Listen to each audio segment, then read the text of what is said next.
Hi, welcome back guys. This is your friend, Cabbage Head Fanfics. Back with amazing fanfiction. This is the series of What If Deku Had Angel Wings and a Divine Light Quirk? Now before starting, please give this video a like and subscribe to the channel if you want more videos like this. Now let's get into the fanfic. Izuku loved his family's quirks. Even when he was a child, he admired his father's broad wings, his mother's ability to float objects, and his older brother's wings, which were similar to their father's. He also loved flying and constantly begged his brother and father to fly him around. His brother always obliged him, enjoying the laughter and happiness from his younger brother.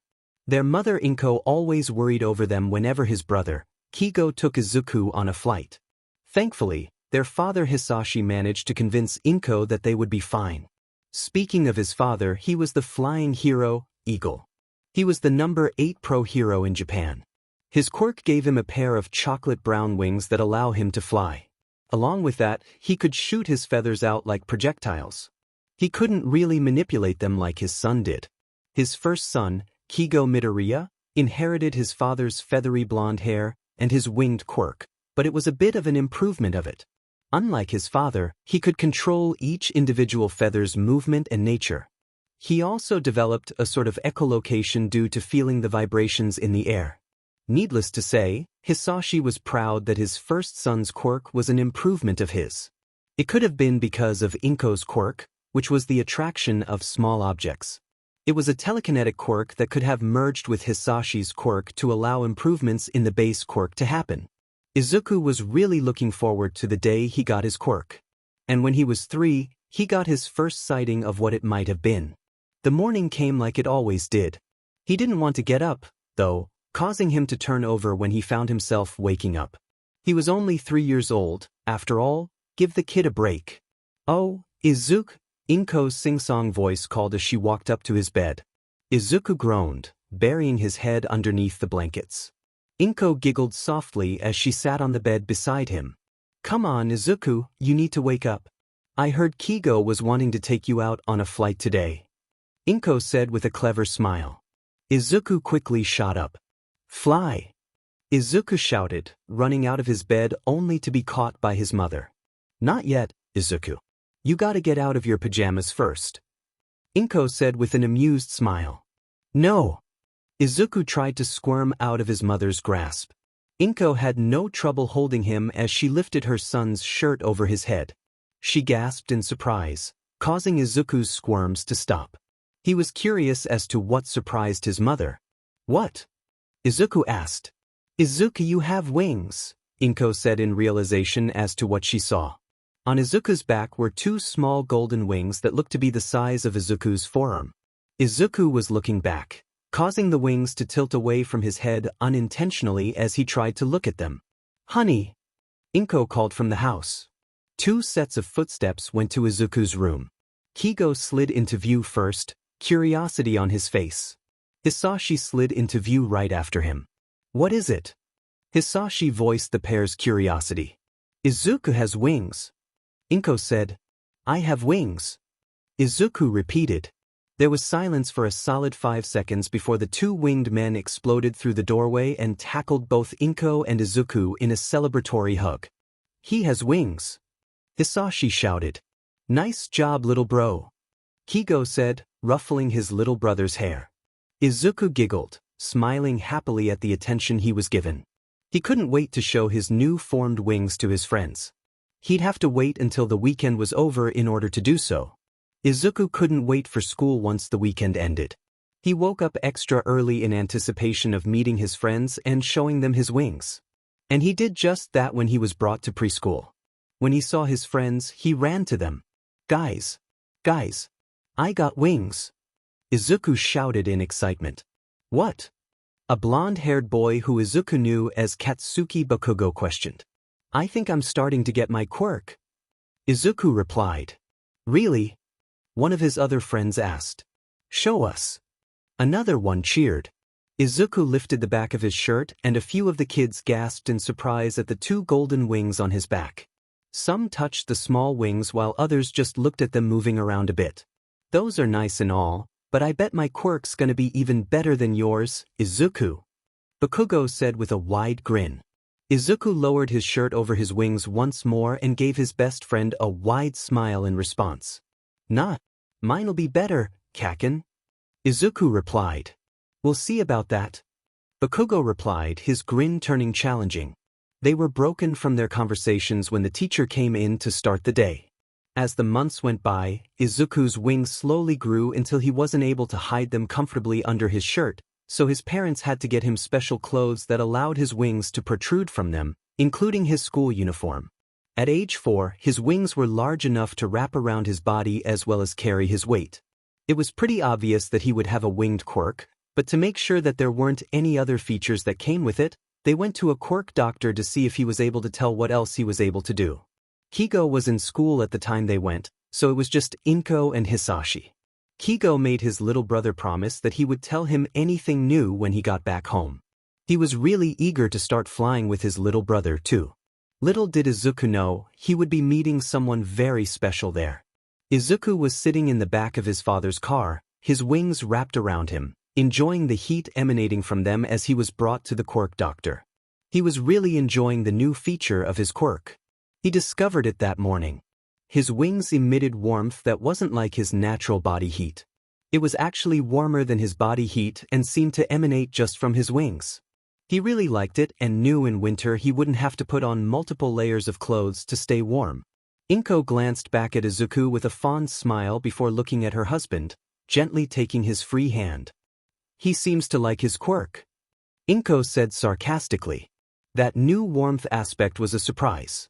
But it could help in soothing people he rescues. Hisashi said. You think so? Izuku spoke up with an excited smile, causing his two parents to laugh at him. I know so, Izuku. You'll be the best hero out there. You'll just have to make sure your brother doesn't beat you. Hisashi said teasingly. Sounds of protest from his son caused Hisashi to laugh the rest of the way to the quirk doctor's office. Izuku and his parents were told to wait for the doctor in their waiting room, as he was in the middle of another appointment at the time. The waiting room was relatively empty, save for one other family in there. They had a young girl with green, vine-like hair. She looked at Izuku with curiosity, especially when she saw his wings. Izuku was interested in the girl as well. Her hair looked so interesting and cool and he wanted to know about it. While he wasn't majorly social, he was comfortable with meeting new people. So as his family waited, he decided to introduce himself. He walked towards the family and noticed their wide-eyed stare as they looked at him. He didn't know why they were staring at him like that. They must have just been surprised at his golden wings. He was used to people being surprised at them. When he walked up to the girl, he gave a friendly smile. Hello. My name's Izuku Midoriya. What's your name? Izuku asked. The girl looked surprised that he spoke to her. She spoke back in a nervous voice. And my name's Ibra. Shiaki. The girl replied. It's nice to meet you, Shiaki. Izuku said with a smile. Likewise. Your hair looks really cool. Is that your quirk? Izuku asked. Shiaki blushed as she was complimented. It took her a few minutes before she was able to reply. Why yes, Shiaki replied. What can you do with it? Can you control them? Izuku asked with an energetic smile. Shiaki was surprised that someone could be so energetic, though she doesn't really have any friends except for those at church. She was especially surprised that an angel would be that energetic. Whenever she read about them, they were always calm or kind. Wise. I can control them, Shiaki replied, showing off her control by moving one of her vines on her hair. He watched her move the vine in awe, a smile on his face. Oh, that's so awesome, Izuku said. Thank you. What else can you do with them? Izuku asked. I don't know. My parents want to know, so we're on an appointment to a quirk doctor. Shiaki replied. Izuku nodded in understanding. He then brightened up before looking at her again. Do you want to be a hero when you get older? Izuku asked with a smile. Shiaki was surprised at the question, but nodded nonetheless. He brightened up even more. I do too. How about we become heroes together? Izuku suggested. Shiaki was once again surprised at his question, but for a different reason. He didn't even know her but still wanted to become heroes with her. This angel was strange. Sure. Great. It's a promise then, Izuku said with a bright smile, extending his hand for a handshake. The angel's smile seemed to transfer to Shiozaki, a small smile forming on her lips as she took his hand. It's a promise, Shiozaki said. Izuku gave her another beaming smile as he drew his hand back. Izuku, it's time to get going. Inko called. Okay, Mom. Izuku called back. He turned to Shiozaki and smiled. It was really good to meet you. Bye. Izuku said with a bright smile before turning and running to his parents. Ibra Shiozaki looked on at the angel that she just talked to. She already missed the warmth she felt when he was with her. She also missed talking with him already. He was so nice, kind, and excitable. Our quirk doctor is ready too, Ibra. Let us get moving. Ibra's mother spoke. Yes, mother. Ibra replied, taking her mother's hand and walking there. As she entered the office, she couldn't help but let her mind drift back to her conversation with the golden-winged angel. She really hoped she could meet him again soon. Just a note that I don't want to constantly have repeating on every chapter. I hope you enjoyed the chapter and how I interpreted Ibra. I was trying to make her seem like a more sheltered child not used to human interaction as much as Izuku is. I hope that was clear with what was seen. Also, thanks Stefano1294 and Madbro for baiting and editing the chapter. Well, Izuku Midoriya, your quirk is a rather interesting one. The doctor began. Izuku was sitting between his parents, having finished the tests the doctor performed on him. Said doctor was holding a clipboard with the results of the tests. It is. Inko asked for Izuku. Indeed. It seems that the warmth aspect of it ties to another part of the quirk that remains undiscovered. Perhaps the quirk still has yet to fully develop. The doctor continued. Do you know what that part is? Hisashi asked.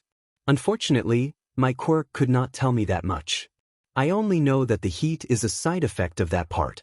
He could be able to superheat his wings to temperatures that can melt through anything, or he could shoot heat rays. It's really up in the air at this point. The doctor explained with a shrug. Izuku started moving his wings towards him, looking at them closely in wonder at the possibilities he could have with that second part of his quirk. Is there anything else that you can tell about it? Inko questioned. Well, I know that, like other wing quirks, they are going to grow as Izuku grows. But unlike other wing quirks, his wings and feathers seem to be much more durable than the others I've seen in the past. I'm actually surprised. Why is that, doctor? Hisashi asked. The durability of his wings are exponentially stronger. They could probably stop a bullet in its tracks. Not like I want to test the theory, but that's just an example of how durable they seem. The doctor explained. Whoa, Izuku let out in amazement. That's certainly nice to know. Hisashi commented. Yes, indeed. Inko nodded in agreement. That's pretty much all that I could gain from my tests. The doctor spoke. Thank you, doctor. This was very helpful. Hisashi said, standing and shaking the man's hand. Yes, thank you very much. Inko nodded as she got up with her son. It's my pleasure. You all have a nice day. The doctor spoke. You too. Hisashi replied as he left the office with his wife and son. When they got home and Kigo returned from school, he was told about what was known about Izuku's quirk. The older brother was excited for the possibilities, causing Izuku to also be excited. Hisashi decided to try and fly the excitement out of them, and the three of them went on a flight. Since there was a pro-hero supervising them, Izuku and Kigo didn't get in trouble for using their quirks. They soared through the sky, flying around Mizudafu.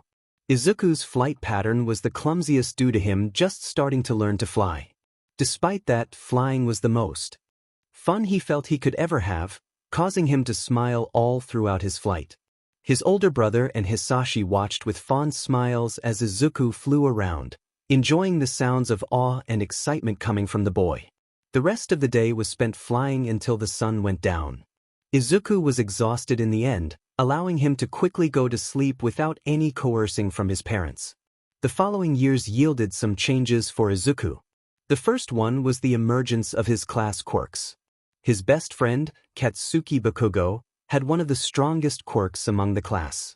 It allowed him to sweat nitroglycerin and caused the sweat to explode. Immediately, he was heralded as a perfect candidate for a hero. It was both a good thing and a bad thing. It was good because Izuku knew Bakugo would make a great hero.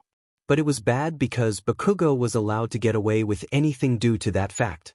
The blonde boy remained mostly respectful when talking to Izuku. He probably respected Izuku and somewhat feared him due to the nature of his quirk.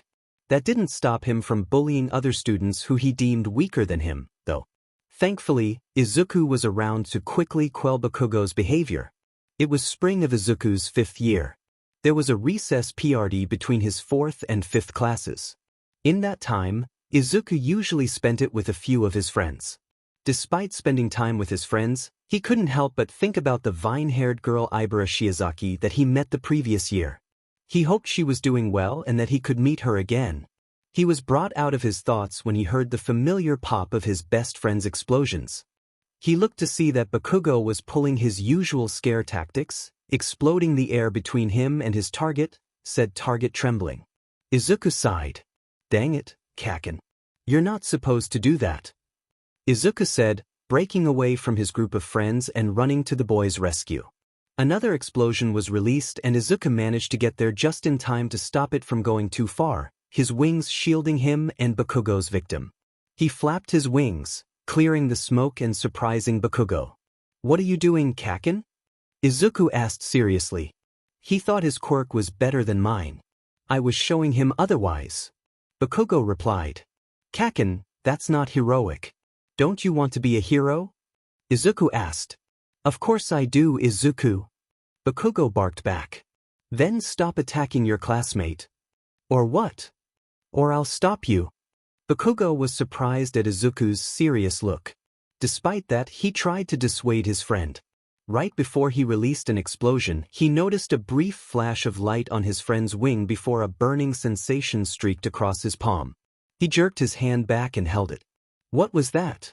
Izuku looked cluelessly before looking around himself. What? Your wing. It just flashed. Now my hand hurts. Bakugo shot back. That happened? Wait, that means I could have unlocked that other part of my quirk. Izuku said excitedly. Bakugo couldn't help but smile in excitement as well. Despite the disagreement they just had, Izuku was still Bakugo's friend. Well, do it again. Bakugo said with a smile. No, Izuku replied, his tone shifting calm. What? Bakugo asked, shocked. I won't show you unless you promise not to bully any more people. Izuku said seriously. Bakugo grit his teeth. On one hand, he had to make sure his quirk was stronger than the other extras. But on the other hand, he really wanted to see his best friend's quirk. He growled in defeat. Fine, I won't. Now do it again, dang it. Bakugo said, his grimace replaced with a grin. Izuku smiled happily before nodding. He then tried to make what happened happen again. In discovering the other part of his quirk, he learned that what he was able to do was launch beams of light the size of hairs at whatever he was looking at. It was honestly pretty cool in the eyes of his parents, brother, and best friend. After Izuku first stopped Bakugo from bullying people, Bakugo seemed to calm down slightly. While Bakugo tried reasoning that he was just honoring his promise to his best friend, that wasn't the case. He still was prickly to everyone and called them extras, but he stopped bullying people except for the occasional insult. As the years passed, elementary school turned into middle school and Izuku and Bakugo remained friends. The two of them managed to get Hisashi to let them practice their quirks at his agency. At that same time, a certain vine-haired girl was handling her own developments. Ibra Shizuki was homeschooled from preschool to middle school.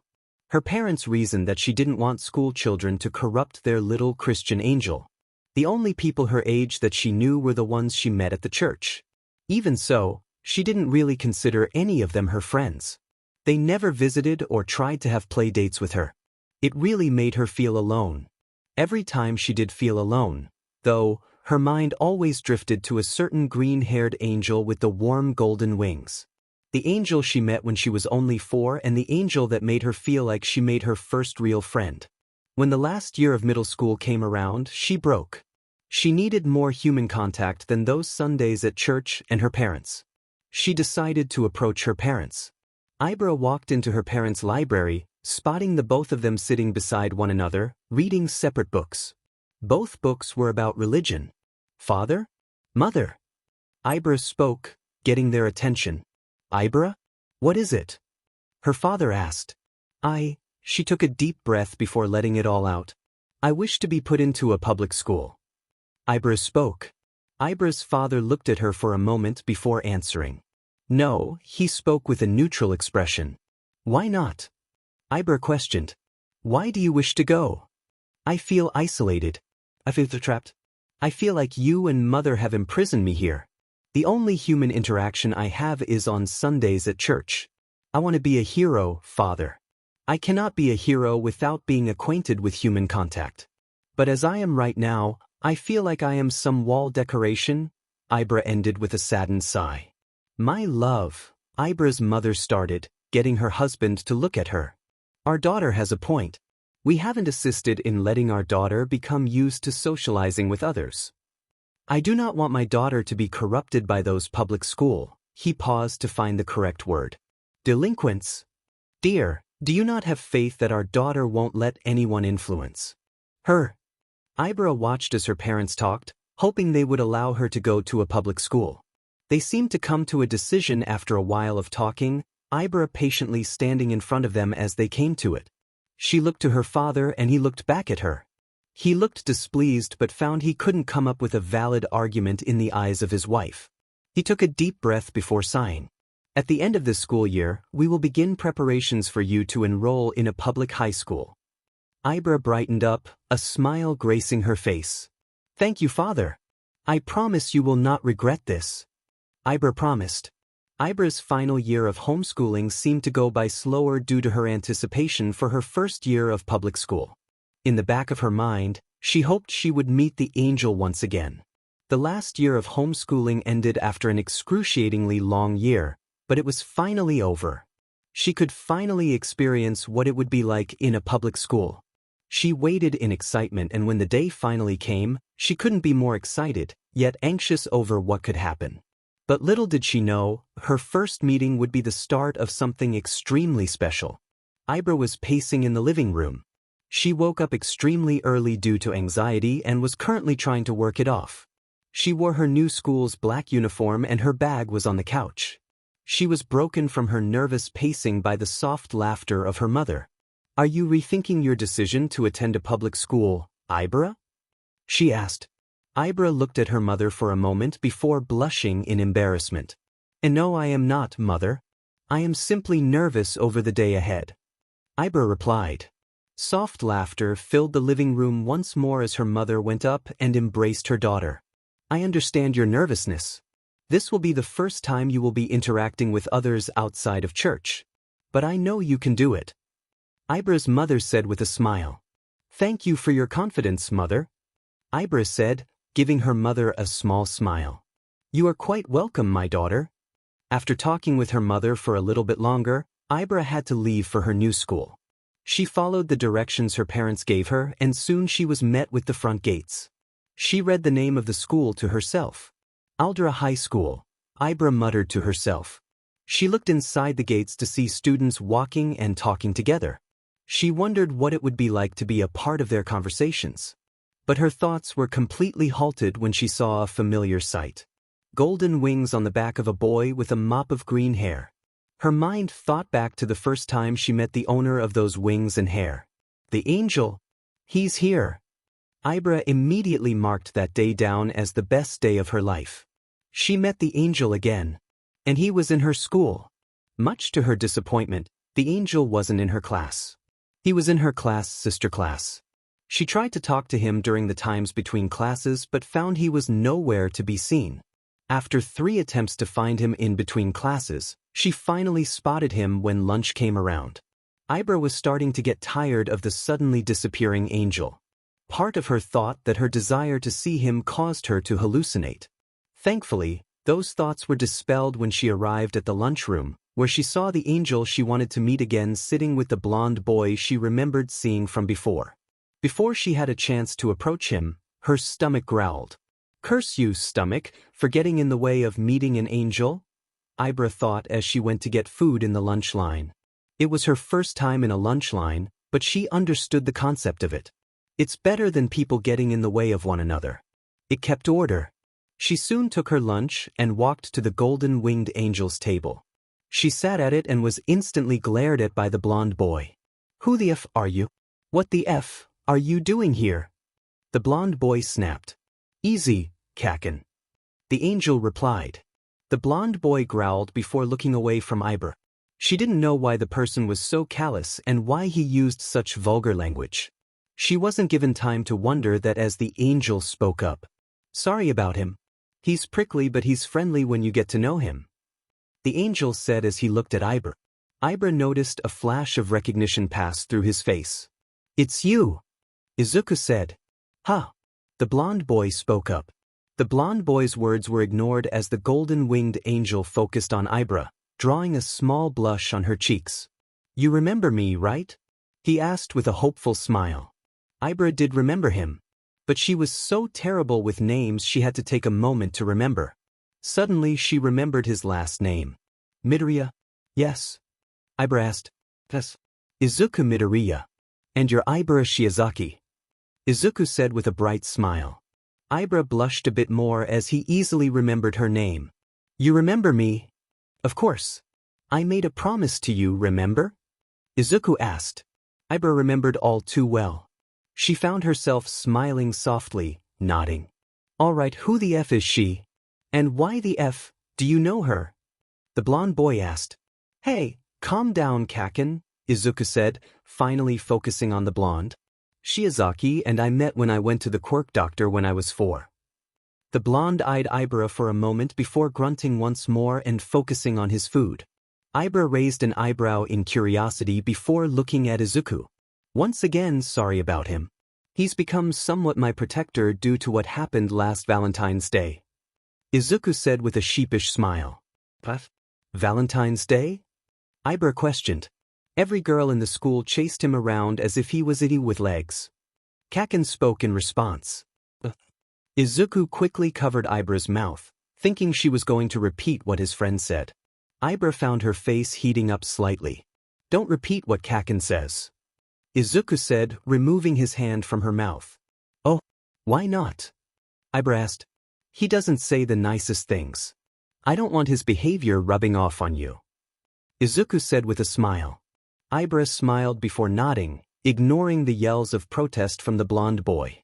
She admired the angel before her for the rest of lunch, taking idle bites of her lunch as she did.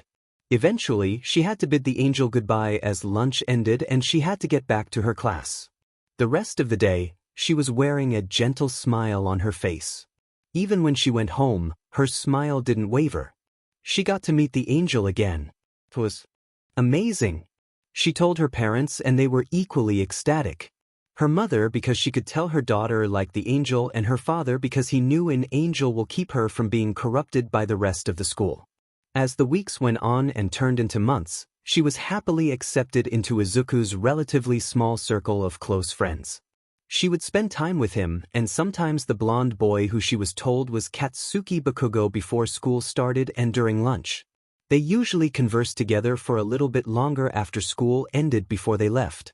As she got to know him, she was told that his father was a pro-hero, much to her amazement. She also learned he had an older brother who was training to be a pro-hero. She found his family to be interesting with all the different wing colors. She liked Izuku's wings the most, though. Her parents were happy that Ibra made a friend like the angel they met long ago. Her father specifically had warmed up to the idea of Ibra going to a public school now that his daughter had a friend like the angel. Ibra was glad they were a bit more accepting of her going to the public school. Izuku knew early on in knowing Ibra that she was a sheltered individual. It was very obvious in some cases, like when Izuku had dozens of love letters that fell out of his locker. Her reaction was innocent curiosity as well as why people would send him love letters. Wanting to help Ibra, he started trying to help educate her on what she missed out on. There were some that she found interesting while others she found vulgar and inappropriate in the eyes of the Lord. It was then that Izuku realized how religious she was. As Izuku got to know her more, he found out that her view on religion was a set of rules for everyday life. Izuku had to disagree with her views, as he thought that they should instead be a set of guidelines on what to do, not intended to be followed to the letter. He kept his thoughts to himself for the time being. As the months went on, Ibra was growing to enjoy Izuku's company even more than before. The two would regularly spend time outside of school together, finding enjoyment in idly talking in parks. She especially liked the parks they went to with large flower gardens. Suddenly, one day around the early half of their first year of high school, Izuku got a text that changed his life forever.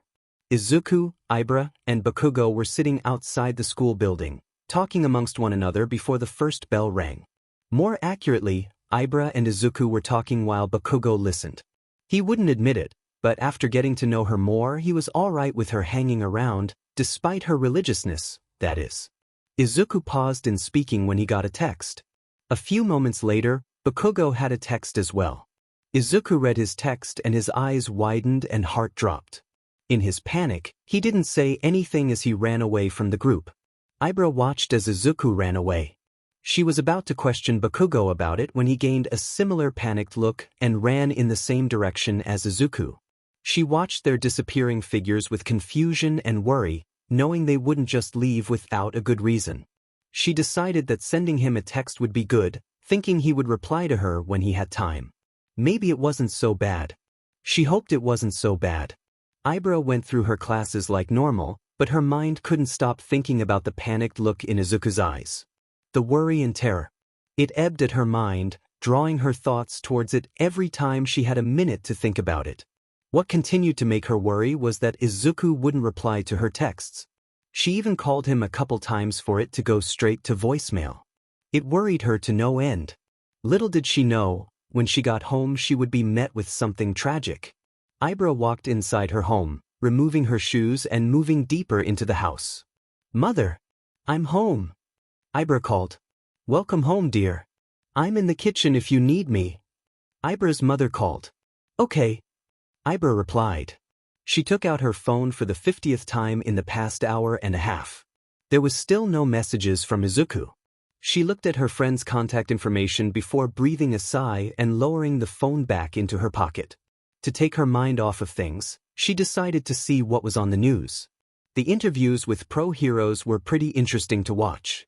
She sat on the couch and turned the television on. Tragic day for hero kind. Today, the number 8 hero, the flying hero, Eagle, has lost his life in a villain incident. While the hero board is keeping the majority of the details classified, we do know that Ibra tuned out the rest of the report as she stared on in shock. The remote slipped from her hand and landed on the ground, but she didn't even notice. She was too focused as everything seemed to connect. Oh no! Izuku couldn't have been having a worse day. It started out well enough. He bid his mother and brother goodbye, his father was already at work, and he went to school to meet up with his best friends. He and Ibra were having a nice conversation about, he couldn't even remember now.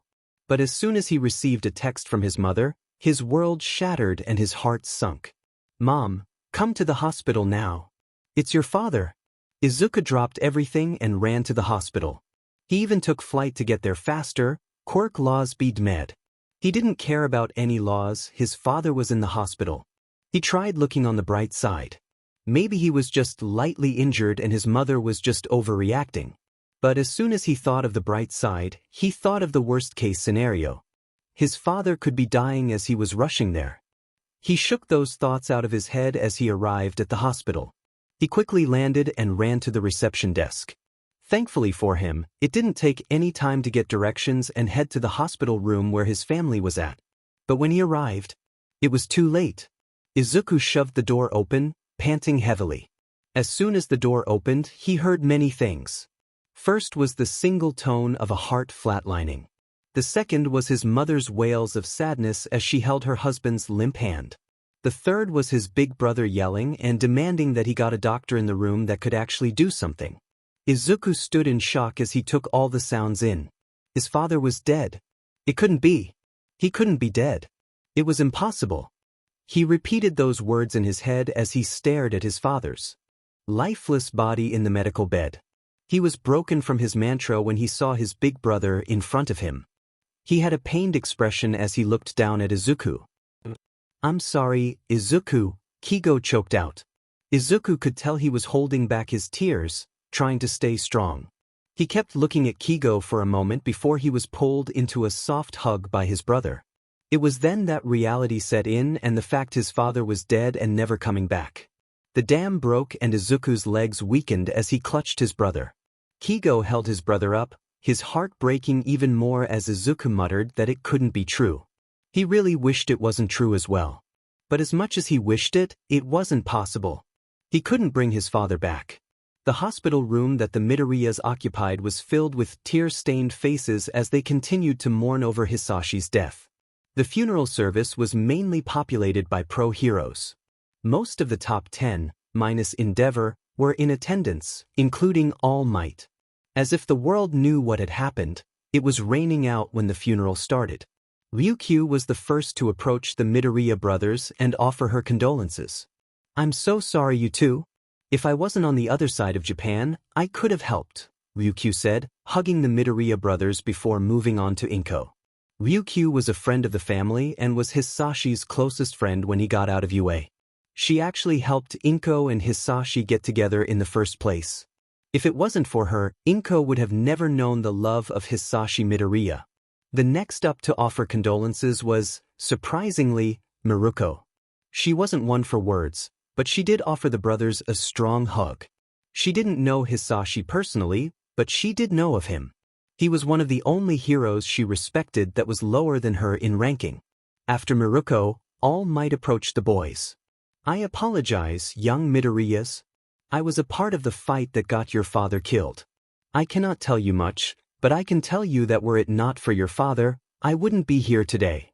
All Might spoke as he hugged the two of them. He pulled back from the hug and moved on to Inko, offering a supportive hand on her shoulder, giving his condolences for her loss as well as telling her how Hisashi had saved him. That caused Inko to cry harder, much to the pain of everyone present. Next up was the shield hero, Crust. Tears were streaming down his face as he pulled the two Midoriya children into a tight hug that lasted a long time, crying on their shoulders. He pulled back and moved on to Inko, the two crying individuals working off each other to cry even more. Crust was Inko's older brother, which explained why he was so emotional. He was the first to arrive after Hisashi was declared dead, crying with Inko and offering her comfort at the same time. He had this way with tearful crying that actually made people feel better afterwards. After Crust was finished, Yoroi Musha came around. He offered silent but supportive hands on the Midoriya brothers' shoulders. He remained silent for a moment before speaking. "I was close friends with your father. He always used to tell me about you two and your aspirations to become heroes. He was really proud of you too." Musha spoke evenly. Even though his calm demeanor was heard, Izuku and Kigo could hear a slight tremble in his voice. Finding even the calm Yoroi Musha choked up in sadness, no matter how little it was, caused the two brothers to let out another wave of tears, nodding and thanking Musha before hugging him tightly, a hug that he gently returned before offering a comforting hug to Inko. Next up to approach them was Kamui Woods. He had tears streaming down his helmeted face as he gave his condolences to the Midoriya brothers before moving on to Inko. Out of all of the top 10 heroes, Kamui was one of the newest ones in the top 10. That explained how little he knew of the family. Despite that, he was respectful and mournful over the loss of one of the people he called a friend. After Kamui Woods walked away, Edgeshot approached the family. Edgeshot knew Hisashi almost as long as Ryukyu, and despite how he tried to be calm and strong for the Midoriya family, as soon as he laid eyes on Kigo and Izuku, he couldn't help but break his composure. He yanked Izuku and Kigo into a strong hug. "I'm so sorry. I'm so extremely sorry." Edgeshot apologized as tears leaked from his eyes. The pro-hero held on to the two for a few more moments before moving on to Inko, giving her a tight and supportive hug. The two held the hug for a while before Edgeshot released it and stepped away. The last hero of the top 10 was Best Jeanist. In his hero persona, he would have made many fabric-based metaphors when speaking, but he instead opted for a more serious way of speaking. He placed a hand on each boy's shoulder. Your father was one of the few heroes that had an air of charisma and confidence rivaling All Might. While I didn't have the opportunity to know him out of work, during work, he and I got along well. I will miss him greatly. Best Jeanist spoke. The two stared up at the gaze of Best Jeanist before nodding. The hero nodded as well before moving on to Inko, speaking to her as well before leaving. After the top 10 heroes present all said their condolences, Hisashi's sidekicks came in to give their condolences as well. The last ones who offered their condolences were the Bakugo family, Katsuki putting an arm around Izuku in a supportive side hug. The rest of the funeral went by in a flash for Izuku. He remembered All Might, Ryukyu, Edge Shot, Crust, and Yoroi Musha giving eulogies before Hisashi's body was buried. After Hisashi was buried, Izuku was pulled by Kigo back to the car and Inko drove them home. After Izuku got home, he seemed to shut down. He locked himself in his room and wrapped himself in his wings, trying to seek any kind of comfort in them. The only times he left was when he was hungry or had to use the bathroom. And even then, he didn't stay around much. The nights were spent crying himself to sleep before waking up and remaining in his bed. The warmth of his wings allowed him to stay above his blankets undisturbed as he mourned the loss of his father. He saw texts from Ibra but he didn't feel like responding, just wanting to be alone for the time being. Eventually the week ended, meaning Izuku had to go back to school. Izuku got out of bed at the first ring of his alarm. He looked up around his room, the various posters of his father in heroic and smiling poses around his room. He stared around the room with dull, baggy eyes for a little bit longer before getting out of bed. He got dressed and went to the kitchen. Kigo was standing at the door when he was about to leave. He was silently staring at Izuku, who stared back. Both wore blank faces, obviously still broken up about their father dying. The two nodded at one another before they went to their separate schools, Kigo to UA and Izuku to Aldra High School. Ibra was worried. Izuku had not come to school in a week nor had he answered any of her texts or calls. Bakugo had returned after a couple days, but whenever she asked about him, he wouldn't answer. It angered her that he wouldn't answer. Every day since Izuku ran away, she would wait at the entrance of the school in hopes to see Izuku coming back to school. Thankfully for her, he finally came back after a full week. But what she saw was not something she would expect from an angel like Izuku.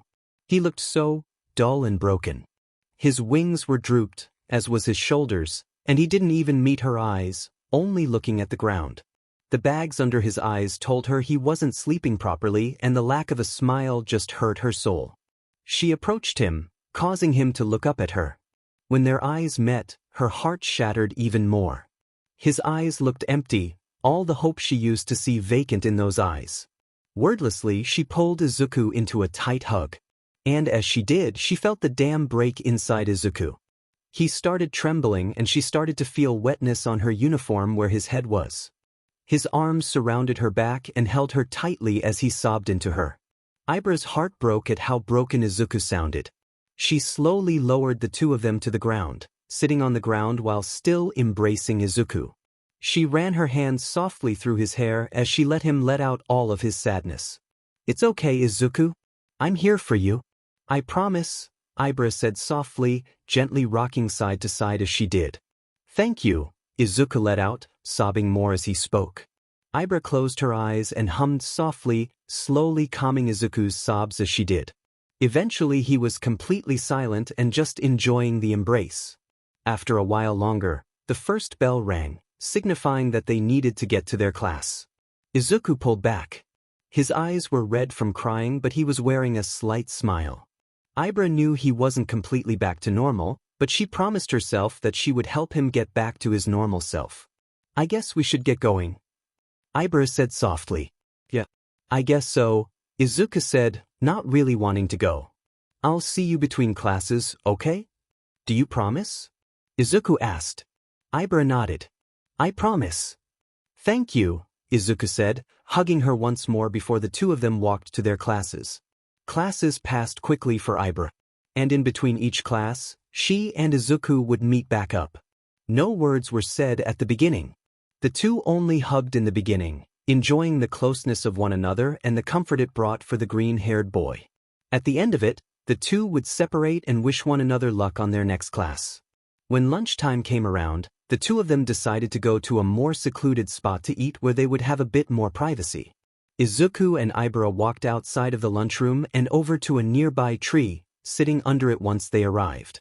Ibra glanced at Izuku to see his gaze on his food, a downtrodden look on his face. Still inexperienced with social cues and not knowing if he was simply thinking or if he was still sad, she moved over to him and wrapped him in another hug, this time from behind. He looked back to see her with closed eyes and smiling softly. He was about to ask why when she spoke. "You look like you needed another. I know you might not wish to talk, but know that I'm here for you whenever you wish to," Ibra said softly. Ibra's hug was broken by Izuku as he turned around to pull Ibra into a tight hug. His wings surrounded them for a bit more emphasis on what he felt. "Thank you, Ibra. That means so much to me," Izuku said, his head resting against her shoulder. Ibra was surprised at the sudden hug, but smiled softly, wrapping her arms around him once more as she returned his hug. Like before, she moved a hand up to run it through his hair in a soft gesture. "You're very welcome, Izuku. I'm glad I can help." Ibra spoke softly. Izuku remained hugging her for a while longer. What went through his head was how much it meant to him that Ibra was there for him. He was extremely thankful for her presence. And he had a feeling as time went on, they would only get closer. "Where are we going?" "Somewhere," Shiaki replied, a hopeful smile on her face. It was the weekend and that morning, Shiaki asked Izuku to spend time with her. Seeing as she was one of his major sources of comfort in the past week, he accepted without much thought into where they'd be going. They met up at the school and as soon as they met up, Shiaki took his hand and started leading him into the city. Izuku was surprised at how excited she seemed to be. Eventually, they arrive at a mall. It was then that he questioned Shiaki again. "Shio dash. Please call me Ibra. I feel comfortable with you referring to me by my first name," Shiaki said, glancing back at him with a smile that made his chest warm. "Hey," Izuku said, blushing slightly. "So, were you wanting to ask me something?" Ibra asked. "Oh, what are we doing here?" Izuku asked, his blush disappearing slightly. "Oh, that's because there's this movie I thought we could see together," Ibra said with an innocent smile. Izuku blushed as his mind drifted to the implications of what they were doing. He didn't have time to think much of it when Ibra got his attention once again. "Oh yeah, since you can call me Ibra, can I call you Izuku?" Ibra questioned, her innocent smile remaining and gaining a curious glint in it. Izuku's blush increased, but he couldn't deny that the thought of Ibra calling him by his first name was nice. He nodded. "Sure," Izuku said. "Splendid. Now let's go," Ibra said, pulling him to the mall's theater. Izuku let Ibra drag him, finding her innocent excitement to be heartwarming, easily taking his mind off of everything he worried about at the beginning of the day. The movie Ibra wanted to watch was a fantasy movie about a princess who had her prince taken away from her, causing her to have to go on an adventure to rescue him. The movie was pretty tame, which Izuku understood since Ibra was extremely innocent and sheltered. Even so, the movie did slip in innuendos that Izuku got but Ibra didn't. He didn't really focus on the movie much, as he was too busy watching Ibra's reactions. He couldn't help but think some of the reactions she made were really cute, especially when she pouted in what he could assume was annoyance when the prince was taken away at the start of a tender moment. At the end of the movie, Ibra expressed her enjoyment over the film while Izuku simply agreed with her, not having really focused on it. The two of them decided to grab some lunch after they left the theater. Izuku and Ibra, hands still locked together, walked to the food court. As they walked, Izuku decided to ask her something. "So, what do you want for lunch?" "I'll pay," Izuku offered. "You are so sweet, Izuku. I will graciously accept your offer. As for what I wish to eat, I am not sure. What food do they have?" Ibra questioned. "Have you not been here before?" Izuku questioned curiously. "I have not. I do not have many reasons to leave the house, and I do not have many friends aside from you and Bakugo," Ibra said with a slightly saddened look on her face. Izuku's heart clenched at her words. He squeezed her hand once, giving her a happy smile when she looked at him. Well then, how about we make this a regular thing? Just the two of us exploring the city, Izuku suggested, blushing as he practically asked her out for another date. I would love to, Ibra said with a joyful smile, causing his chest to heat up again. Good. Izuku chirped, Ibra's happiness bleeding through to him. The two of them soon arrived at the food court and were greeted with the many possible options of fast food. Ibra was very indecisive, but the two of them eventually came up with a decision that both of them liked. Afterwards, they sat down at a table and began to dig into their food. The two finished a while later and initiated idle chatter while they let their food digest. Eventually, they decided to continue with their day, locking hands once more as if it was natural for them and continuing on with their exploration of the mall. Ibra made sure to steer clear of the hero stores, knowing how sensitive the subject of heroes were at the moment, specifically Izuku's father. She wanted him to remain happy and think about other things, not to think about heroes. As the sun was starting to set, Izuku decided to offer to walk her home, which she took as that meant spending more time with Izuku. She didn't know why, but she really enjoyed his company more than she did before. She also felt a bit closer to the green-haired angel since he returned to school. Ibra and Izuku were walking down the street when Izuku had an idea. He stopped, making Ibra curious as to why he stopped. He smiled at her. Do you trust me? Izuku asked. Yes, why? Ibra questioned. He wrapped his arms around her, drawing a blush from the vine-haired girl, and spread his wings. Hold on. Izuku said. What? Why? Ibra shouted the last word as Izuku took flight. Ibra held Izuku tight as he flew through the air, eyes clenched shut. As the initial fear and surprise wore off, she opened her eyes to see how high up they were. Surprisingly, she didn't feel scared. You all right? Izuku's voice drew her gaze to his face. Her cheeks heated up as she saw a soft smile on his face. The wind was causing his hair to flow backwards and the sun was in the perfect spot to give him a very angelic look. A very attractive look. Why yes, Ibra finally managed to say. Sorry for the surprise. I just figured you'd find the view to be very nice. Izuku said softly. Ibra looked out at the suburbs below and couldn't help but agree with Izuku's statement. I do. It's nice up here. Ibra said. I think so too. I used to fly every chance I had. Even if it wasn't really legal to do so. Flying is just so fun and you feel so free. The wind against your face and the feeling that you're just freely floating in the air. It's a feeling you can't get anywhere else but in the sky. Izuku said with a fond voice. Ibra listened to him and couldn't help but feel her heart flutter. His tone of voice was so nice that she just wanted to hear more of it. She was broken from her thoughts as she felt her body descending. She looked to see the ground getting slowly closer until Izuku landed, still holding her. In the back of her mind, she couldn't help but want him to keep holding her. This is your stop. Izuku said softly. Ibra looked back at Izuku to see a disappointed look on his face. She patted his arm to get his attention, drawing his gaze to the smile on her face. We'll see each other tomorrow. I have church in the morning, but we can do something in the afternoon if you wish. Ibra said softly. Izuku smiled softly in response. I'd like that. Izuku said, finally releasing Ibra. She immediately missed the contact, but understood it. She watched as Izuku stepped back and smiled, flashing her a slight salute and mimicking it with his wing, causing her to giggle. See you tomorrow then. Izuku said. I will see you tomorrow. Ibra replied with a nod. Izuku opened his wings once more and took flight, flying backwards so he could keep looking at her for a bit longer before he turned and flew away. Ibra watched the disappearing figure of Izuku with a smile.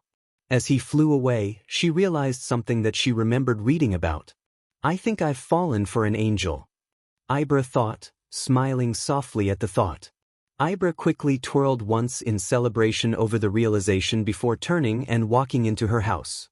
Izuku flew through the air back to his house, a smile on his face as he flew. His day with Ibra was amazing, and with the excitement over seeing her again the next day, it made him barrel roll in the air before doing a backflip.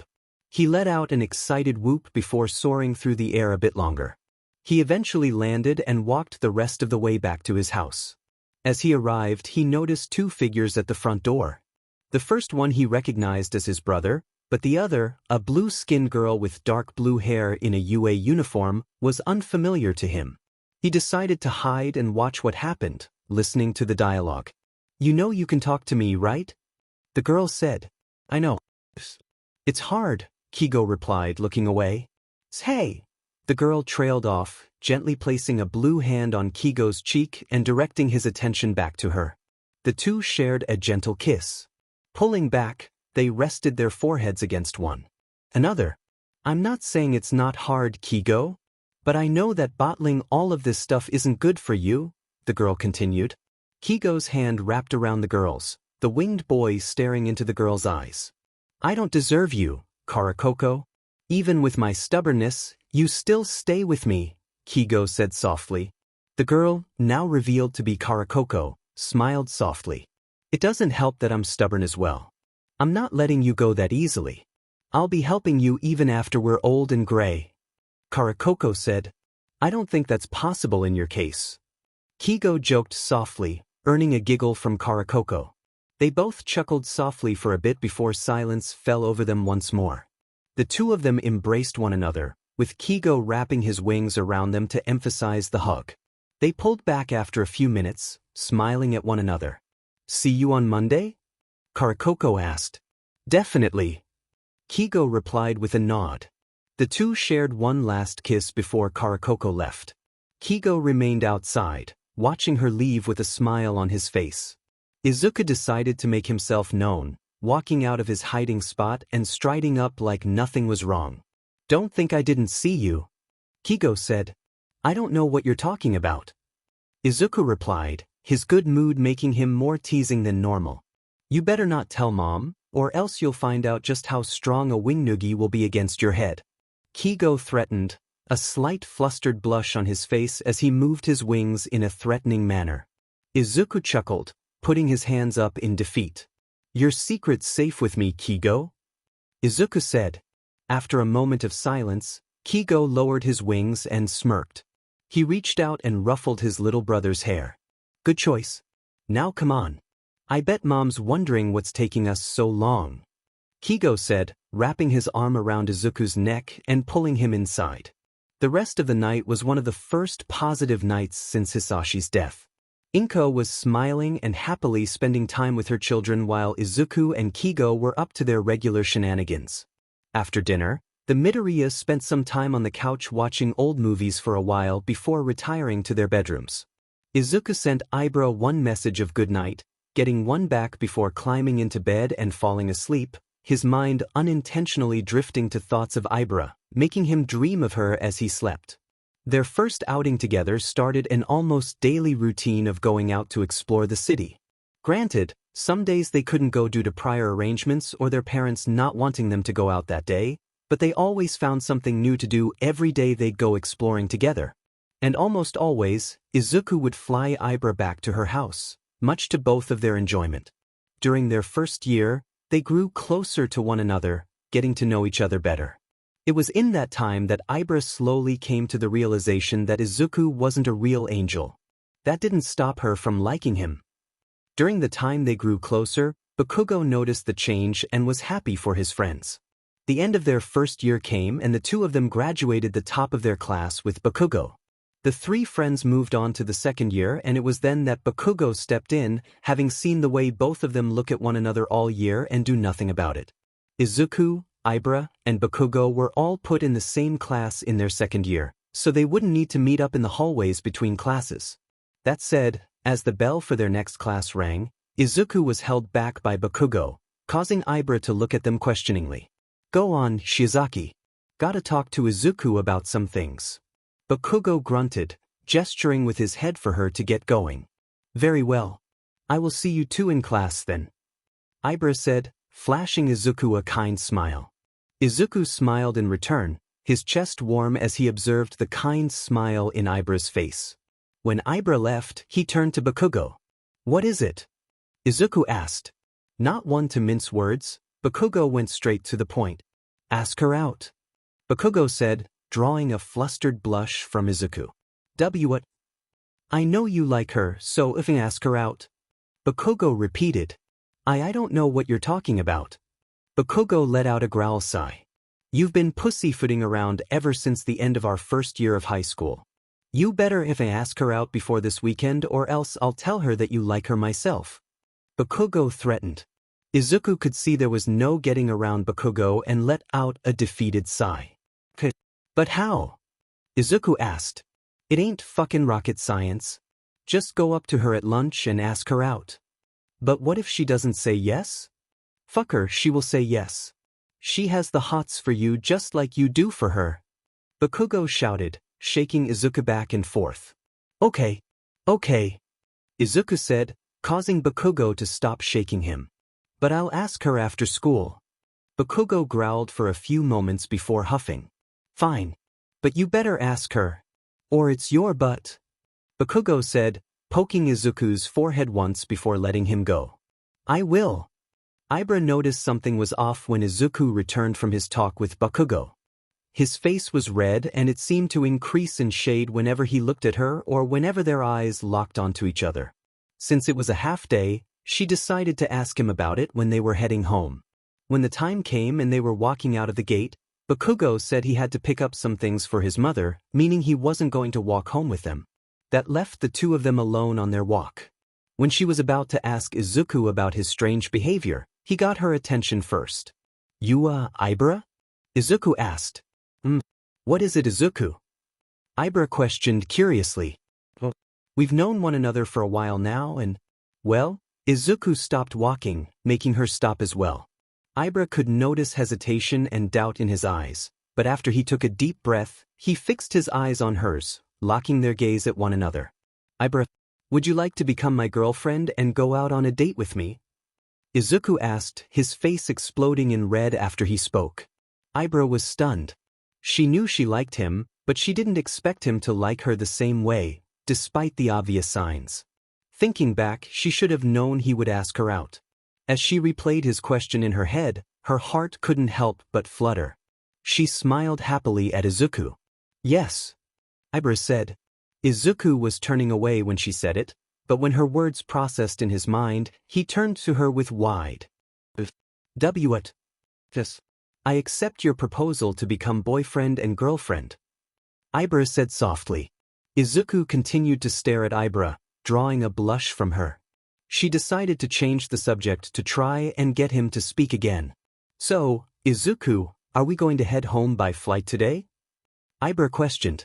At the question, Izuku shook from his shocked thoughts.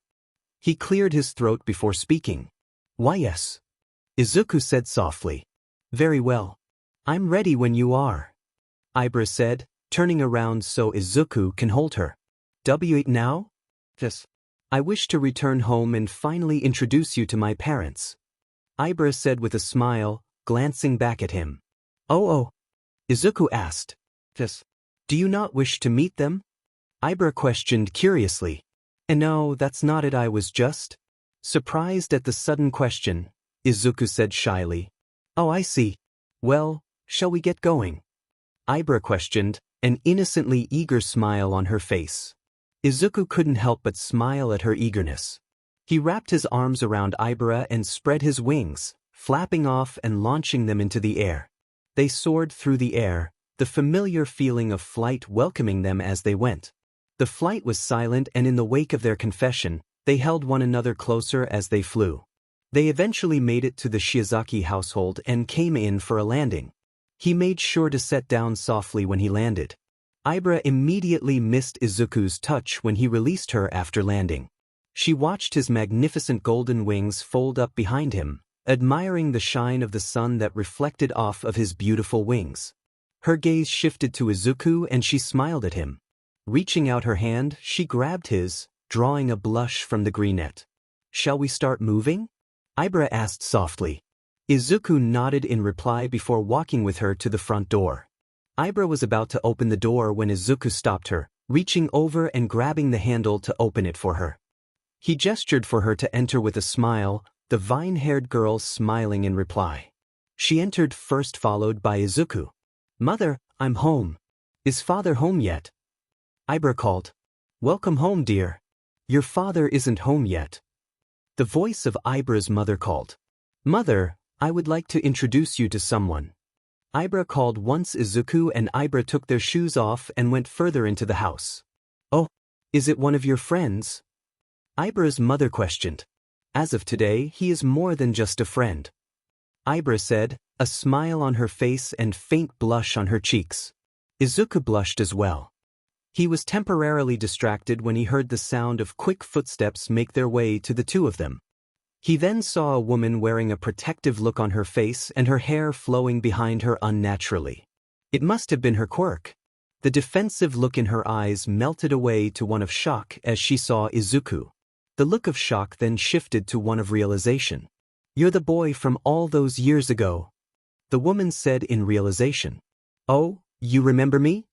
Izuku asked with an embarrassed sheepish smile, scratching the back of his head.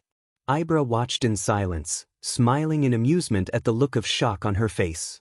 She remembered she had a similarly surprised expression when meeting him again after so long. Yes, I do. You were the angel that my baby told me about meeting again. You are wishing to date my baby? Ibra's mother asked. Oh. With your permission, I would love to have her as my girlfriend. Izuku said, bowing. Oh, no bowing. I should be the one bowing to you. Ibra's mother said quickly. Izuku slowly rose once more, feeling slightly disturbed that his new girlfriend's mother is thinking he was an angel. While he was used to being thought of as an angel, he slowly was able to convince Ibra that he wasn't an angel, and since then, the only times she called him that were during the very rare times she tried to tease him. It of course got its intended effect every time. He was brought out of his thoughts by Ibra's mother speaking once more. As for my permission for dating my baby girl, I would be most honored for you to have Ibra as your girlfriend. Ibra's mother replied, bowing. Thank you, Mrs. Shiozaki. Izuku said, surprised at the sudden bow. No, thank you.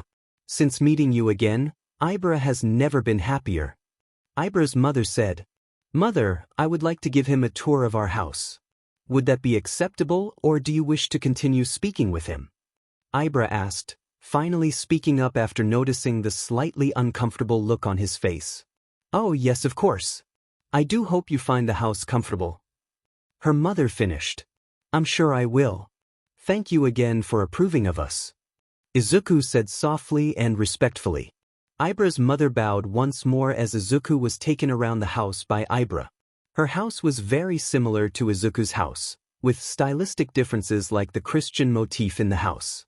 The backyard was similar as well, with the exception of a pool with lawn chairs along one side of it.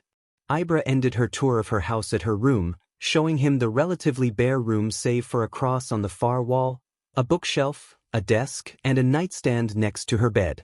So, what do you think? Ibra asked curiously. I like it. It's pretty similar to my house, actually.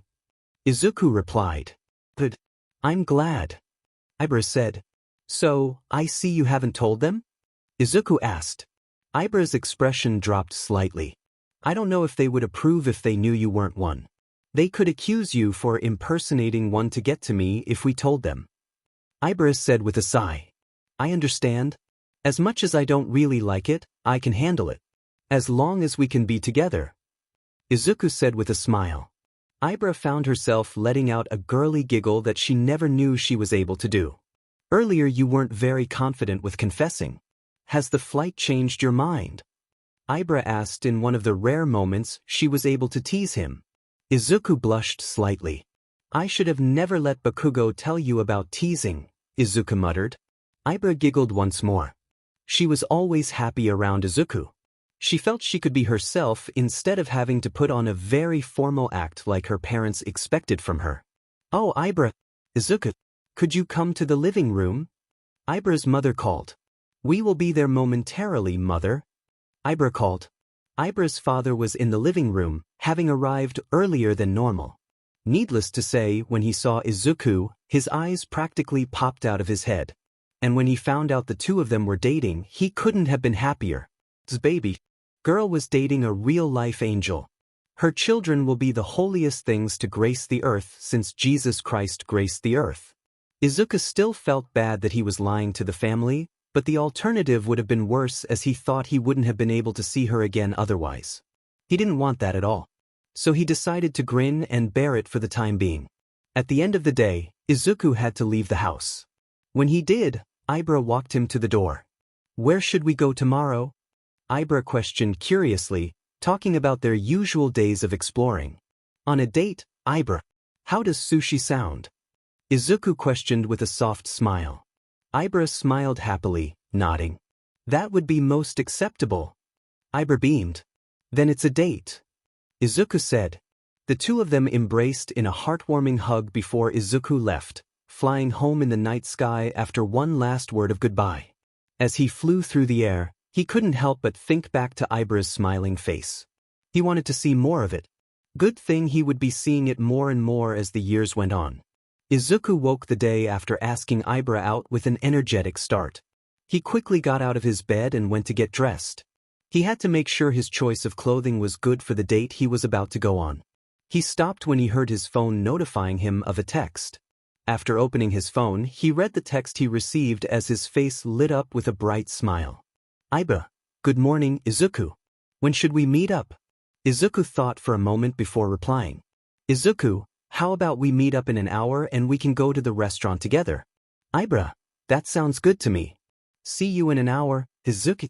He put his phone down and ran to the kitchen to get a light snack. Kigo and Inko noticed Izuku's rush and ever-present smile on his face almost immediately. "Why is he so energetic?" Inko asked. "I'm guessing a girl's involved," Kigo commented with a smirk. Inko gasped as she felt her heart skip a beat. "A girl?" Inko asked. "And I'm guessing it's that vine-haired girl we saw at his graduation," Kigo said with an even wider smirk. "I think her name was Ibra Shiozaki," Inko thought aloud before gasping. "My baby's going on a date with a beautiful girl like her?" Inko's outburst traveled to Izuku's ears and tripped him up, causing him to fall over when misstepping. The fall was noticed by Kigo, who laughed at him. Izuku got to his feet, his face beet red at having both been found out about his date and Kigo's laughter. Before he had any time to explain himself, his mother rushed him and pulled him into a bone-crushing hug. "My baby boy is growing up. I'm so proud," Inko cried, flinging him around in her arms. "Show no mercy, Mum. Tell him how happy you are," Kigo encouraged from the sidelines, watching the exchange with an amused expression. "Mom, I'm going to Elig," Izuku said, his speech slow as Inko kept shaking him around. "Oh right, go, have fun. I want to hear about how it went when you get home," Inko said quickly as Izuku ran to the front door. "Don't make a home run on the first date," Kigo called back, causing Izuku to trip up in embarrassment again. "Kigo!" Izuku shouted in embarrassment. The elder Midoriya brother laughed in response as he heard the door open then close as his younger brother left the house. He turned to look at Inko, who was smiling happily. He smiled as well. "How about we get some breakfast? Then we can see if we can spy on him," Kigo suggested. "Kigo, that would be rude. He deserves some privacy," Inko said. "All right, I'll just get Karakoko to come with instead," Kigo said without thinking. "Karakoko?" Inko asked. Kigo cringed. He looked back to see Inko tearing up. He had a strange feeling to not be standing still for some reason. He quickly realized why he had the feeling as he was suddenly crushed in a hug by his mother. "My other baby boy is growing up too. I'm so proud," Inko cried. Kigo shouted in embarrassment. Ibra was really excited. So excited, in fact, that she felt she went overboard for preparing herself. She spent a half-hour deciding what to wear, and even then, it looked simple. She wore a forest green t-shirt and deep blue jeans. Her jeans were men's jeans, as they had more space to put things in her pockets compared to women's jeans. She didn't know why that was. Adding on to the over-preparing, she brought her vine hair into a ponytail that went out the back of her head. She never thought about styling her hair before, but she wanted it to look perfect. She saw a few girls style their hair in a ponytail and thought to try it and hope it worked. Lastly, she put her necklace of the Christian cross around her neck. She felt she looked simple, but she hoped Izuku liked it. "Mother!" I'm going out on a date with Izuku. I won't return for a while. Ibra called. Have fun, dear. Ibra's mother called. Ibra smiled excitedly before grabbing her phone and wallet and going to the front door to put her shoes on. Finally, she left the house and went to meet up with Izuku. At least, that was the plan. As soon as she closed her door and turned around, Izuku was already there and staring at her with wide eyes and a hint of a blush on his face. Ibra blushed as he continued to stare at her. She took a calming breath before smiling, hoping to change the subject of her appearance for a moment. You couldn't wait to meet up with me? Ibra asked softly. Izuku realized he was staring when she spoke and shook his head, trying to dispel the growing blush on his face. He cleared his throat before responding. And not really. I was excited for today, Izuku said shyly. Ibra giggled before walking up to him. Meet it. You look good, Izuku, Ibra said, looking at his appearance. He wore a green t-shirt a similar shade as her own with lighter blue jeans and his signature red shoes. It was simple, but oh so attractive to the vine-haired girl. She found herself blushing a bit more as she looked at him. Thanks, Ibra.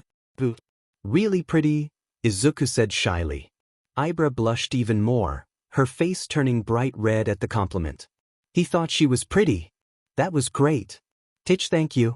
Izuku, Ibra said shyly. Why, you're welcome, Izuku said, looking away in shyness. Ibra had to take a few seconds to compose herself. When she did, she decided to get his attention. So, Izuku? Ibra asked. Izuku asked, his face still red. Are we going to fly to the restaurant or will we walk there? Ibra asked curiously while slipping her hand into his. Izuku was silent for a moment before he replied. I was thinking we could walk? You could spend more time together that way, Izuku said shyly. Ibra smiled happily, gently squeezing his hand once. I would love that. Ibra replied.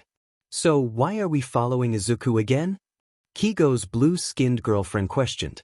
She and Kigo were hiding behind some bushes as they watched Izuku and Ibra walking along the sidewalk to a local sushi restaurant with both indoor and outdoor seating.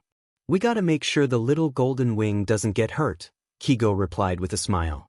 Translation, you want more fuel to tease your brother with later, Karakoko clarified flatly. Exactly, Kigo replied.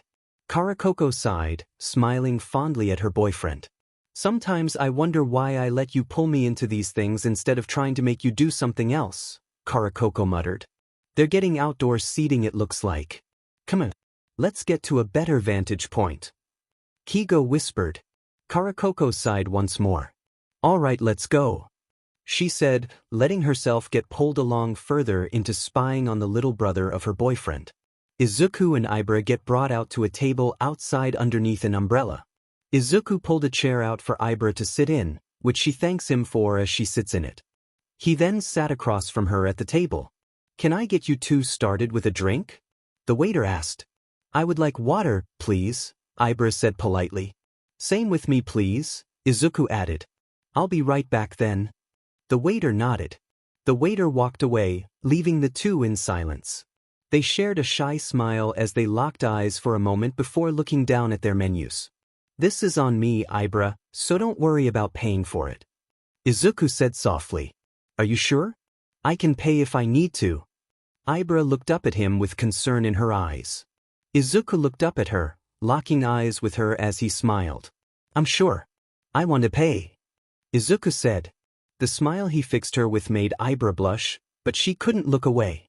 Both realized how they were staring at one another and looked away in shyness. Thank you, Izuku, Ibra said shyly. Why, you're welcome, Izuku muttered. Thankfully, their shy atmosphere was interrupted by the waiter returning with 2 glasses of water. Have you two decided on what you'll be ordering today? The waiter asked. Izuku was the first to speak, clearing his throat. Wait, I'd like to have the bento with the teriyaki chicken and California rolls. And you, miss? The waiter asked, turning to Ibra. Oh, I'd like 1 order of cucumber rolls, avocado rolls, and fried calamari, please.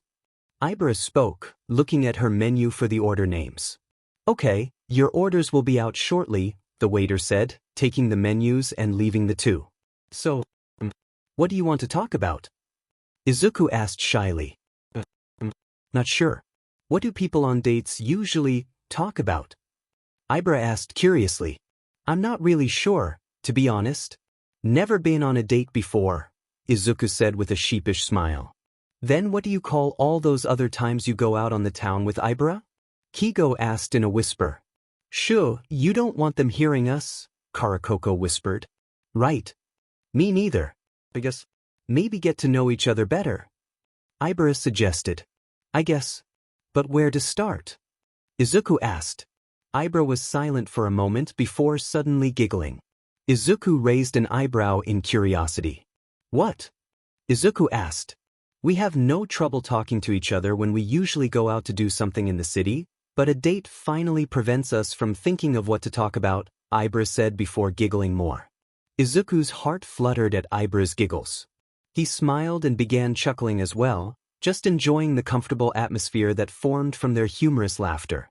Ah, that's so adorable, Karakoko muttered as she heard what was said. Kigo nodded in agreement. The two of them descended into comfortable conversation after the icebreaker that was their laughter. Their food came soon after Ibra said a silent prayer before eating, Izuku simply being silent while she prayed.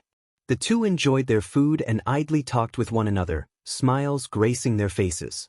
The two people spying on them enjoyed watching the two's date, happy both of them were finding happiness in one another. After a while, they decided to go someplace else, Izuku paying the bill before they left the restaurant. Ibra suggested going to a park, which Izuku was more than okay with. With the pair's experience with the city, they knew just which park to go to as well. Izuku and Ibra walked through the park hand in hand, heading to the flower garden portion of it. Ibra was quietly thinking of what to say. Part of her wanted to know his thoughts on religion. She knew some of the things she did made him somewhat uncomfortable, calling him an angel early in their friendship being one of them. She just didn't want it to seem so sudden. But there was no way to bring it up any other way. She didn't want to push him away just because of her religion. Izuku? Ibra asked, breaking the hold on his hand and stepping away once. Izuku brought his attention to Ibra, having missed the touch of her hand against his. What is it, Ibra? Izuku asked. Is my religion making you uncomfortable? Ibra asked.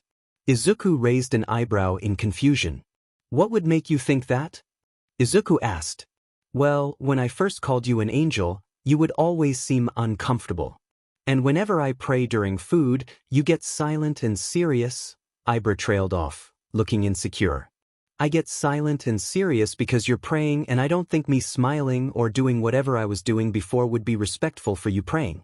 And you already know that I hated being considered an angel because I wasn't an angel and didn't want to feel like I was impersonating one, Izuku explained in a soft voice. I'm sorry for assuming, I don't want to push you away because of my beliefs. I know some of the people at school think I'm weird for them, Ibra said in a low voice. Izuku moved to her, wrapping her in a warm hug. Ibra returned the hug, looking away in silent shame for assuming things. You won't push me away, Ibra. I honestly am fine with your beliefs, even if I don't agree with them in some cases. But that's okay. We don't have to agree on that. They're your beliefs. Don't let what other people think bring you down. All right? Izuku asked softly. I know I shouldn't have worried, but Ibra trailed off. Wanted this to work, right? Izuku. Ibra nodded in response. She suddenly noticed the world turn to gold as Izuku's wings enveloped the two of them. I feel the same way. I was actually worried my beliefs would push you away, Izuku said. Ibra was surprised. While she did know that early on her tolerance for people who weren't Christian was very low, she started getting more tolerant once she met Izuku and Bakugo. But to think, Izuku was constantly worried that she wouldn't like what he believed in as much as she was worried he didn't like what she believed. My goodness. I just feel so foolish now, Ibra commented, finally looking up at Izuku and smiling slightly. Me too, actually. Let's make a promise, then. We won't care about each other's beliefs. We will love each other for who we are, not what we believe in. Izuku said softly. You said love, Ibra commented with a blush. Izuku, realizing what he just said, blushed slightly. Well, Izuku trailed off, looking away in embarrassment. Ibra reached a hand up and turned him to face her. She was looking at him with a blush on her face. Izuku, I don't know how relationships go, but I just feel this desire to do this, Ibra said. Do what? Izuku asked. Ibra wordlessly moved her face closer to his, her eyes locked with his. Izuku didn't know why, but he wasn't moving his head back. It was as if he subconsciously wanted what was about to happen. Their lips met in a soft and caring kiss, fireworks going off in both their minds as their faces heated up and their chests warmed. To them, it was the most amazing thing they could have felt. What are they doing? Can you see? Kigo asked. Kigo was currently holding his girlfriend up so she could look over the hedge that walled off the garden area from the rest of the park. She was looking over, but due to the wings obscuring her vision, she couldn't see what was happening. I can't. His wings are in the way, Karakoko whispered in reply. My little brother is getting his first kiss. I bet that's what. What else would they be doing in there? Talking? I'm gonna pretend I didn't hear that and just think that they're kissing. You're unbelievable, Karakoko muttered with a fond sigh. The two pulled back from their kiss and stared at one another for a moment before looking away in shyness. I know that might have been fast. And I don't think you'd want something like dash. I actually did. Izuku interrupted her with a shy voice. Did? Ibra asked, looking up at him. Yeah. With you, Izuku said, looking at Ibra once more. Agree, Ibra said, blushing even more. The two smiled shyly at one another. Properly comforted, the two pulled back from the hug after a few minutes, Izuku retracting his wings and showing the afternoon sky. The sun was setting, telling them just how long they had been out of the house for. I suppose we're going to have to go home soon, Ibra said, looking down slightly. I guess so. But don't worry. Izuku fixed her with a smile. Why not? We'll be seeing each other again tomorrow. That is, unless you don't want to? Izuku asked. Oh, of course not. I'd love to see you again. Can we spend a bit more time before going home? Ibra asked. Izuku's smile softened. Of course, Izuku replied with a nod. Ibra smiled once more. Thank you.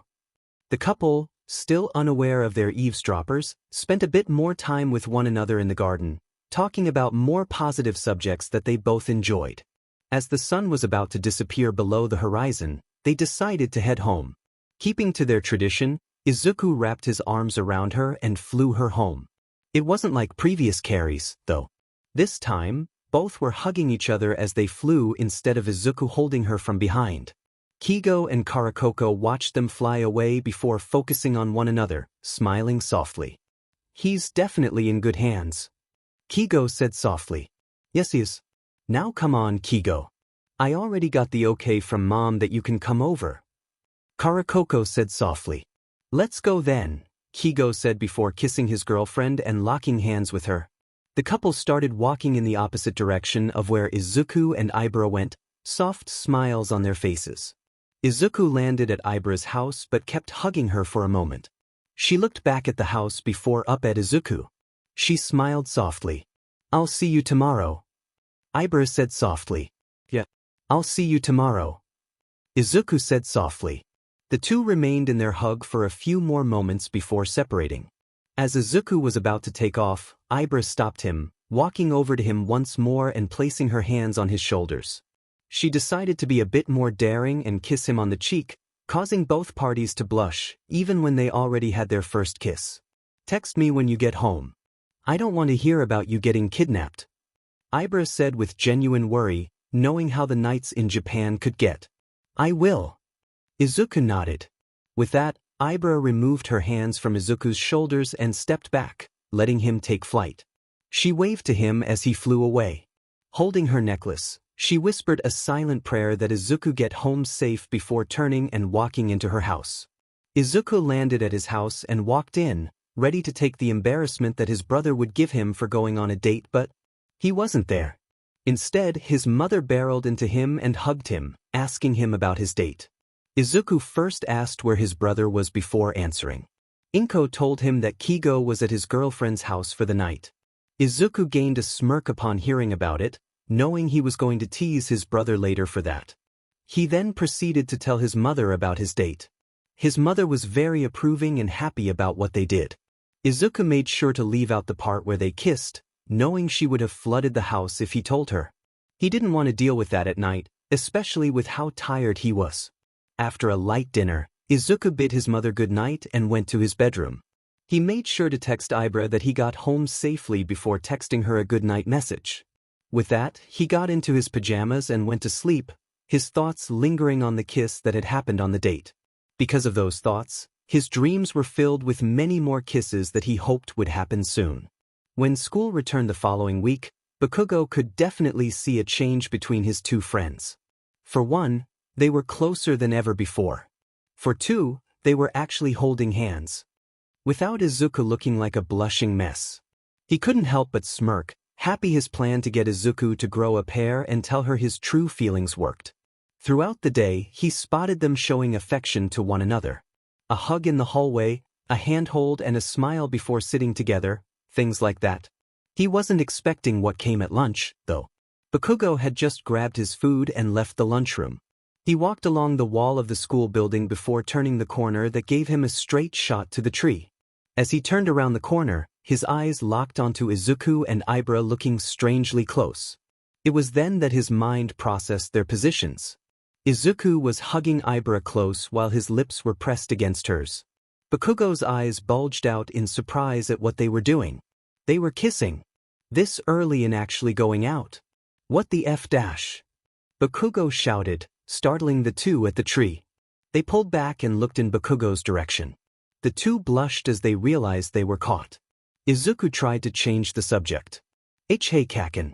Was the lunchroom crowded? Izuku asked. Don't hey Kaken me.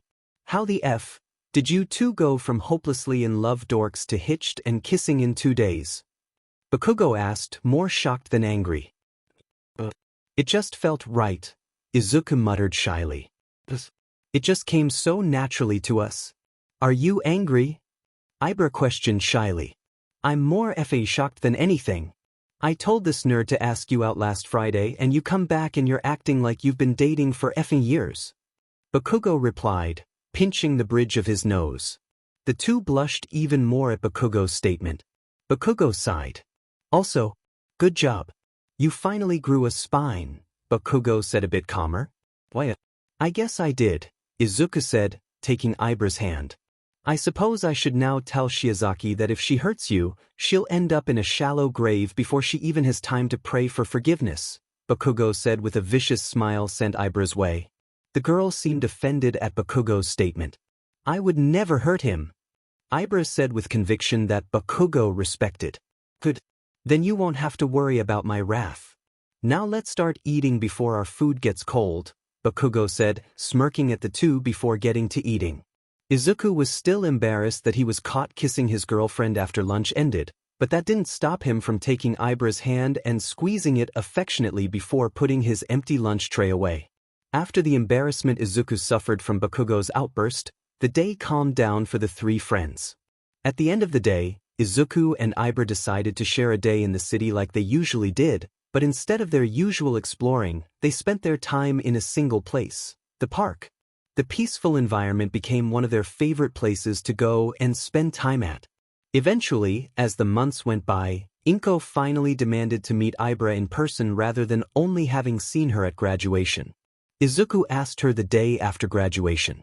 Ibra accepted without having to think about it, having been wanting to meet her boyfriend's mother for a while.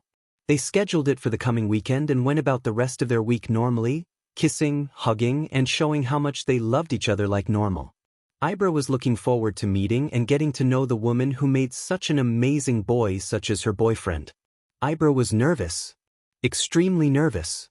What if Izuku's mother didn't like her? Would their relationship still work out even if she wasn't liked? Should she hide the fact she's Christian? Or would it be alright to show it? Ibra. Izuku's arrived. Ibra's mother brought her from her thoughts. Okay. Tell him I shall be out momentarily. Ibra called. She was currently staring at her bed which had two different tops. One was a red sundress that would go down to her knees, while the other was a simple white t-shirt. She didn't want to go too extravagant, but also wanted to look nice. Her eyes quickly darted from one top to the other. She finally bit her lip and chose the sundress, putting it on quickly and straightening the wrinkles out. She then took her cross necklace and put it on before leaving her room. Ibra made it to the front door to see Izuku conversing with her mother, who was asking what they were planning on doing. I was thinking of introducing her to my mother today and spending the day with her at my house. She heard him say, "Oh, that's splendid. I bet your mother is a kind lady." Indeed she is. She's been looking forward to officially meeting Ibra for a while, Izuku said. Ibra cleared her throat, letting the two of them know she was there. She saw a massive blush forming on Izuku's face as he looked at her appearance. Ibra smiled softly, knowing he thought she looked good. "Ibra, honey, you look very beautiful," her mother said. "Thank you, mother," Ibra said with a nod. "Oh, I'll not hold you two up any longer. May the Lord bless your journey," the woman said before stepping away. Izuku and Ibra focused on one another, each smiling softly. "Ready to go?" Izuku asked. "Yes, I am. Are we going to fly?" Ibra asked. "Is there any other way to travel?" Izuku replied with a question of his own. Ibra smiled before moving up to him and pulling him into a gentle hug. Izuku returned her hug and emphasized it with his wings moving around her and resting against her back, making her hum softly in enjoyment. "You give the greatest hugs, Izuku," Ibra said softly. "I think you give them better," Izuku said softly, smiling lovingly. "Shall we agree to disagree?" Ibra asked. "I suppose we shall," Izuku replied, playing along. She smiled softly, humming once in acknowledgement before pulling away from the hug, moving to put her shoes on. Once she did, she took his hand and gently pulled him outside so that they could get on with their day. Izuku landed in front of his house, carrying Ibra bridal style in his arms. Ibra was blushing slightly and her vine hair unintentionally wrapped around his chest when he was flying her over. He looked down to see her looking at the door for a moment before looking up at him. He smiled softly at her. "You all right?" Izuku asked softly. "Why, it was just surprising. Flying like this," Ibra said shyly, making Izuku's smile slightly larger. His eyes locked with hers and they neared their heads to one another, meeting in a loving kiss. Ibra retracted her vines as she kissed him. Pulling back, they smiled once more at one another. "Thank you for flying me here. It's always nice," Ibra said softly. "I'm glad you enjoy flying just as much as I do," Izuku replied. "What can I say? You convinced me," Ibra said with a warm smile. Izuku chuckled softly, with Ibra joining soon after. Their laughter died down after a few moments and they stared at one another once more with smiles on their faces. "You gonna keep holding her like you just got married, or are you gonna bring her inside?" Kigo's voice interrupted the two's moment, startling them. Izuku and Ibra looked to see Kigo and Inko at the door, the elder brother wearing a knowing smirk while Inko wore a teary-eyed smile. The couple blushed brightly at their audience before Izuku let Ibra down. The vine-haired girl straightened her sundress out before standing straight up. She was about to step forward when Izuku took her hand. She looked up at him to see him give her a nervous smile, nodding. Ibra nodded in response before the two started walking to the front door.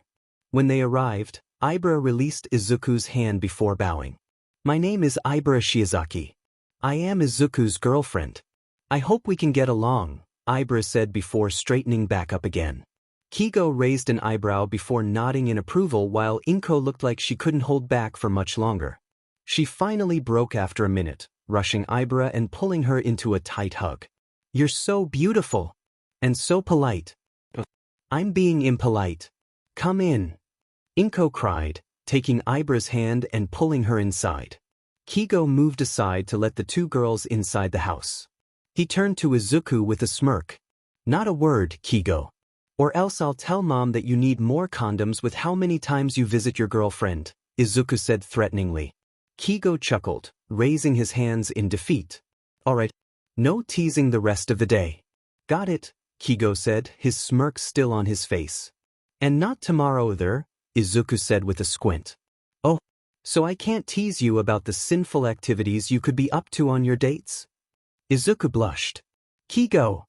As Izuku and Kigo were at the front door, Ibra was brought to the living room by Inko and sat down on the couch. Would you like some tea? Inko asked. Ibra, who was still recovering from the sudden yank into her boyfriend's house by his mother, only nodded in reply. Inko smiled before turning and entering the kitchen, soon returning with a pot of tea and 2 cups. She poured the tea before sitting down beside Ibra. So, may I call you Ibra? Inko asked. Wise. You may, Ibra said.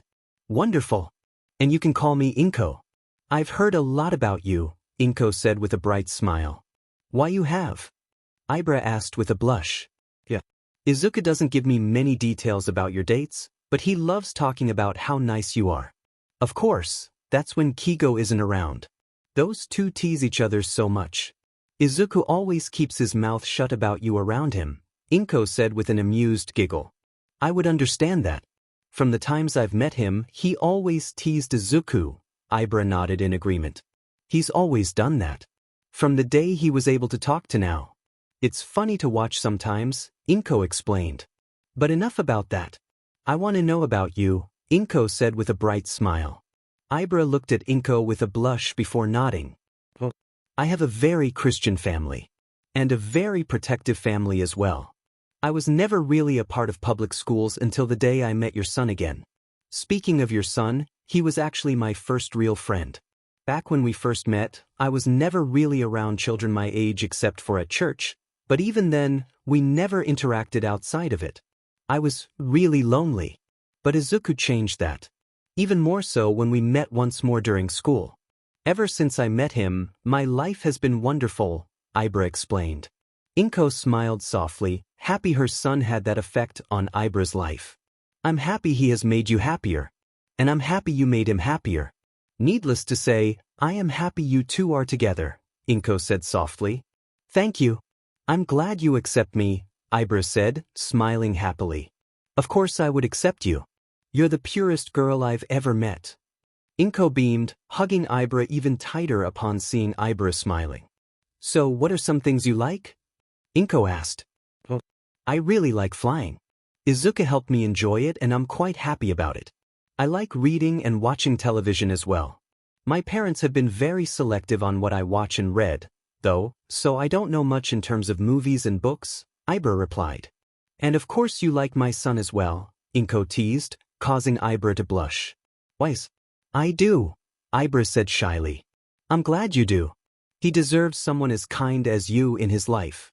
He hasn't been the same since Hisashi died. But after his first day back, he returned with a smile. I suppose you were the cause of that, correct? Yes, I was. I really wanted to help, Ibra said. You helped him so much since that day, Ibra. And for that I thank you, Inko said softly, pulling the girl into a hug Ibra returned. The two descended into comfortable conversation after pulling back from their hug. The rest of the evening progressed very well for Ibra. After a while longer talking to Inko, Ibra watched as Inko broke up the tease fight that was happening at the front door. When the two calmed down, Izuku and Kigo were both blushing with embarrassment while side-eyeing each other. After Inko broke their fight up, Izuku offered to take Ibra on a tour, which she accepted. The tour reminded her of her house, having a similar layout as hers, with the primary difference being the decor of the house. Their tour ended at Izuku's room, which took a while to get to due to his shyness over showing it. Eventually he had to face the music and show his room. Well, here it is, Izuku said shyly. Ibra looked around as she entered Izuku's bedroom. It was wall-to-wall hero merchandise, including ones of his late father. When she saw the posters of his father, her heart panged with sorrow, knowing it must have hurt to wake up to them every day. She turned to face him with a smile that seemed to attract the light of the heavens with its beauty. It's a wonderful room, Izuku, Ibra said softly. Izuku took one look at Ibra's face and blushed, hiding his face with his wings in embarrassment. It's too nerdy, though, Izuku said shyly. That's okay. It's exactly what I would think your room would be like, Ibra replied. Okay, Izuku said, his wings moving away and revealing his shy face. Izuku, could you come? Here? Ibra asked. The boy nodded, walking up to her, where she turned his head to face hers and placed a gentle kiss on his lips.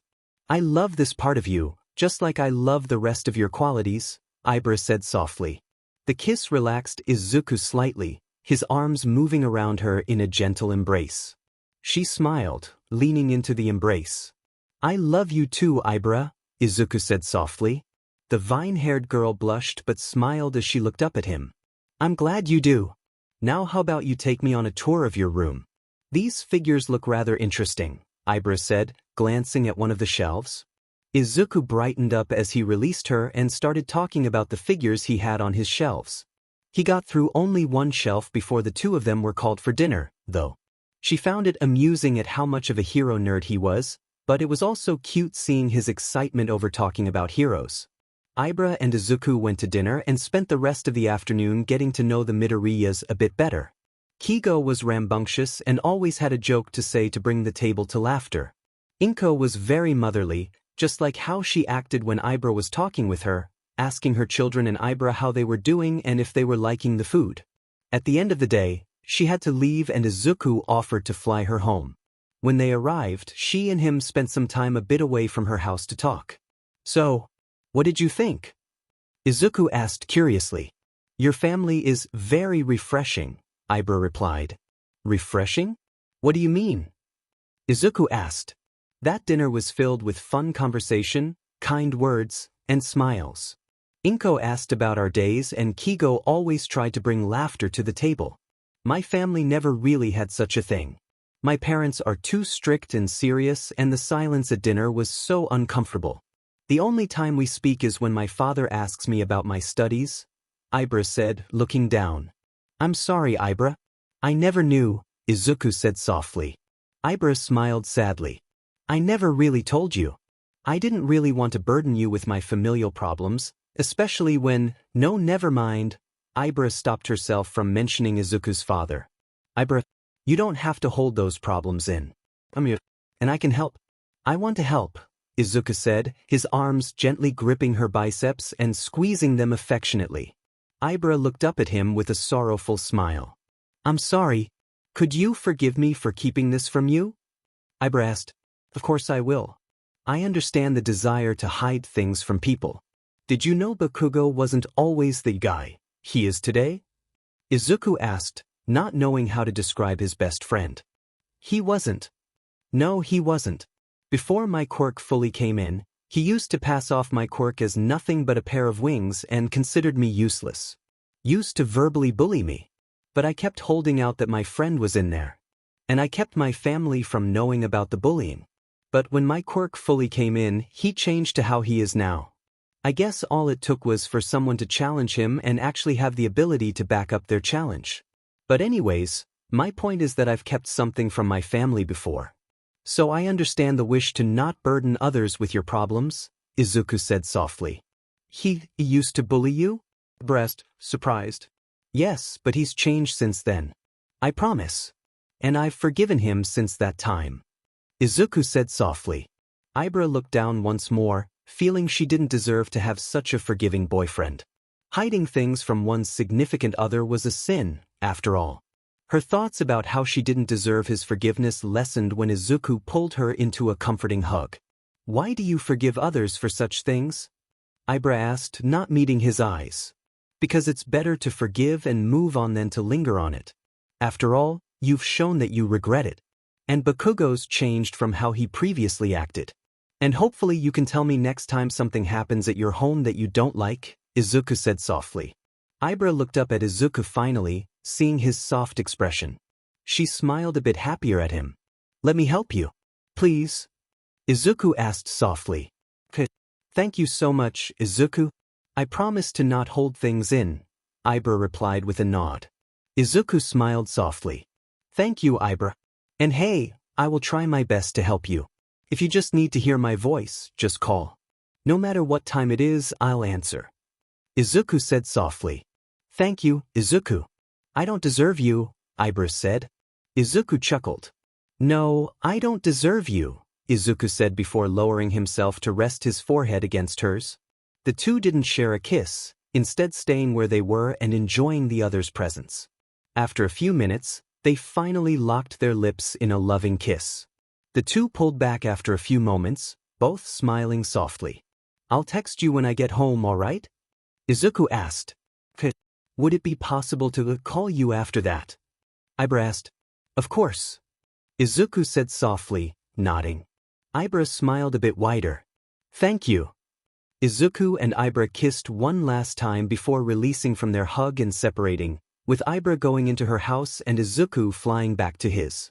Ibra had bid goodnight to her parents soon after she entered her house and waited for Izuku to text her.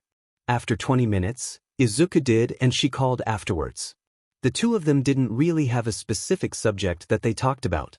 Ibra was just wanting to hear Izuku's voice and Izuku was wanting to just talk with her. As the night progressed, Ibra found herself being lulled to sleep by Izuku's soft voice that he spoke with to make sure his family wasn't woken up by him. As she got sleepier, Izuku tried gently to get her to go to sleep. Ibra proved rather stubborn when tired, however, determined to keep speaking to her boyfriend. In the end, Izuku kept talking to her until she fell asleep on the phone, in which he then whispered a good night and hung up before going to sleep himself. Both Ibra and Izuku enjoyed a wonderful sleep, not knowing that something was coming that could change their lives massively. The following years went by faster than either of them expected. The problem with Ibra's parents persisted, unfortunately, leading to many late-night calls. Izuku was always willing to help, for which he had Ibra's everlasting gratitude. Izuku and Ibra gradually got closer and advanced their relationship. Their 11th year of school marked the first time they had a sleepover. It took some work on Ibra's end, whose parents were apprehensive of her sleeping over at a boy's house, but they eventually allowed it. Inko required much less convincing, happily agreeing the first time he asked. Of course, Kigo couldn't help but tease his brother about having a girl stay the night. Thankfully for Izuku, Kigo was going to see Karakoko, whom he brought over the previous year, for the night as well. It wasn't at all due to Izuku bringing his girlfriend over that he suddenly decided to see his girlfriend for the night. Not at all. "I don't want you to pick me up this time around." Ibra's voice came through Izuku's phone. "What? Why not?" Izuku asked. "I want to get some exercise in." "You've really spoiled me, especially since we both want to be heroes," Ibra replied, a soft giggle coming through the phone. "That's true. And speaking of being heroes, we really should get to training," Ibra said. "We can talk more about that when you're here," Izuku replied. "Right. I will see you soon." "I love you," Ibra said softly. "I love you too," Izuku replied.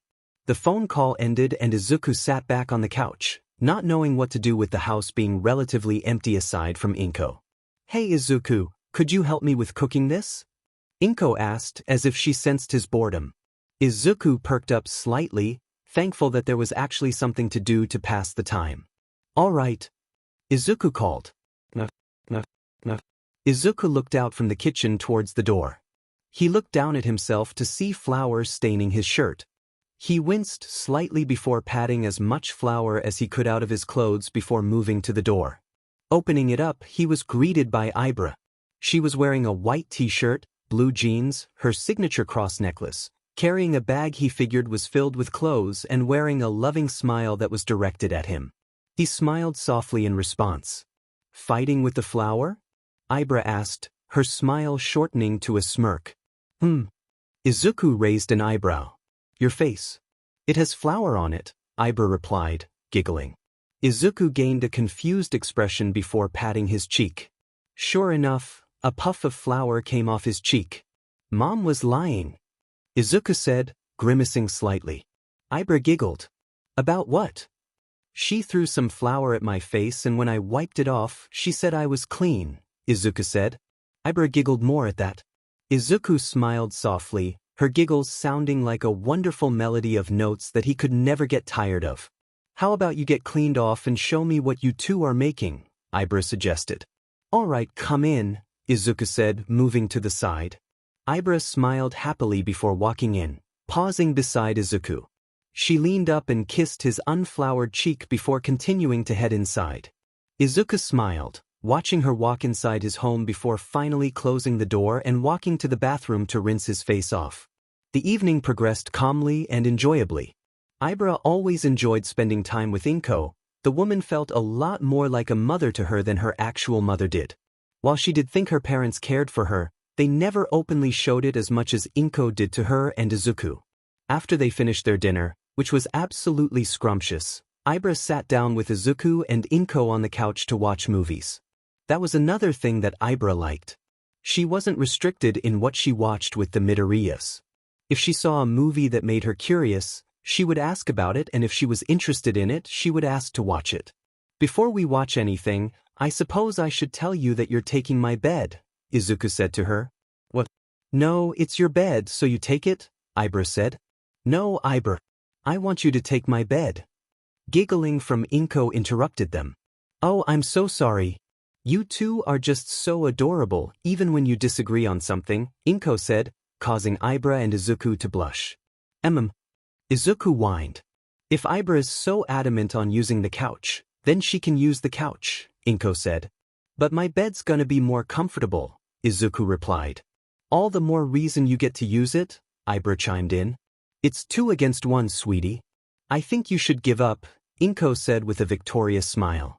Izuku drooped his shoulders in defeat, his wings following suit. Ibra giggled softly before yelping as she was suddenly yanked into a cuddle. As penance, you must cuddle with me, Izuku said with a playful pout. Ibra giggled once more before melting into his arms, resting her head against his shoulder. Oh, if I must, Ibra said softly, not hiding her enjoyment. She saw Inko smiling softly at the two of them and couldn't help but smile a bit wider, happy she liked the two of them being in a relationship. Her thoughts were brought back to Izuku as his wings slowly wrapped around them, giving them a warm blanket to snuggle into. It felt absolutely heavenly. I could really get used to this, Ibra said softly, letting out a gentle hum of satisfaction. Me too, Izuku replied, placing a gentle kiss on top of her head. She felt a wave of gentle warmth flood her body from the kiss. They began watching a movie soon after, choosing one they had already watched since Ibra didn't want to move from the warmth she was feeling. She could really get used to this. Reconnecting. Alright, class, as usual, you will get your full class schedules tomorrow. I do expect your papers about what you want to do in the future on my desk tomorrow morning after the bell rings, Izuku's teacher said. It was the last year of high school. In the time between their first sleepover and then, they began training themselves, going on daily runs and going to a nearby gym that allowed them to improve their bodies. They still had the question of where to train their quirks, but Izuku said he had an idea of where they could train. Izuku mulled over the idea in his head when he was pulled from his thoughts by the popping of Bakugo's quirk. Izuku jolted back when he noticed the popping explosions were close to his face. He looked up to see Bakugo with a smirk. Had to get you out of your daydreaming somehow. What is it? Izuku asked, trying to calm down from being startled. I gotta go to the arcade with some nerds, so I won't walk home with ya, Bakugo said. Izuku smiled. You know, you should stop calling them nerds. Maybe try making more friends. I got enough of them. Too many and they get in my way, Bakugo scoffed. Izuku chuckled. Fair enough. I gotta go get groceries for my mom anyways, so I wouldn't have been able to walk home anyways, Izuku replied. They better not be. Katsudon ingredients? Bakugo shot back. Maybe. Izuku said, looking away with a flustered blush. A giggle caught Izuku's attention, causing his gaze to turn to Ibra. The past years had proven kind to Ibra, blessing her with a growth spurt that made her stand at even height with Izuku. You and your Katsudon. Be careful, I may get jealous, Ibra teased. Why you know I love you more than Katsudon? Izuku said with a flustered pout. I believe you, Ibra said with a kind smile. Now how about we get going? Alright, Izuku replied. Whipped, Bakugo said before leaving. Shut up. Izuku snapped at the cackling Bakugo. Izuku and Ibra were walking down the sidewalk, heading home after shopping. Izuku, Ibra asked. What is it? Izuku questioned. Do you think I can stay the night this weekend? Ibra questioned. You already know the answer, Izuku replied with a smile. I know, but I thought it would be polite to ask, Ibra said, a shy smile gracing her lips. Well, I think the ones you really need to ask are your parents. They have been a lot more open to me sleeping over at your house recently, Ibra commented. That'll make things easier, Izuku said with a smile. Indeed it will, Ibra replied, returning his smile. Izuku's wing hooked around Ibra's side, gently pulling her closer to him. She giggled softly at the gesture before suddenly stopping as the both of them heard an explosion. What was that? Izuku questioned, looking around. Another pair of explosions went off. Izuku pointed to a nearby street. Over there, Izuku said, running over with Ibra following. When they turned the corner to the street, they saw a large crowd surrounding the entrance of an alleyway, being held back by heroes Izuku was familiar with. The one he was most familiar with was Kamui Woods, who wasn't doing anything. He noticed another, Backdraft, who was putting out the fires at the entrance to the alleyway. Izuku, Ibra said worriedly. What? Izuku asked. Look, Ibra said, pointing to the figure in the alleyway. Izuku saw a large sludgy substance surrounding a blonde-haired Bakugo. Kaken. Izuku let out. Izuku, without thinking, dropped the bags in his hand and soared into the sky, Ibra shouting after him. He flew straight for the sludge, using his quirk to reflect the light and slice into the sludgy substance. From the outside perspective, it looked like the sludge was suddenly splitting apart for no reason. He landed in front of the sludge and reached inside, grasping his friend and pulling as hard as he could. The sludge, understandably, was hard to pull out of, but he sighed in relief when Bakugo's face was out and he took a large gasp of breath. Finally freeing Bakugo's hand, Izuku shouted, "Blow him away!" With pleasure. Bakugo roared, using his quirk as much as he could, blasting the sludge away and freeing himself in the process. The two of them fell backwards, panting in exertion over what they just did. You bastards. You goddamn bastards. Nobody, not even brat kids, can make a fool out of me. Izuku and Bakugo looked back to see the sludge reform itself into its full form, glaring down at the two of them with unbridled rage. Before anyone could move, they heard a familiar voice. I will not allow you to harm these children. They turned back to see All Might leaping in with his fist reared back. Detroit smash. All Might roared, throwing his fist forward and exploding the sludge before it even connected. Izuku watched All Might land, staring in awe at the number 1 pro hero. He wore his usual smile, but he wasn't wearing his costume. Instead, he was only wearing a white t-shirt and green cargo pants. Suddenly, it started raining, even though it was completely clear out. He changed the weather. Holy crap, All Might's so strong. Izuku heard the voices of the onlookers, but decided to focus on Bakugo's well-being. He turned to him, placing a hand on his shoulder and getting his attention. Are you all right? Izuku asked. My mouth tastes like I threw up sewer water, Bakugo grumbled. But I'm fine. Thank goodness, Izuku muttered. Before he could continue, he was pulled aside by the heroes. Do you know what you just did? That was Dash. He knows what he did, Woody Two Shoes. Bakugo snapped from his spot where he was being checked over by the paramedics. It was against the rules to dash. I know it's against the rules, but Izuku hesitated before biting back the sorrow he felt thinking about him. My father told me to never hesitate when someone's in need, quirk laws be med. Kamui seemed to recognize Izuku once he said that. You're Eagle's kid, Kamui said. Yeah, I am, Izuku replied, holding back the sadness his father's hero name brought. Eagle? Who's that? A woman Izuku recognized as the newly debuted MT lady questioned.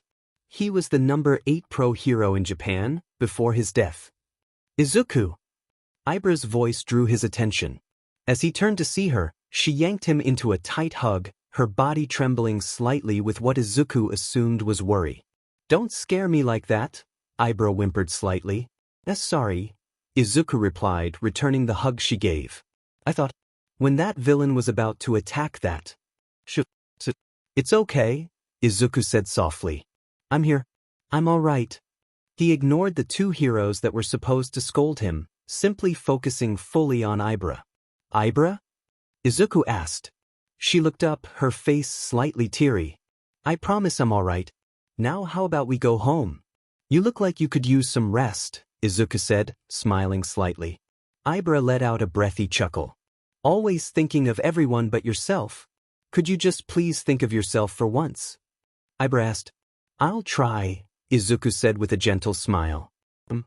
The two looked to see MT Lady and Kamui watching them with awkward postures. Well, we're supposed to scold you so.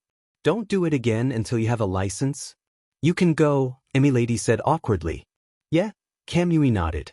Izuku looked at Bakugo who was also watching them.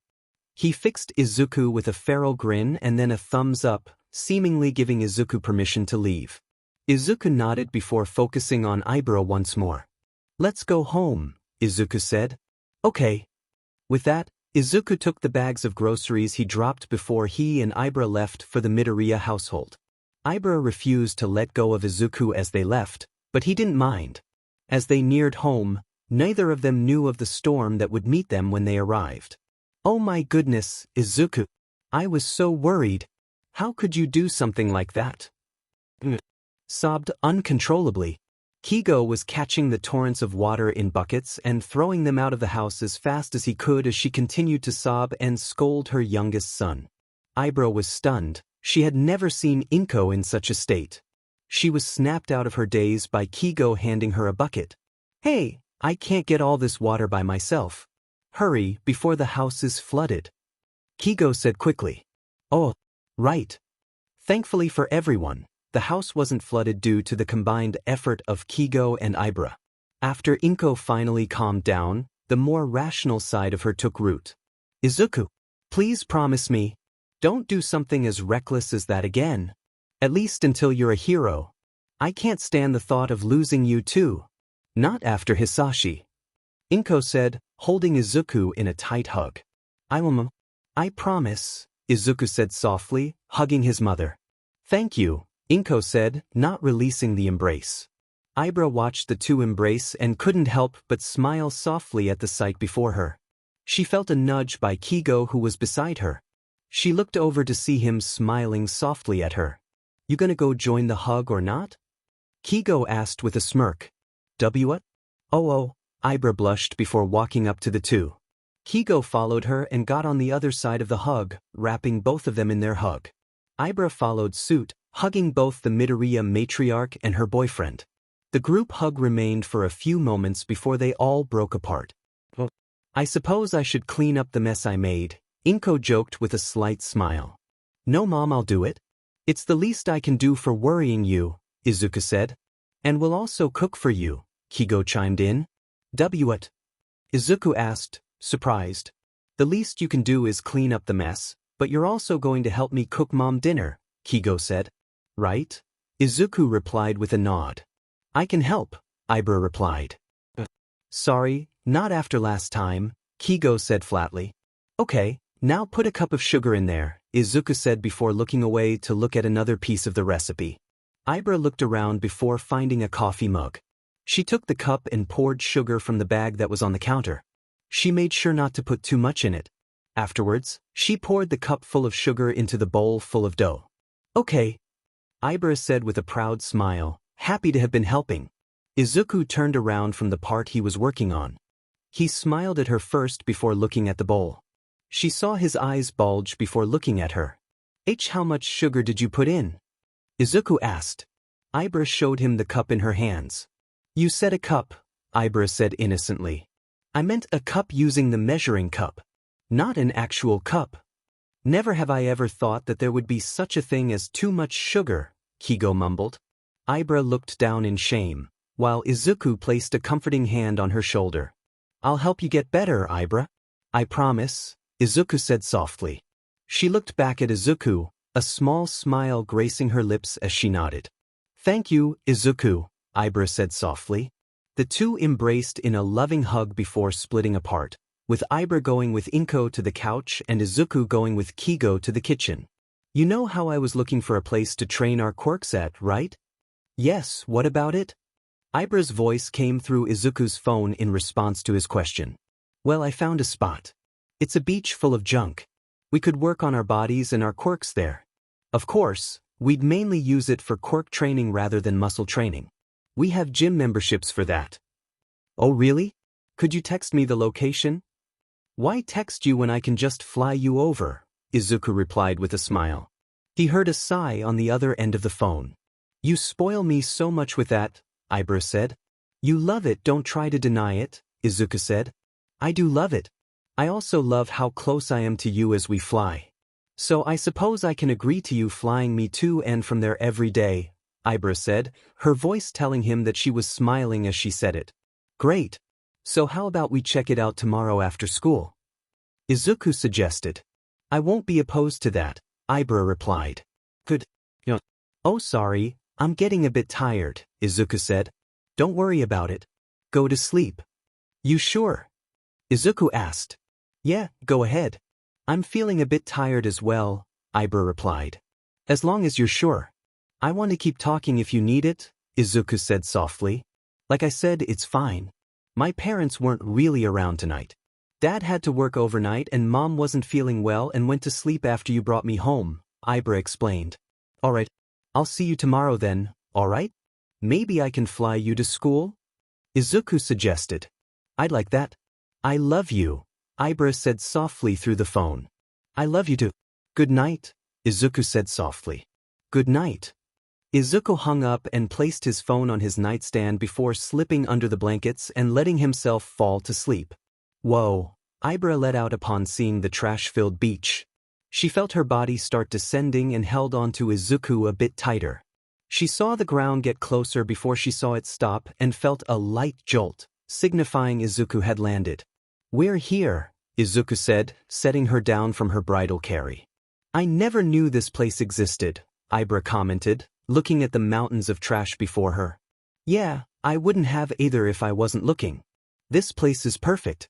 And hey, when we finish training our quirks, we can clean the beach.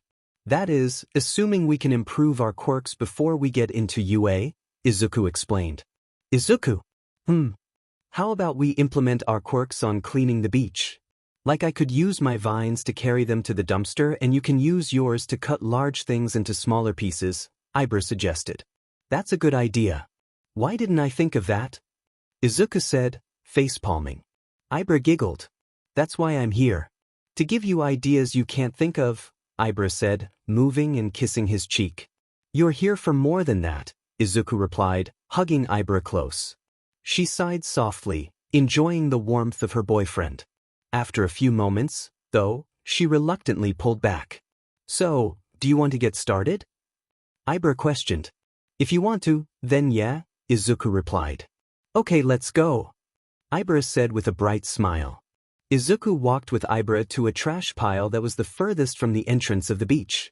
On the walk over, they decided to work from the back to the front, meaning their feet would get somewhat wet for their first few days there. You think you could have picked a better pile? Izuku. They were in front of a pile filled with broken-down cars? Not only those, but there were large appliances as well. If I did, you wouldn't be able to train your quirk, Ibra said with a clever smile. Sometimes I regret exposing you to Kaken's ways, Izuku said with a sigh. You love it when I tease, Ibra giggled. I never said that, Izuku shot back, blushing. Let's just get started. Ibra simply giggled in response before sending her vines into the earth, more of them sprouting out and reaching for the highest piece, which was a truck's front end. Bring it down and hold it in front of me and I'll get to cutting, Izuku said. Okay, Ibra said with a nod. Izuku watched as the truck's front end slowly descended to his level. Once it reached him, he concentrated on using his quirk to start cutting into the metal. He immediately noticed he'd have to pour a bit more strength and go a bit slower than he usually would. Tell me when I can move it, Ibra said. I will, Izuku replied, knowing she wouldn't be able to see the beams of light shooting from his golden wings like he could. Eventually, he managed to cut it into manageable pieces. He glanced to the side and noticed Ibra looking slightly tired. He understood, due to her having to constantly use her vines to keep the object above the ground. It was as much quirk training for her as it was for him, maybe even more as she was the one doing the heavy lifting. I can try and take some of the pieces if you need a break, Izuku offered. No, it's fine. This will just improve my control and strength, Ibra replied. Don't hesitate to ask for help if you need it, Izuku said. I will, Ibra replied. The two ended their day admiring the modest fruit of their labors, a pile of trash that was only half as big as it was in the morning. It was a start, at least. They knew they would make more progress as their quirks improved. The two of them decided to head back home, wanting to spend some time together relaxing before the sun went all the way down. As they neared the edge of the beach, they saw a blonde-haired man with light blue eyes. He was wearing a white t-shirt and gray cargo pants that looked slightly loose, and he was sitting on a bench facing the beach. He was looking at them, causing Izuku and Ibra to look at each other curiously. Did they know him? They approached the man curiously. "Excuse me? Why are you watching us?" Ibra asked. "Oh, forgive me. I noticed you cleaning the beach and wished to watch," the man said with a kind smile. "We're sorry for assuming anything. It just was strange to see someone watching us," Izuku said.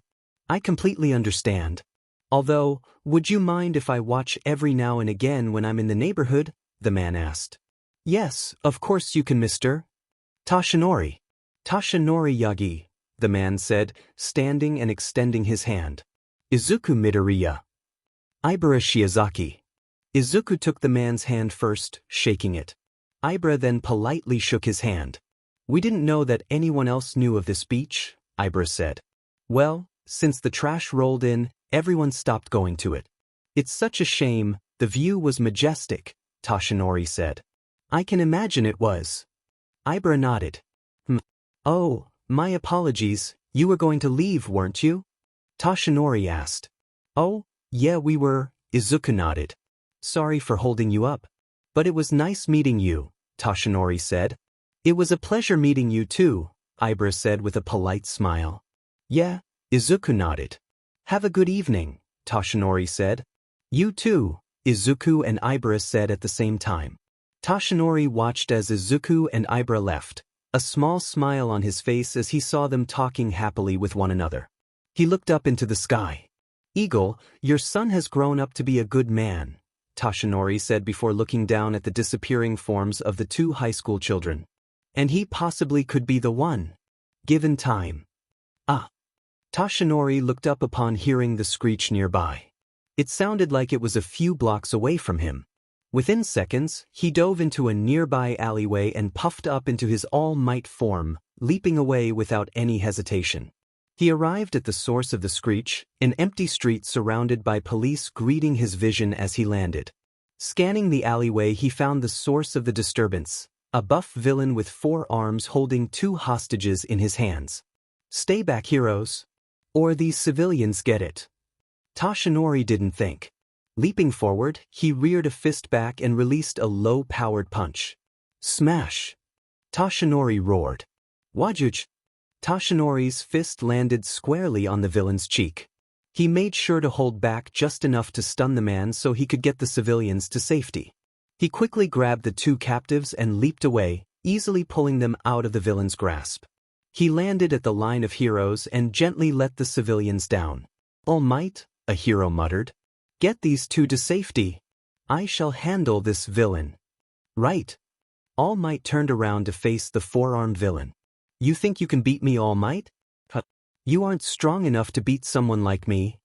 All Might's mind tuned out the monologuing a moment later, his mind flashing. A man with dusty, chocolate-brown wings laid on the ground, his wings at uncomfortable angles and a hole in his stomach. He fixed Toshinori with a pained expression. "Oh, the man gurgled out. Pulling himself out of the memory, he hardened his gaze and leaped to action, interrupting the villain's monologue. "Detroit smash!" All Might roared. 1 punch was all that was needed. When his fist landed, the man shot back into the building he was standing in front of, kicking up a large cloud of dust. All Might rushed in to make sure the villain was knocked out. Once he made sure he was out cold, he sighed. He looked down at his closed fist. "Never again." Reconnecting. Izuku was brought away from his thoughts by the sound of the bell. Looking up from the notebook he had in front of him, he saw the students all getting up and packing to leave. "Izuku!" Ibra's heavenly voice drew his attention to her. She had an amused smile on her face. Were you lost in your thoughts again?" Izuku blushed, smiling sheepishly as he scratched the back of his head. "Yes, sorry. Did you say something else?" Ibra put a hand in front of her mouth and giggled quietly. No, I didn't. I simply noticed you weren't paying much attention. He always zones out at this time of day.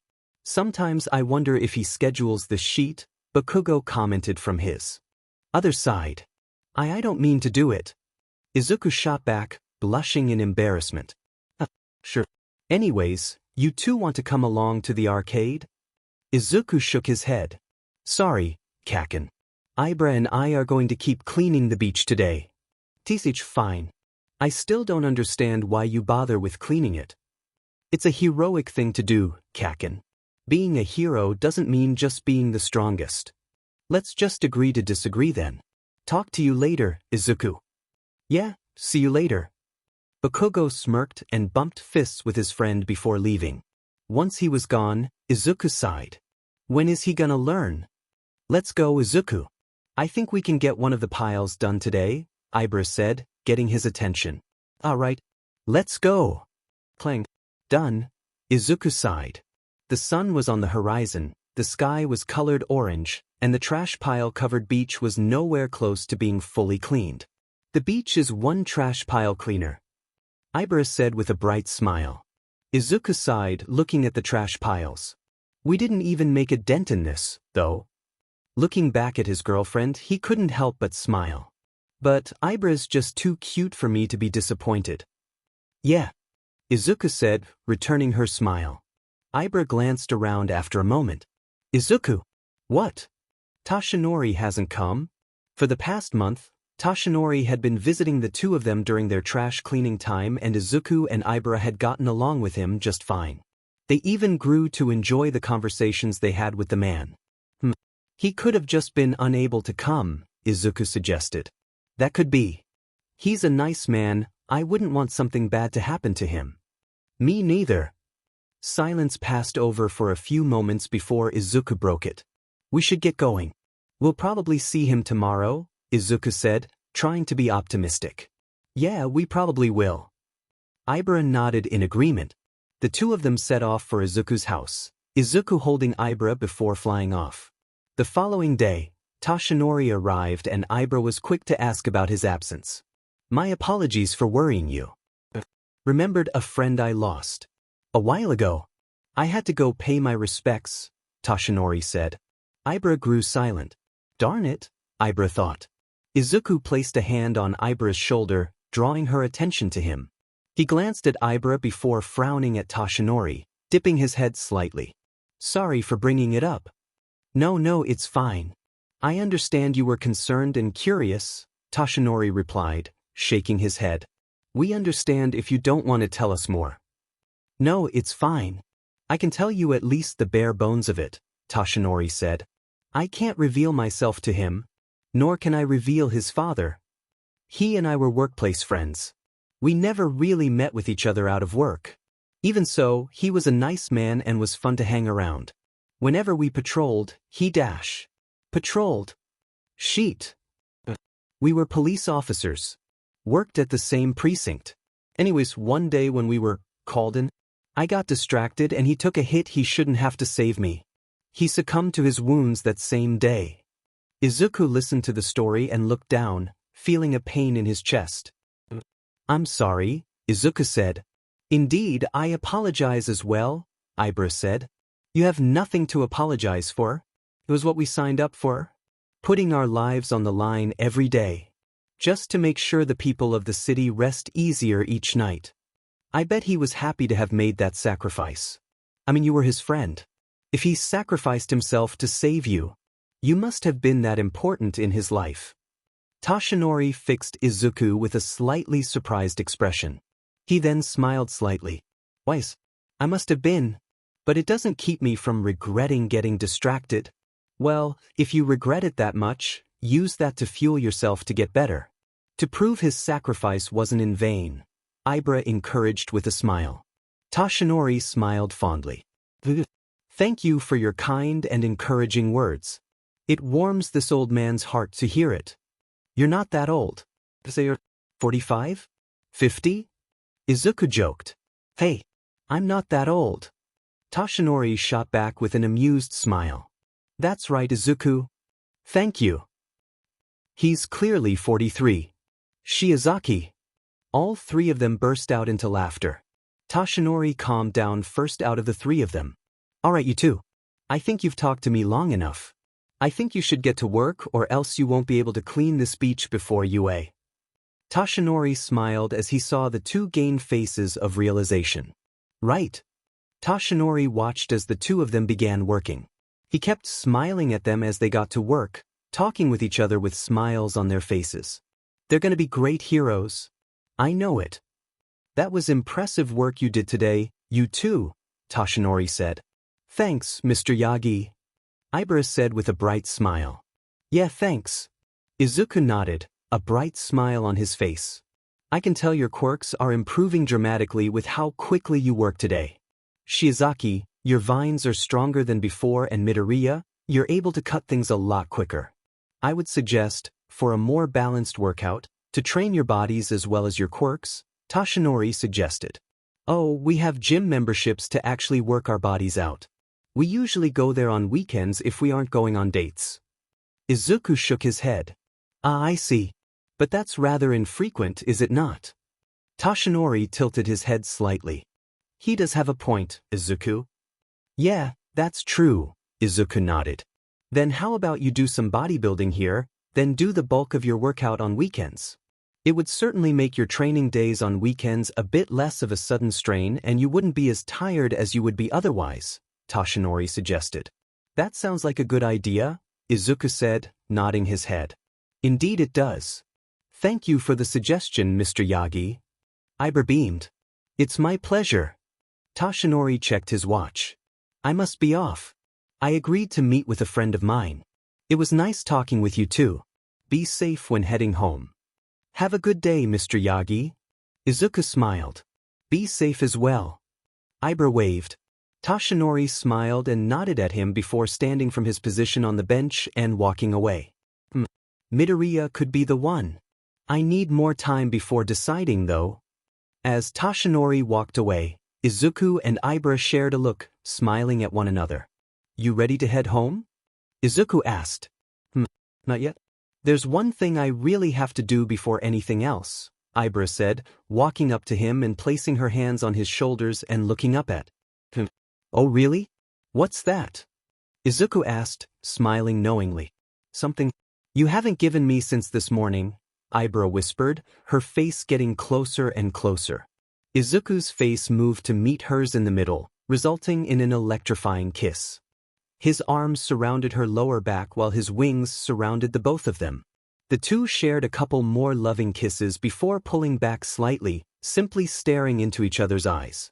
I really should have given you more today, Izuku said in a hum. You really should have. But you have time to give me more. After all, I'll be staying over tonight, Ibra hummed. I'll be sure to atone for all the kisses I didn't give you today, Izuku replied with a loving smile. Then how about we get going home and you can start? Izuku opened his wings and held Ibra closer, causing her to hum in enjoyment. She rested her head against his chest as she wrapped her arms around him. He flapped his wings and lifted off, flying home. Ibra, enjoying the flight, smiled as a thought ran through her mind. I love Izuku. My handsome angel. Izuku and Ibra landed in front of the Midoriya house, the evening breeze causing them to shiver ever so slightly. The sky was getting dimmer and the moon was seen to be rising in the distance. The two of them looked at one another and smiled softly, leaning forward and kissing one another before pulling back and approaching the door, their arms remaining locked around one another as they walked. Are you sure you don't want to take my bed? I'm all right with staying on the couch. Ibra nodded. I'm sure. I don't want you to have a less comfortable sleep than I. As long as you're all right with it. I'll just steal the couch early so she has no choice but to take the bed. Izuku thought. Izuku reached forward and opened the door, letting Ibra enter first. Izuku closed the door and walked up to her side before the two of them continued through the house. As soon as they turned the corner to the living room, they froze. Inside, Kigo and his girlfriend Karakoko were sitting on the couch with Inko on another couch. Her and Karakoko were holding teacups and smiling softly as they talked. Kigo had a slight blush on his face as he looked away. His right hand was on his girlfriend's thigh, holding her free hand. I'm so happy you make sure he acts smart under pressure situations, Inko said softly. Karakoko giggled. Well, it's hard to keep the knucklehead in check, but I manage. Hey! Kigo called in protest. Izuku and Ibra looked at one another. Did you know about this? Ibra asked. Not at all. Oh, hello you two. Inko drew their attention. Kigo was smirking knowingly while Karakoko was smiling politely. Inko was smiling her warm, friendly smile that always welcomed Ibra whenever she met her. Her heart warmed at the motherly Midoriya. Hello, Mrs. Midoriya. Hey, what's going on? Kigo brought Karakoko home to stay the night. Dang it. 5 people in the house. Now what's the plan for sleeping arrangements? Ibra was the first to react, bowing slightly in greeting. It's a pleasure to meet you, I'm Ibra Shiozaki. Karakoko's eyes widened for a moment before softening as she stood up while still holding Kigo's hand. She bowed slightly in response. I'm Karakoko Owada. It's a pleasure to meet you as well. Izuku fixed Kigo with a suspicious glare. He continued to smirk in response. Come have a seat, you two. I was just getting to know her, Inko said with a smile. Izuku glanced at his mother and nodded, returning his gaze to his brother for a moment longer before walking over and sitting at the couch across from Kigo's. Ibra sat next to him, leaning against him slightly. He wrapped an arm around Ibra's lower back, drawing a content sigh from his girlfriend. So, Karakoko, do you wish to see Kigo's baby picture dash? No. She doesn't. Kigo interrupted. Karakoko smirked evilly. I'd love to, Mrs. Midoriya. Oh please, call me Inko, sweetie. Please no, Mom. Kigo cried. Izuku grinned at seeing his brother's embarrassment. Ibra looked away to see his grin and giggled softly. Always competing with your brother, aren't you? Yeah, I am. Gotta see who's the better one, after all, Izuku replied, his grin lessening to a smirk. Ibra smiled. You two are unbelievable. Ibra sighed fondly, resting her head against his chest. Inko drew their attention once more with a coo, followed by Karakoko cooing as well. This was their 4th-year play. Izuku instantly grew worried while Kigo grew even more so. Kigo played Superman while Izuku played Hawkman. Ibra instantly got up. No. Curse you, In a moment, she was by Inko's side, cooing at the picture with the other two. You were so adorable. Both Ibra and Karakoko cooed. Izuku and Kigo grumbled, blushes dusting their cheeks. We should have never let Mom get out the DMN photo album. Agreed. After the embarrassing situation that was Inko showing Izuku and Kigo's girlfriends their childhood pictures, they had dinner. Thankfully for them, it wasn't long after the picture of their play costumes and poses that she decided to do so. So, how was each of your days? Inko asked as they idly ate their food. Kigo crashed into one of our classmates during hero training today. The guy had a quirk related to glue, so they got stuck until we found a way to pull them apart, Karakoko started off. Hey. We agreed not to speak of it. Kigo snapped embarrassedly, Izuku and Ibra chuckling in the background. I don't remember agreeing. Just you telling me to not say a word to anyone, Karakoko replied with a smirk.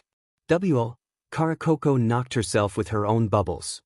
Karakoko's blush happened instantly, her cheeks turning purple as she sputtered in the midst of eating. Hey. Shut up. Your fault for bringing up my glue incident. It's not my fault you weren't watching where you were flying.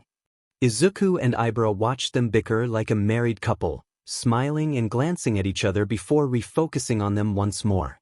Inko drew their attention away after a few moments of watching them. So what about you two? How was your day? Ibra spoke first, smiling happily as she spoke to Inko. My day was splendid. School was as informative as it has been, and we managed to clear another trash pile from the beach today. And any day I get to spend with Izuku is always a good day. Izuku blushed slightly but couldn't hold back his smile at Ibra's confession. He reached over under the table and took her hand, squeezing it once. That's wonderful. What about you, Izuku? It's pretty much the same thing as Ibra. School was alright, I don't really remember the last class that much dash. That's because he was zoning out, Ibra commented with a smirk. Ibra. Ibra and Inko giggled while Izuku pouted, blushing. I'm sorry, Izuku. Can't continue, Inko said, trying to suppress her giggles. Izuku grumbled. Anyways, along with finishing another pile of trash, we got started with another and got it down pretty far. It's one of the taller ones out there too. That's great, sweetie. Yeah, we're getting closer. One pile at a time, Izuku sighed. Ibra squeezed his hand. Yeah. And when we finish, we'll be ready for you. Ibra chirped. Inko smiled fondly at the two of them. Those two are perfect for each other. Following dinner, they went back to the couch to talk a bit longer. They found out Karakoko and Kigo met in their first year of UA, and the sports festival that year was when they officially became an item. Inko had grilled her eldest son for not telling her for months afterwards. Afterwards, they learned that she was working at the Night Eye agency for her internships and was promised a full-time position once she graduated. The Night Eye agency? Ibra sighed fondly. Here we go. Kigo smirked. Sir Night Eye was once All Might's partner. The only one ever. He has the ability to see the future with his quirk, but fights entirely quirkless with specially designed seals that he could throw and dash. Izuku's muttering became unintelligible to the rest as he continued muttering things about Sir Night Eye. Karakoko smiled sheepishly. Does this happen often? She asked. Whenever he's talking about heroes, of course, Kigo replied, smirking. It's funny to listen to, Ibra commented with a soft smile. Everyone let Izuku continue to mutter for a couple more minutes before interrupting him. Sorry. I did it again, didn't I? Yes, you did, Ibra said softly, leaning against him with a smile. You seem to know a lot about heroes, Karakoko commented with a smile. Why? Really like heroes, Izuku said with an embarrassed blush. He scratched the back of his head in embarrassment. I don't suppose you would be opposed to me acquiring an autograph from Night Eye next time I'm in? Izuku's eyes widened and stars formed in them as he stared at Karakoko. Could you? Kigo smirked. Yeah, you just won Izuku's vote, he commented, drawing a single chuckle from Karakoko. Of course I could. Yes. After talking amongst each other for a while longer, everyone decided to retire, with Inko leaving first. Kigo, with Karakoko's help, claimed the living room for them to sleep. I'd rather not stay around for anything you could be doing overnight. Ibra was busy changing in his bedroom, which left him with one other place he could sleep, his brother's room. He strolled through the halls to the door, reaching forward and taking the doorknob and twisting. He frowned slightly, twisting again and pushing. Locked, he muttered. Glancing over to the living room, he heard soft giggling and chuckling that was barely audible. He sighed, trying the door a couple times before groaning. Didn't you, Kigo? He released the doorknob and looked between the living room and his bedroom. After a couple more glances, he sighed, turning and walking to his bedroom. As he approached it, his face slightly heated up. After taking a deep breath, he reached forward and knocked on the door. It opened up a few moments later, revealing Ibra wearing white pajamas with red roses on them. Her vine hair, which usually had a few strands wrapped around her head to suspend the rest of her hair, was down and loose. Her head was tilted slightly, her eyes wearing a curious gaze as she looked at him. His chest and face heated up upon seeing her. Izuku? I thought you were taking Kigo's room. Izuku felt butterflies in his stomach at the sound of Ibra's soft voice. Why, I was... But he locked the door so I couldn't get in. And I don't really want to know what's causing the giggling in the living room, so... Can I sleep in here? I can sleep on the floor, Izuku trailed off, his blush intensifying. I'd rather you not sleep on the floor, though. Ibra shook her head, gently taking his hand and pulling him inside. Izuku allowed her to pull him inside, closing the door behind him. After the door closed, Kigo and his girlfriend came out from their hiding place, satisfied smiles on their faces. Nice job with locking the door, Karakoko whispered. Thanks. Good job playing along in the living room. Thank you. How about we continue what we started in the living room? In your bedroom? Kigo smiled, wrapping his arms around her waist and pulling her close. With pleasure, he growled with lust. Where would I sleep then? Izuku asked. In bed with me, silly, Ibra replied with a quiet giggle. With you? Ibra nodded. Yes. I believe our relationship has progressed to the point where it's natural to sleep in bed together. Has it not? Ibra asked with the tilt of her head. And no, that's not what I'm saying. I'm saying, alright? With that. Why wouldn't I be? You have been the sweetest boyfriend I could have ever asked for. You have talked with me until I've fallen asleep when I've had bad days, and you've helped me become a better person then. Then I was when my view of religion was strict and exclusive to those who feel differently. Ibra looked down for a moment, a sorrowful expression passing through her features for the briefest of moments. She shook her head, looking back up with a soft smile returning to her face. I would love to sleep in the same bed as you. Honestly feel we have already, with how many times I've fallen asleep when we talked on the phone. Izuku's chest warmed and his cheeks' blush lessened slightly. You think so? Izuku asked. Ibra nodded. He looked down, taking a few deep breaths. Ibra, I would be more than happy to sleep in the same bed as you. Izuku fought through his shyness at his confession as he looked back at Ibra. Her eyes were wide in surprise at his sudden confession, but she smiled softly after a moment. She brought her hands up to her chest.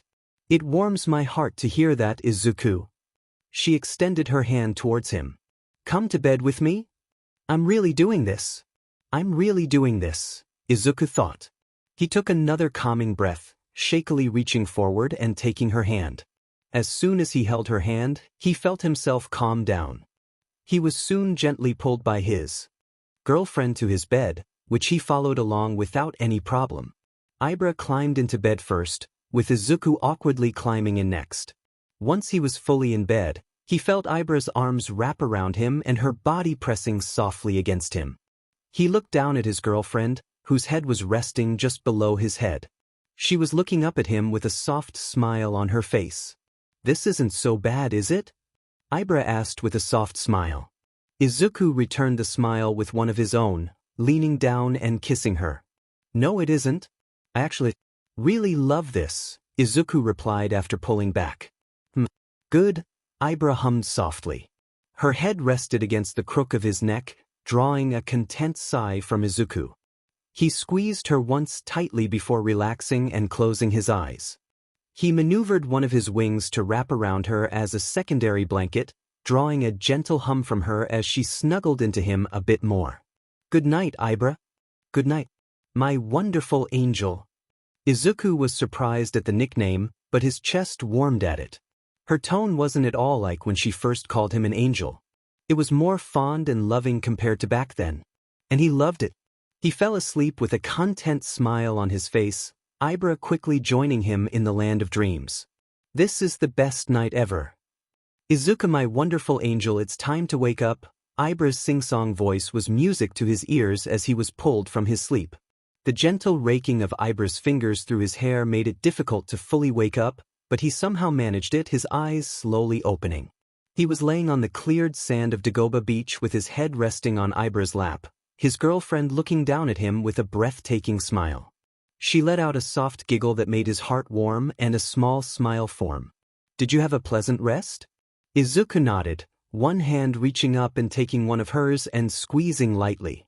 She squeezed in response. I wish we were in an actual bed instead of just the sandy beach, though. I agree. Ibra giggled. But you passed out before we could. That's what I get for trying to pull an all-nighter. Izuku smiled sheepishly. Then insisting we try and speed up our routine. That wasn't smart, she said, shaking her head twice. Yeah. I won't be doing that anymore. Good. Ibra nodded. Izuku looked towards his surroundings. We cleared a good amount, though. I think with how quick we worked, we shaved a good 3 weeks off, Izuku commented. Yeah, I agree. It looks way more open now. We can have picnics here instead of outside the beach. We'll have to let Yagi know when we see him next. We will. Ibra nodded. Well, how about we get up and get ready to go? Ibra nodded, allowing Izuku to sit up, standing after stretching his arms and wings. Ibra giggled upon seeing his sandy, golden wings. What? Izuku asked, glancing back at Ibra. Your wings? They're full of sand. She giggled. Izuku glanced at his wing that he brought around. He tilted it down, allowing him to see the back of the wing. He sighed, shaking his head as he stepped away from his girlfriend and shook his wings, creating a small cloud of dust around him. Ibra's giggling turned into soft laughter as Izuku flapped the cloud away, a pout on his face. I said shush. Wow, I'm surprised at your progress. Good job you too. Toshinori grinned. Thank you, Toshinori Mr. Yagi, both of them said at the same time. Geez, just call me Toshi you too. We've known each other long enough that we don't really need formalities. We're friends, aren't we? Toshinori's grin widened. Alright. Sorry? Izuku scratched the back of his head sheepishly. My apologies. Ibra bowed. Toshinori chuckled. Geez, you do? Alright, I suggest a mandatory rest day after all you did today. I doubt you really went at your usual pace. Izuku chuckled sheepishly. You could tell. Toshinori's grin softened to a smile as he nodded. Yeah, I could. Considering you usually get either one or half a pile done depending on the contents, seeing 3 of them suddenly gone in one sitting is very telling.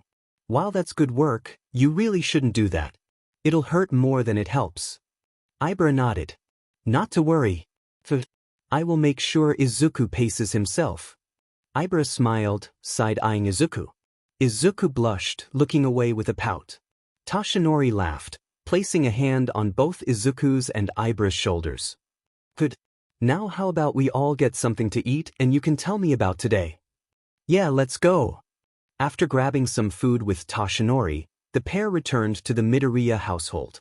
Ibra managed to convince her parents to allow her to spend the night over at his house again.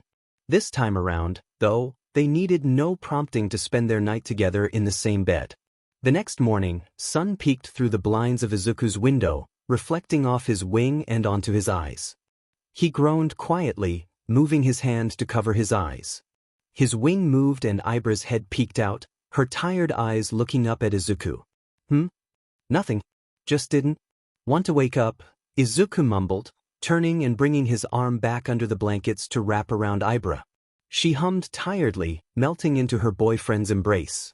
A small smile formed on her face as she enjoyed the warmth he gave.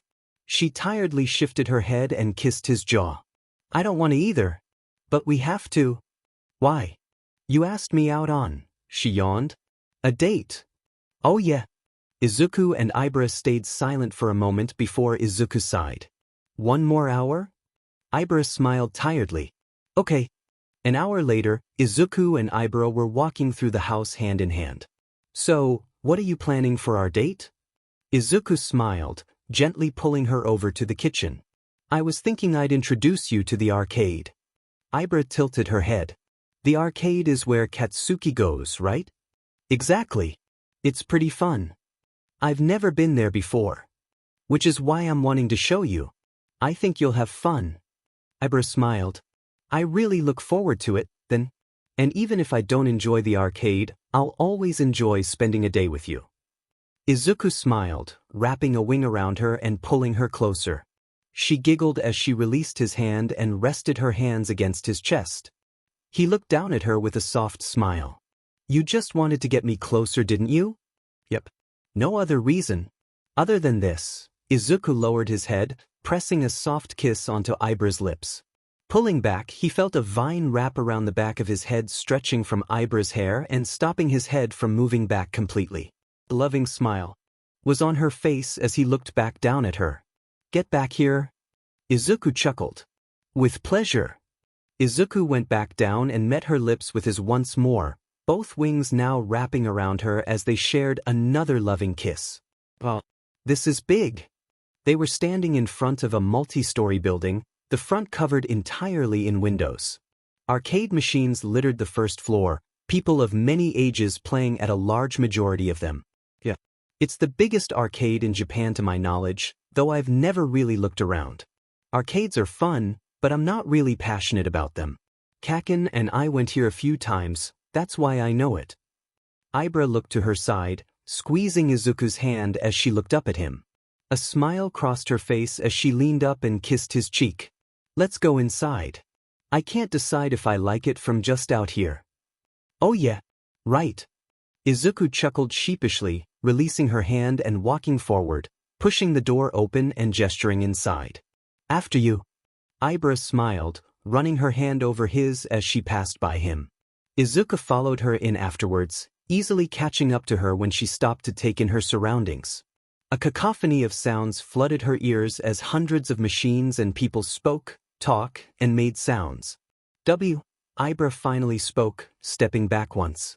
Izuku reached over and took her hand. If it's too much, we can go another time?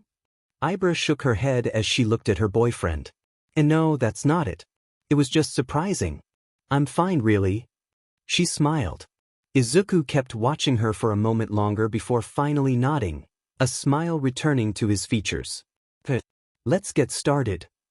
Izuku looked up from her and looked around the arcade machines. After a few minutes, Izuku pointed to one on the left wall, drawing Ibra's attention. Let's go try that one first. Ibra smiled at Izuku, nodding. Okay. You lean from side to turn, then twist the right handle to accelerate. Ibra leaned left on what looked like a racing bike without any wheels attached to a platform where the bike can tilt. Hers was colored red while Izuku's was colored blue. She gripped the bike's handlebars tighter as she felt gravity pull her down with the bike, letting out a quiet squeak. Izuku chuckled. Don't worry. You won't fall off unless you let yourself fall off. You promise? Ibra glanced back at him with an uneasy look on her face. I do. Now, are you ready? Izuku asked, leaning forward and gripping the handlebars. She did a few more test leans before taking a deep breath. I'm ready. Alright, let's start. Dang it, I crashed again. Ibra giggled, leaning over slightly to take a turn. How are you so good already? Izuku glanced over at her before looking ahead. I don't know. It just seems easy to me. Ibra's giggling turned to soft laughter, yelping as she made a mistake and crashed. Izuku laughed. Finally. I can catch you. Izuku had his arms crossed and pouting while Ibra was giggling. I still can't believe I've played it more than you and you still beat me. How many times have you played it? Twice. Izuku pouted, looking away with a blush. Ibra wrapped her arms around Izuku, leaning her head on his shoulder. It's okay. You'll get better. Oof. He looked around the arcade machines as he returned her hug. Ooh, let's do that one next. He was pointing at an arcade machine with 2 joysticks, 8 buttons, and styled with All Might's colors and symbol. All Might's All-Star Battle? Ibra read the title on the machine. Yeah. It's a one-on-one game. Come on, I'll show you. Izuku broke their hug and took her hand, gently pulling her along. I can definitely win at this. Izuku smirked. Arriving at the machine, the two of them watched as gameplay played on the screen. All Might's character jumped into view and yelled a voice line as he threw a punch, sending a hero, which Izuku recognized as Kamui Woods, sprawling backwards before the character jumped back to his feet. Ibra frowned. Why are they fighting each other? They're both heroes, aren't they? Izuku chuckled, squeezing Ibra's hand. They are both heroes. But it isn't like they're really fighting. If All Might really fought Kamui, he wouldn't stand a chance. It's more like sparring. That's it. It's like they're both sparring. Ibra's eyes widened. Oh. So a friendly competition? Exactly. Oh. So how do we play? Well, you take one joystick and I'll take the other. The 4 buttons next to it are labeled with what they do and you use the joystick to move around. Okay. Izuku took a couple coins from his pocket and placed them into the machine. Choose your character. All Might's voice announced as Izuku pressed the start button. Ibra looked at the assortment of heroes. After a moment, she heard a banging sound from the machine. Glancing over, Izuku had locked in his character. His father, Eagle, was smiling and giving a thumbs up into the camera. Glancing at Izuku, she saw a soft smile on his lips as he looked at his father on the screen. She reached over and placed her hand on his, squeezing it once. He looked over, still smiling as he locked eyes with her. She smiled and nodded, which he returned before sharing a kiss. Hurry up. The two were brought away from their moment by All Might's voice, prompting Ibra to look back at the screen. Kamui Woods. Ibra said, quickly pressing the button afterwards.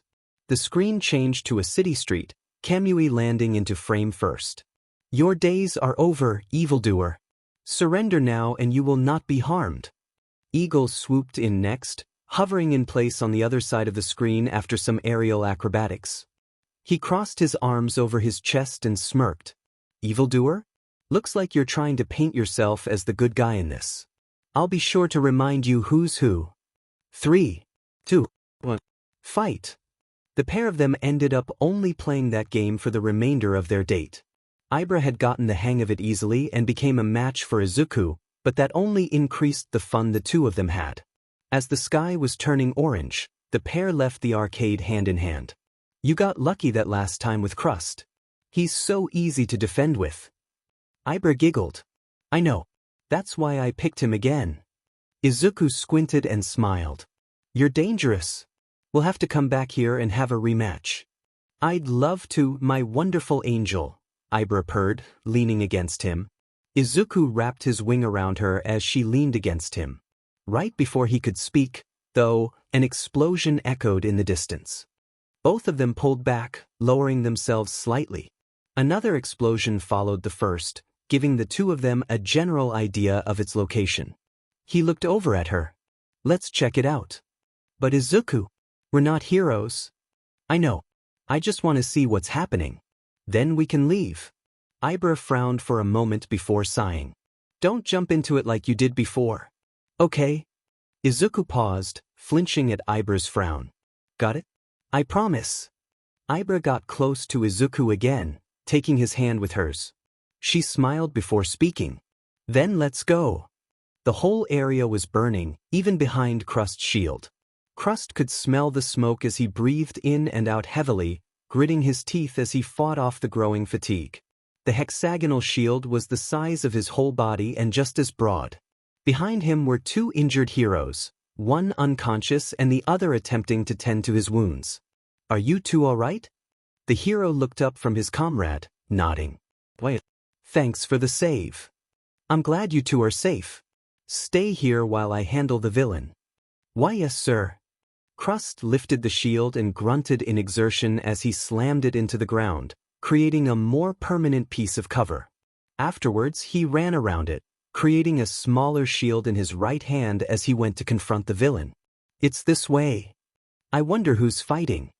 It's either All Might fighting a villain or a strong villain fighting a hero or group of heroes. Ibra smirked. How would you know those possibilities? For all you know, it could be a group of villains fighting a group of heroes. I just know. Izuku stuck his tongue out. Ibra giggled. Of course you do. I said shush. Izuku crossed his arms over his chest and his wings folded straight back. A rumbling interrupted their banter, returning their focus to the task at hand. The two of them continued on their way to the battle taking place. Upon arrival, they saw a large crowd of people being held back by police barriers. Looking past them, they saw a man 2 times the size of All Might holding a car in each hand. He chucked one at an unseen target before a familiar hexagonal shield sliced the car in half as it flew through the air. Izuku's eyes widened as he tracked where the shield was tossed from. Uncle Crust. Huh? Ibra asked. Look. Crust stood above a pile of debris, a smile on his face. That will be your last car thrown, villain. Shoot shield. He formed a shield on his arm before he jumped in the air and began spinning. As soon as he made a full 360-degree turn, he released the shield from his arm and let it fly freely towards the villain. As soon as it got near, Crust shot his arm forward. Shield capture. The shield somehow stopped its spin and a notch opened in the side pointed at the villain. The villain's arm was caught in the notch and was sent to the nearby wall of a building. He crashed into the building, pinned there by Crust's shield. Demon hero, the villain shouted as he reached his arm over to try and free the other hand. Another shield came in, pinning the villain's other arm to the wall. Crust placed a hand on his hip while pointing his other hand at the villain, his index aimed right at the man's face. Your days of evil are over, villain. Surrender now and no further injuries will be incurred. Dim you, Crust. I'm not done yet. Anyways. the villain struggled against his restraints in vain. The shields were in too deep, and with the assistance of one of the heroes Crust saved, the wall and the shields had both turned metal and meshed together, locking the villain in place without any hope of escape. Well, if I cannot discourage you from resisting, I have no choice. Creating another shield, he detached it from his arm and sprinted forward, leaping up and bringing the shield over his head. Letting out a yell of exertion, he brought the shield down upside the villain's head. Cranium crash. A split second after he shouted his move, the man's head shot downward as a burst of air pressure shot from the impact point of the shield. As he landed on the ground, he took a couple steps backwards. Looking up at the villain's face, he saw his eyes closed and his head limp. He breathed a sigh before changing his focus to the two heroes he saved before. The unconscious hero was awake once more and being held up by his comrade. Both of them were smiling gratefully at Crust. "Thank you for the help, sir. That guy was a monster." Crust gave the two heroes a grinning thumbs up. "I'm happy to help. Now, the authorities will handle this villain. You two see the paramedics and get patched up." "Yes, sir." Finally, he turned to face the crowd of people cheering for him. He kept his grin as he waved to the crowd and approached. Immediately, dozens of reporters started to question him left, right, and center. Please, I have time for all of you. Don't fight over the right to ask first." Izuku watched his uncle answer questions with a starry-eyed smile. Ibra was watching him from his right, an amused smile on her face. Her hand was holding his tightly and her muscles were flexing ever so slightly as she held her boyfriend back from rushing the hero. "Hold on, Izuku. Hold on." "But Ibra, I know you want to say hi to him, but you have to wait.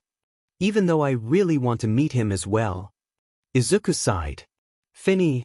Izuku didn't have to wait long. A few minutes passed before he heard a shout of his name. "Izuku."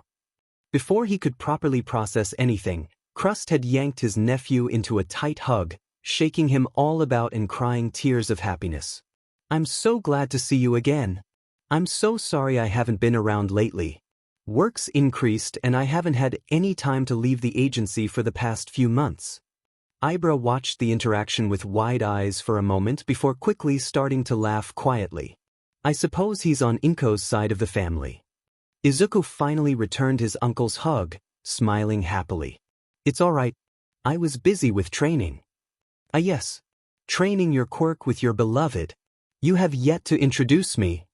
Izuku and Ibra blushed at Crust's proud declaration. Ibra had to snap out of it first as Crust broke his hug with his nephew and approached her, extending a hand towards her. Ibra looked between the hand and Crust's smiling face a couple times before nervously taking it. "Ibra Shiozaki. It's a pleasure to finally meet you. So polite. My Izuku has certainly picked a proper woman to be his beloved." "Be beloved?" "Of course. And I am so happy he has found happiness in you." "An Uncle Crust. You're embarrassing me in front of hundreds of people." He laughed heartily, clapping his nephew on the back. "Sorry, Izuku. I can't help it." Izuku hid his face in his hands, his wings instinctively wrapping around himself as he tried blocking out the millions of questions being thrown at the trio. "I'm home," Izuku muttered. "Welcome home, sweetie." Ibra walked in after him with a happy smile with her hands clasped behind her back. "Inko, would it be okay if I were to stay the night again?" "Of course, dear. It's always so lovely to have you over." Izuku trudged to the couch, collapsing on it with a groan. Ibra walked with him, smiling in amusement at Izuku's demeanor. "Are you okay, my wonderful angel?" She giggled as he groaned and covered himself with his wings. She brushed her hand over his golden feathers with a smile. "Are you okay?" "No." Ibra couldn't help but smile wider. "Why not?" "Uncle Crust embarrassing me." "Oh, it wasn't that bad," Ibra replied in a giggly tone, petting his feathers. "What wasn't that bad?" Inko questioned. Ibra glanced over at the approaching Midoriya as she walked into the. "We met Crust today after our date. Why are you so fine that hundreds of people on live television saw that?" Izuku whined as he moved his wings away from his face. Ibra smiled, a small blush surfacing on her cheeks. I wasn't really thinking of that at the time. Then why are you still calm? Click. Izuku and Ibra switched their attention to Inko, who was holding the remote and looking at the television. Glancing at the television, both of their eyes widened. A rather interesting development occurred today when Top 10 Hero Crust tearfully greeted a golden-winged boy and vine-haired girl following a villain encounter. Here is the recording now. No. You could have waited for the crowd to dissipate and take them back to your agency. I know you're smarter than this. Izuku was face down on the couch, his left wing hanging limply off the side while the other was loosely folded on his back. Ibra's whole head was an eruption of red and she was trying to hide herself with the pillows on the second couch. Sorry, Inko, I just couldn't help it. Shiichi, Inko sighed.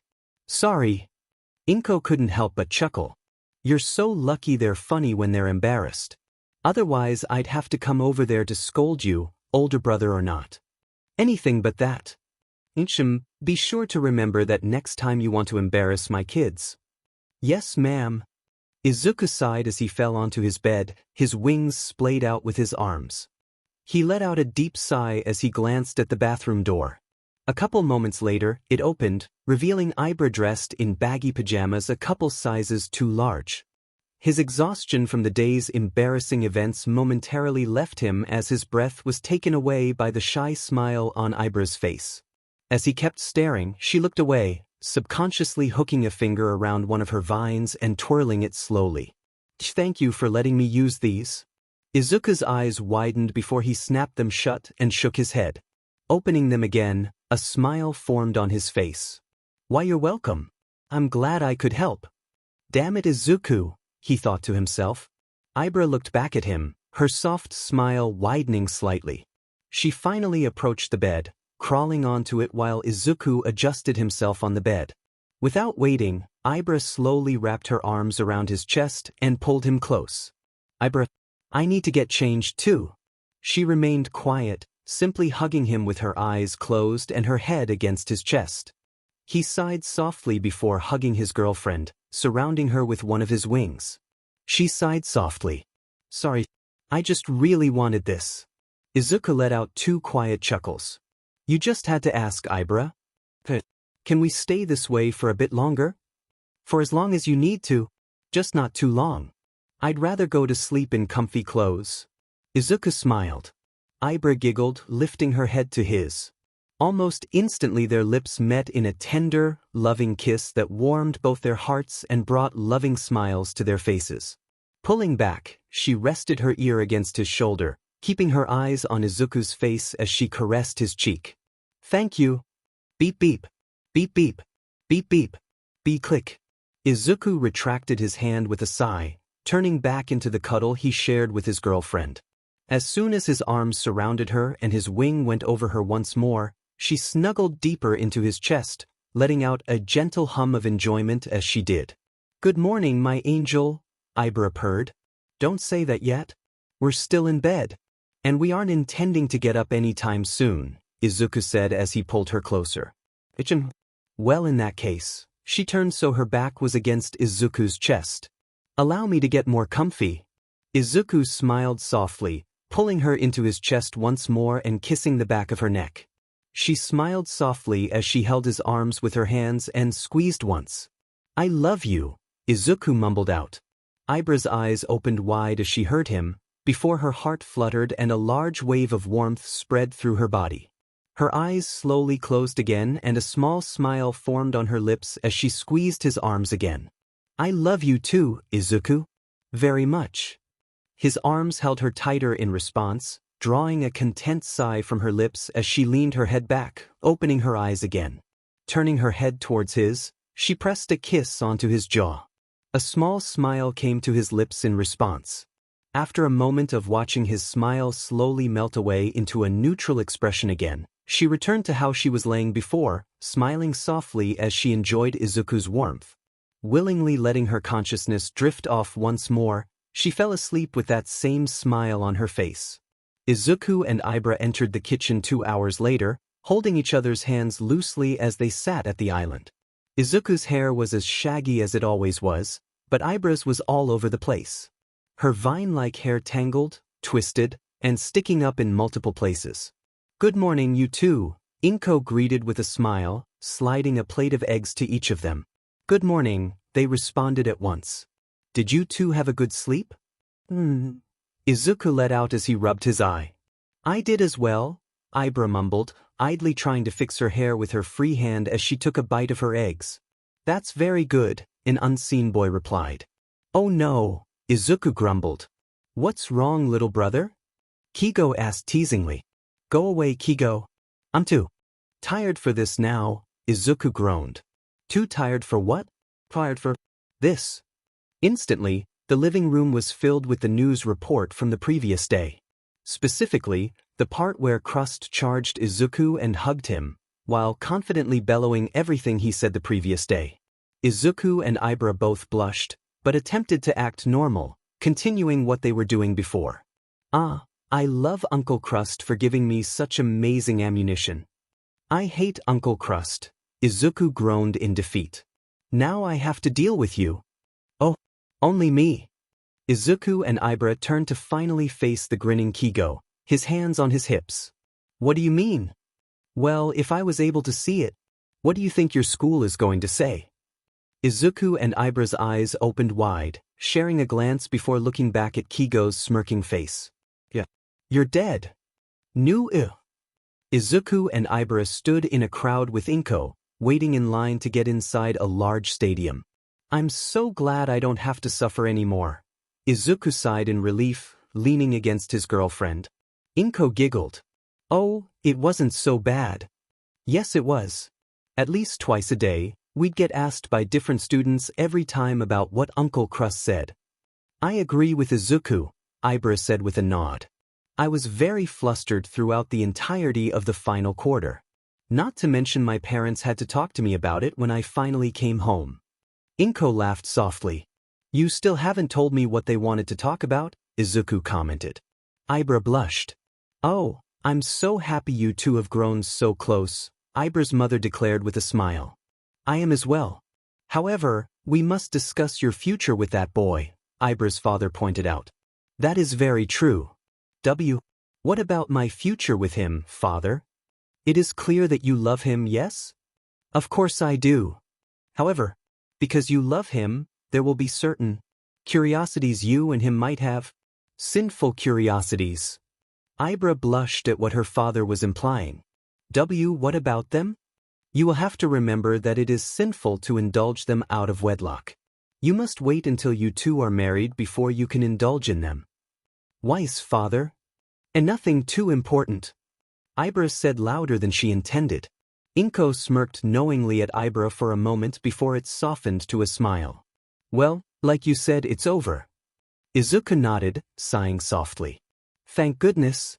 Shaking her head to dispel her blush, she brightened up.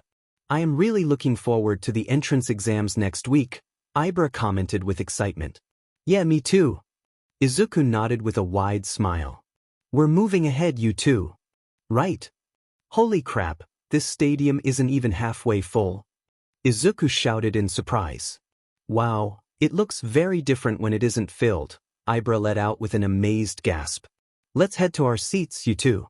"Let's not keep everyone else from getting to their seats," Inko pointed out. "Oh yeah. Sorry." The two 18-year-olds walked ahead of Inko to their seats in the front row. As they sat down, Izuku looked down at the graduating class. 40 students of varying appearances were seated in an elevated cement section in the center of the stadium, with camera crews in front of them and recording everything. The stadium had screens all around it, each one broadcasting from a different camera. Izuku could easily spot his brother in the sea of blue and white caps and gowns, instantly locking onto the red wings of his. He was in the middle of a conversation with a man with ram horns on his head.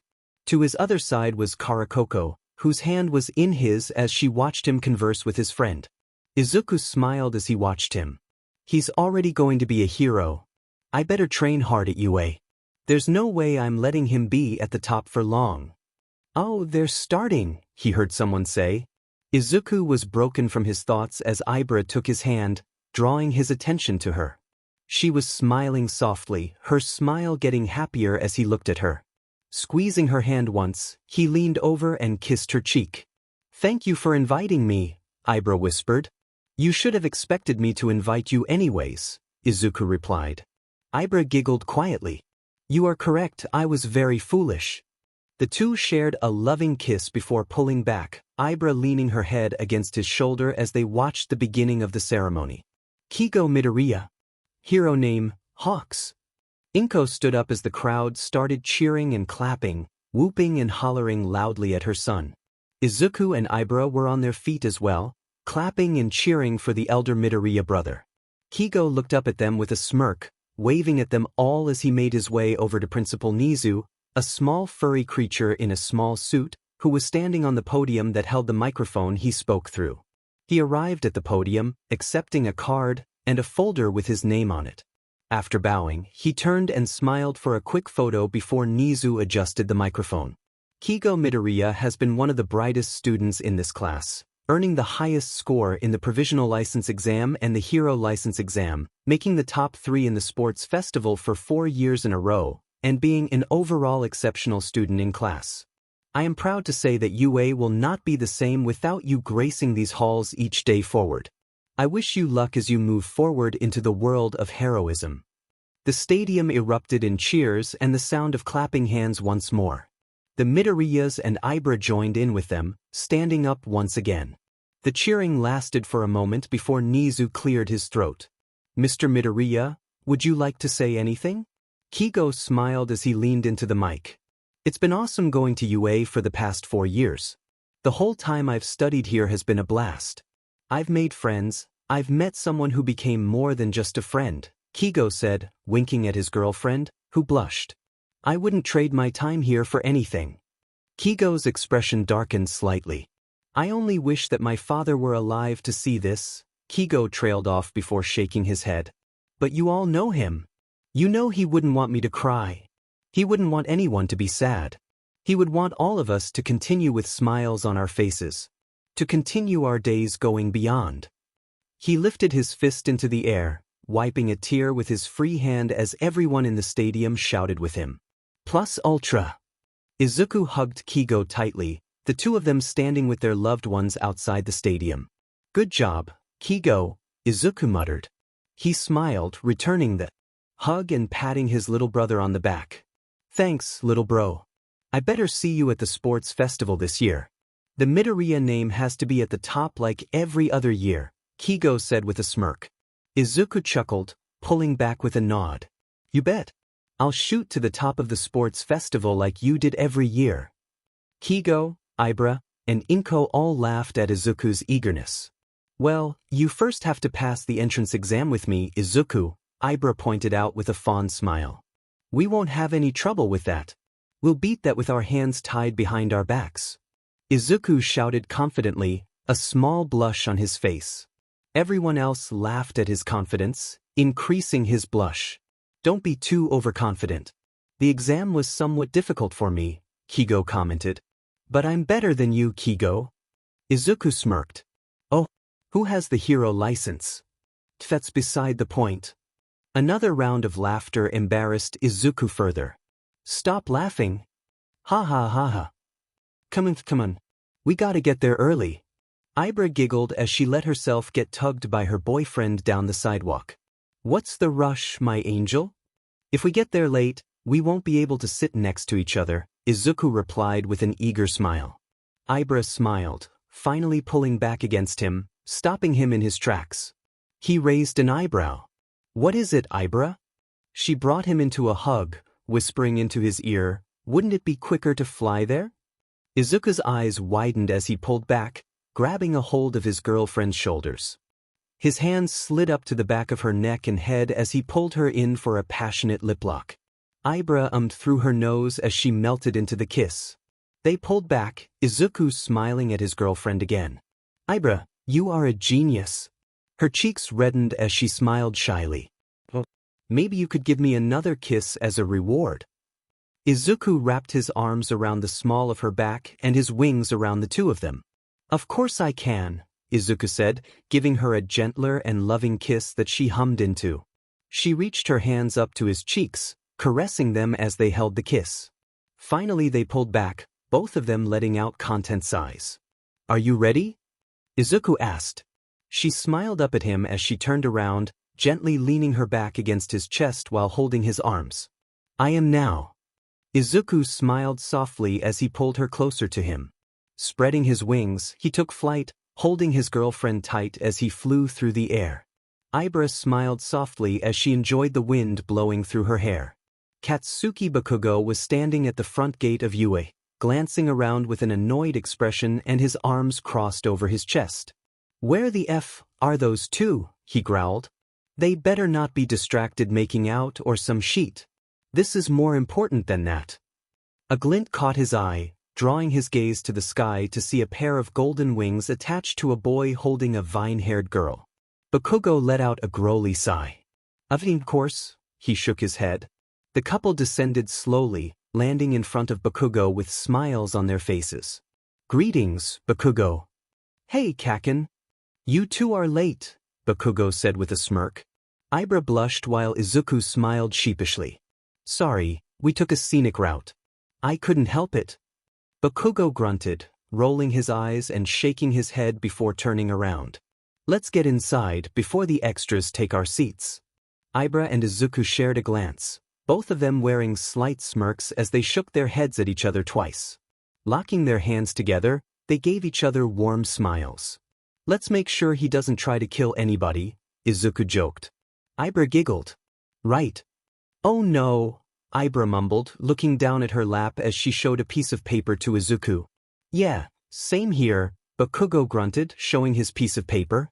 Including Izuku's piece of paper, they all showed a different name. Ibra's read Field F, Bakugo's read Field F, and Izuku's read Field C. Izuku's shoulders and wings drooped slightly. "Dang it," Izuku sighed. Ibra took his hand in hers, squeezing it once.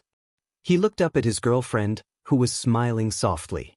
"If we can't be together, we'll just have to finish our exams quickly to see each other again. Right?" Izuku's expression brightened, a small smile forming on his face as he squeezed her hand once. "Yeah, that's right." Bakugo clapped his friend on the back, Izuku lurching forward slightly. "See you when you get back," he said. "Yeah, see you," Izuku replied, watching him leave with the first wave of students that left the auditorium. He turned back to his girlfriend with a smile. "Let's go." Ibra nodded, leaning in and kissing his cheek before standing up with him. "Right." The couple walked hand in hand out of the auditorium. Outside, there were several buses parked, with the names of the fields written on the sides of them. Applicants were flooding the buses, including Bakugo, who was yelling at a fellow applicant for getting in his way as he climbed onto the bus. "Here we go," Izuku said with a long sigh. Ibra turned to her boyfriend, gently tugging his hand. As he looked down at her, she blushed. "Can I have another? For good luck." Izuku smiled softly, pulling his girlfriend into a loving embrace and pressing a kiss against her lips. His warm wings encircled the two of them as they held the kiss longer and longer. Finally they pulled back, staring into each other's eyes. "I love you."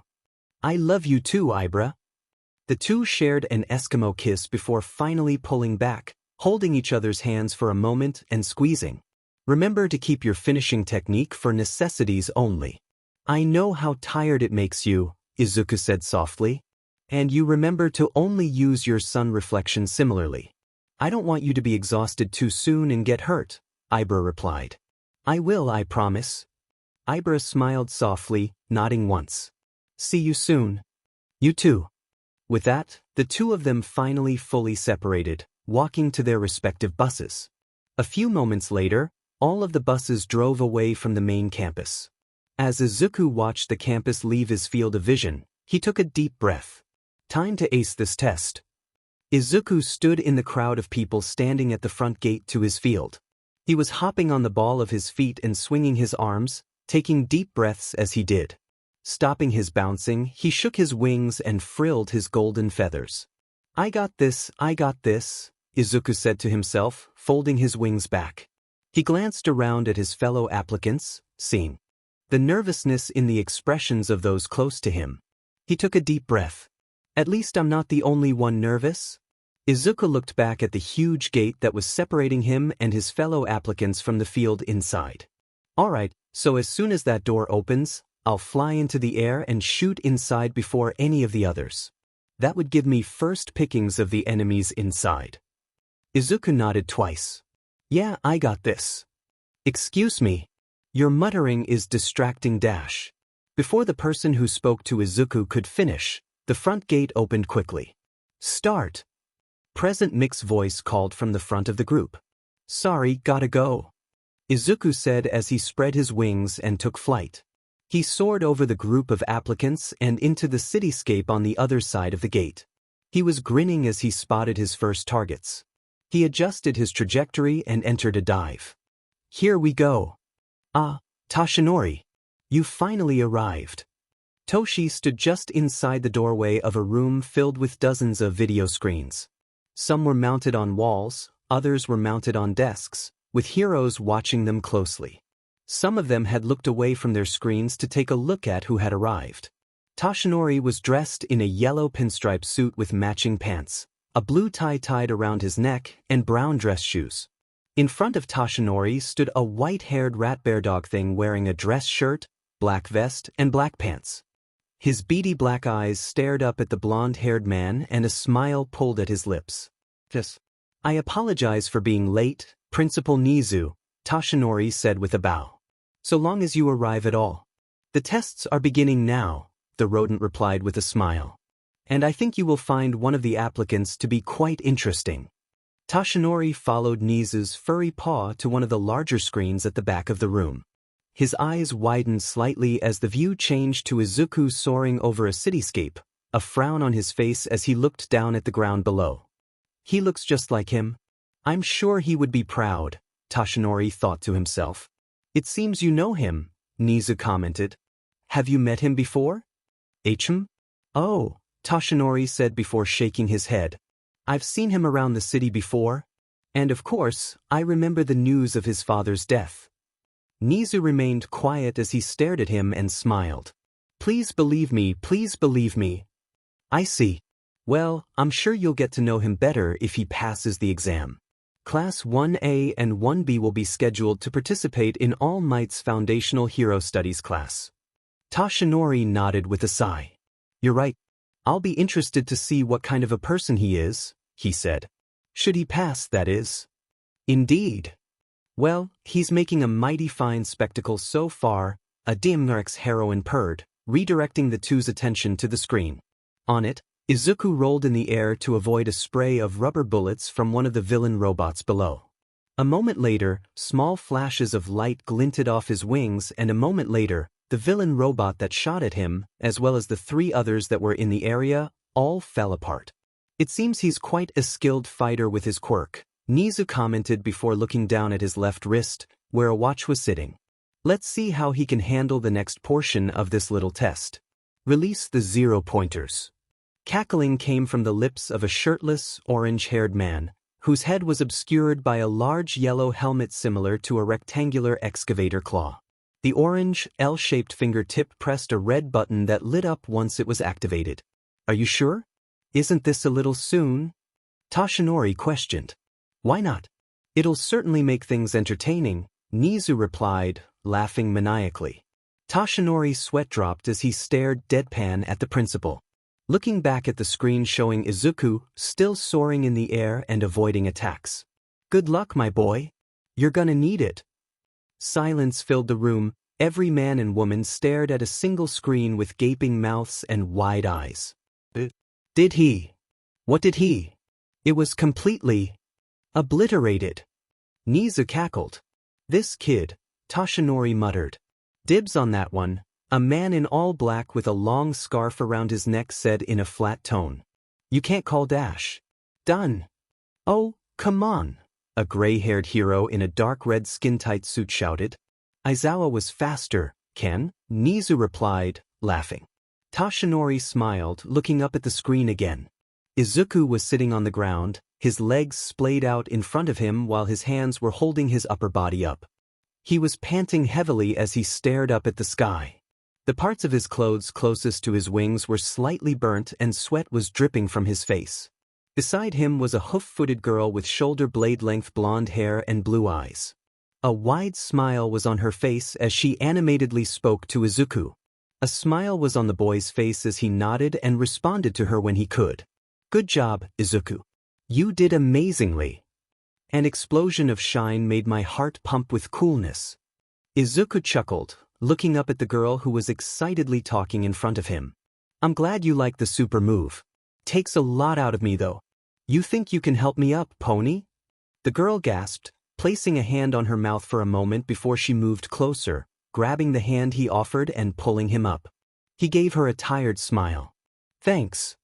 "Very welcome," she said with a bright smile. "We really need to work on your Japanese." Pony gasped again. "You know English?" Izuku chuckled. "I learned it in high school." Pony clapped her hands while hopping up and down, giving Izuku a closed-eyed smile. "I can truly learn Japanese now." Pony jumped forward and hugged Izuku tightly. Izuku froze for a moment before patting the girl's back a couple times. "Let's get going," Izuku suggested. "We don't want the buses to leave without us." "Oh right. Let's go." Ibra stood at the front gate with Bakugo, smiling in amusement over his impatient scowl. "There he is," Bakugo growled out. Ibra brightened up, turning to see Izuku talking with a girl. Instantly, a slight frown came across her features. Remaining quiet, she listened in on the conversation. "Is the word for gliding. So when I say, I am gliding to the ground, that's how it's used." "I thought it was flying." "No, that's flying." "Izuku," Ibra called, pulling his attention to her. The happy smile that Izuku gave her warmed her heart and brought a small smile to her frowning face. "Hey Ibra." "Hey Kaken. This is Pony Tsunatori. Met her in the exam." Pony waved at the two of them with a smile. "Greetings, fellow humans. I take pleasure in seeing you." Izuku chuckled. "She's not that experienced with speaking Japanese." "No fucking sheet. Sounds like you when we were starting English." Hey. Izuku blushed. "Hello, Tsunatori. I am Ibra Shiozaki," Ibra said with a soft smile, placing a hand over her chest. "It's a pleasure to meet you." "You speak English too?" Pony asked in surprise. "We all took English in our school. We would gladly help you improve your Japanese if you want," Izuku offered. "Just don't count on Kaken. He hates helping." "I don't hate helping." Pony jumped slightly at Bakugo's outburst while Izuku and Ibra chuckled. "Don't mind him, that's how he always acts," Ibra said with a smile. "I see," Pony said with a quiet chuckle. "All right you nerds, let's go. We don't want Inko to be worried," Bakugo stated. "Yeah, that's right," Izuku said before turning to Pony. "You think you can give me your phone number? We can set up a day to meet up and practice Japanese." "Oh right. Here." Toshinori stood in front of a door, his All Might costume clearly oversized for his normal body. He looked down at his costume, the bright red and silver colors bringing a slight pain to his chest as he stared at it. "I should really change this. Every time I look at it I just remember him." He took a deep breath after a moment, closing his eyes as he exhaled. He activated his quirk, feeling himself bulk up as he opened his eyes. Putting on the smile he usually wore, he gripped the doorknob and pushed it open. "I am here," Toshinori declared as he stepped inside.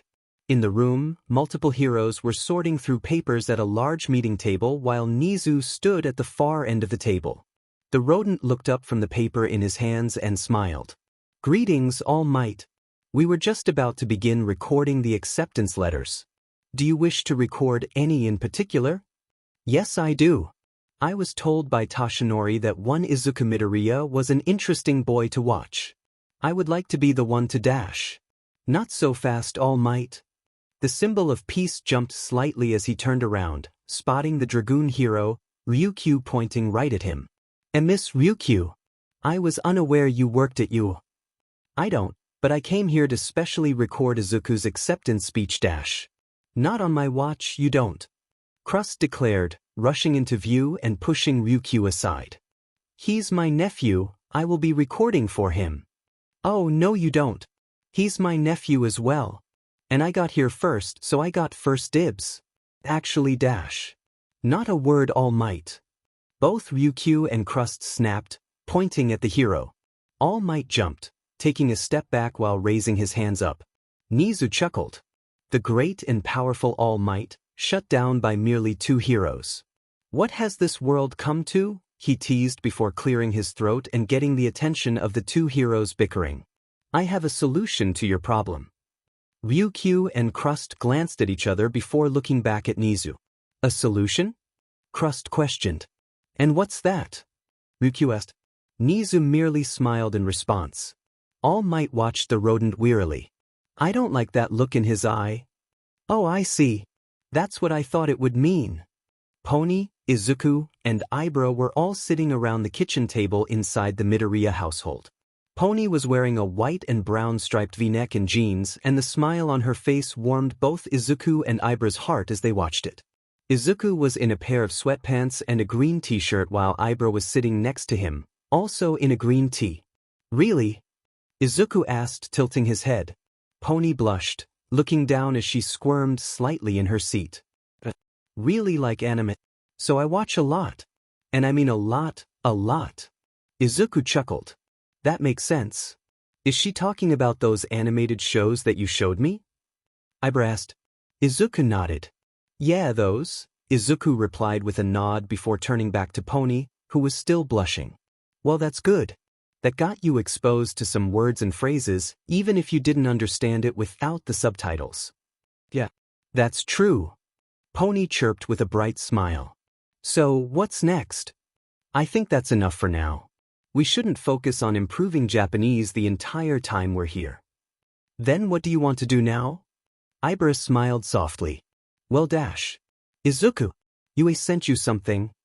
Izuku and Ibra locked eyes and smiled at each other before looking at Pony. The results came, Izuku said with a smile. Pony blinked before jumping, standing straight up. That's right. The results are coming today. Pony quickly galloped to the door. Sorry for leaving, but I gotta go. Bye. Izuku and Ibra shared a bout of laughter at the girl's sudden exit, smiling softly. She's such an airhead, Izuku said softly. But in a good way, Ibra added with a nod. Do you want me to fly you home? Ibra shook her head. Not yet. I want to stay a bit longer with you here before going home to see my results, she said, leaning into him for a moment. Izuku laced his fingers with hers as he held her hand. The pair of them stood from their chairs, meeting Inko as she was walking further inside the house. She had a small frown on her face when they approached her. Why did Pony leave? Inko questioned. Izuku and Ibra smiled. She just forgot the results are today and ran back home. That's fine though. She forgot something a couple days ago and ran home as well. If everything goes well, she'll apologize profusely over text and when we meet her again, Izuku explained with a chuckle. Yes, you have nothing to worry about, Inko, Ibra added with a nod. If you say so, Inko nodded. So you said the results are here? Izuku asked with an eager smile. Oh, yes, here you go, Inko replied, handing the envelope to Izuku. Once the envelope was in Izuku's hands, he and Ibra shared a smile before rushing to his bedroom. Once out of earshot, Inko smirked. If I didn't already know better, I would say they were going to be doing naughty things. Which is unfortunate. The picture of vine-haired, winged children is so adorable in my head. Izuku smiled fondly as he looked up at his girlfriend, a vine moving back to Ibra's head out of the corner of his eye. You didn't have to do that, Ibra. I know, she said with a bright and innocent smile. But I wanted to. Izuku chuckled, leaning up and placing a soft kiss against her cheek. The smile turned into a content one as she leaned against her boyfriend and rested her head on his. Turned back to the disc after a few moments of just quietly enjoying each other's presence. Izuku pressed the easily distinguishable button on the top, leading to a hologram being emitted a moment later.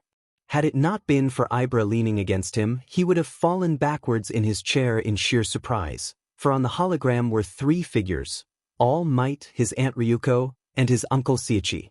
Hey there, Izuku. Ryukyu waved. Hello, my wonderful nephew. It is good to talk to you through this hologram. And I am also here as a hologram. Izuku and Ibra shared a wide-eyed glance at each other before looking back at the hologram in front of them. We're all going to be giving you your results, starting with Dash. The Villian points. Crust declared with a grin and thumbs up, interrupting the now annoyed Ryukyu.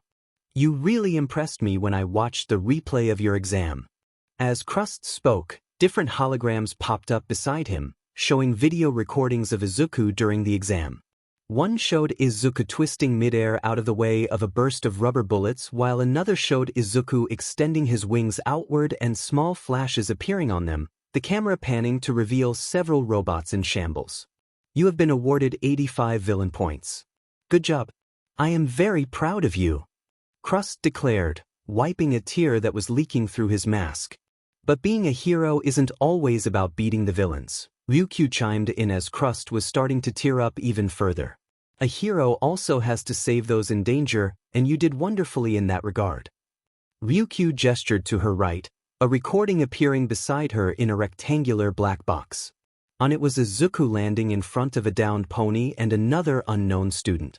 His wings extended wide before the camera feed went pitch black. Izuku frowned slightly. The zero-pointer damaged some of our cameras in the area, so we were only able to salvage this recording. But the screens off further back, while unable to capture the full detail of your rescue efforts, still showed the length you went to rescuing those in need. The screen shifted to a much further back screen, showing a large pillar of golden light shooting upwards towards the sky.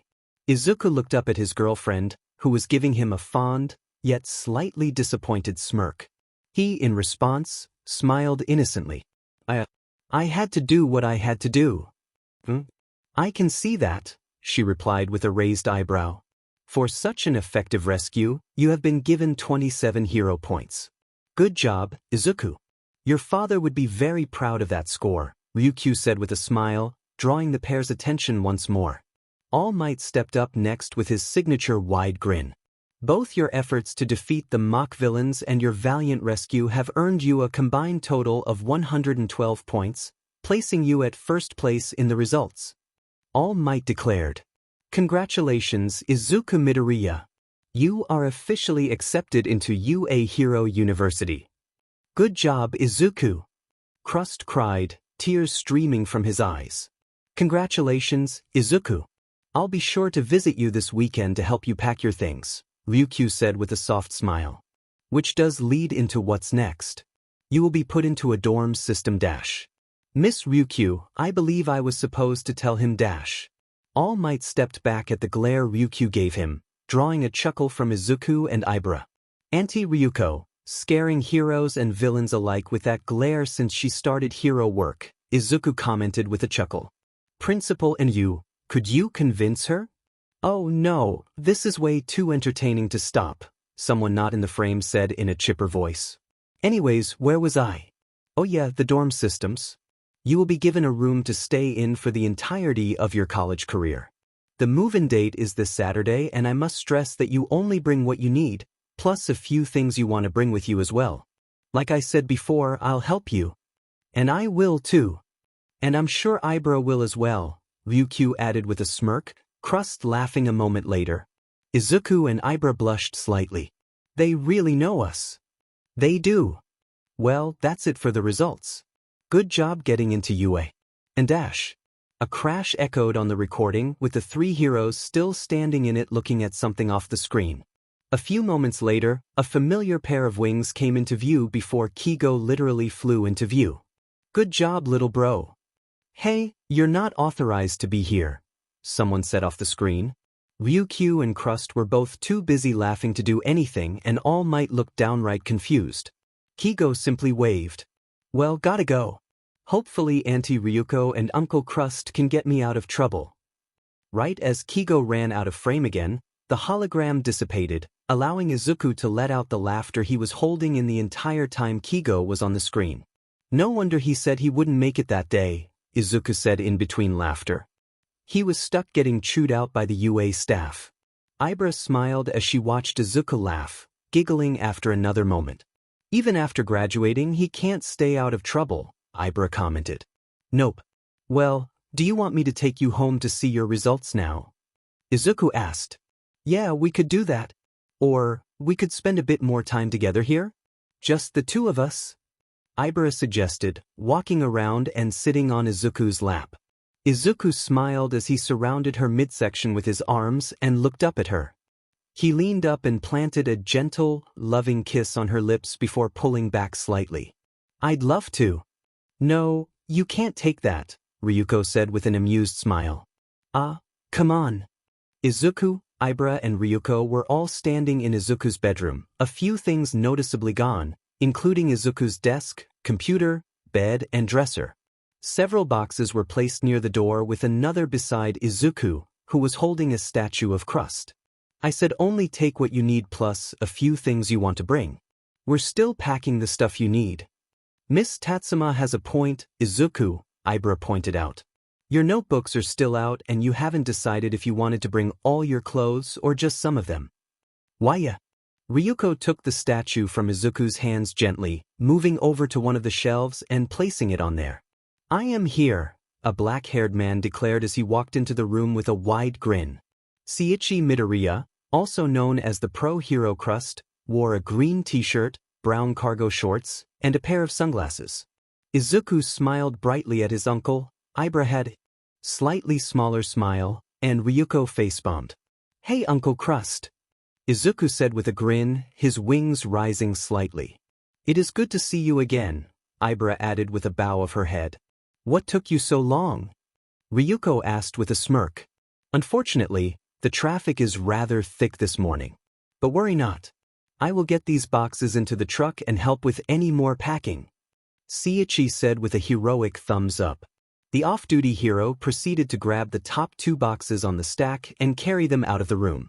Well, while he's doing that, Ryuko started, turning back to her nephew and his girlfriend.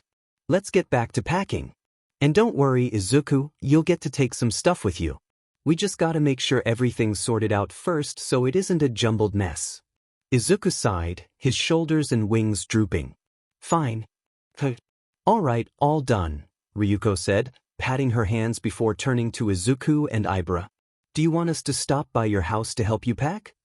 The vine-haired girl shook her head. No thank you. I already packed everything I needed and my parents wished for me to go to UA while they gave my things to the moving people. And you're here instead? Izuku asked with a smile. Ibra blushed. I intend to go to you. I just took a detour to visit you and help you pack first, she said shyly. I see no problem in what you decided to do, Shiaki said with a nod and smile. Now go say farewell to Inko. I believe my dear sister is on the verge of tears already. Izuku and Ibra turned to face the tearing up Inko. Their attention was the last straw as the woman pulled both of them into a hug. I'm so proud of you too, she sobbed. But I'm gonna miss you so much.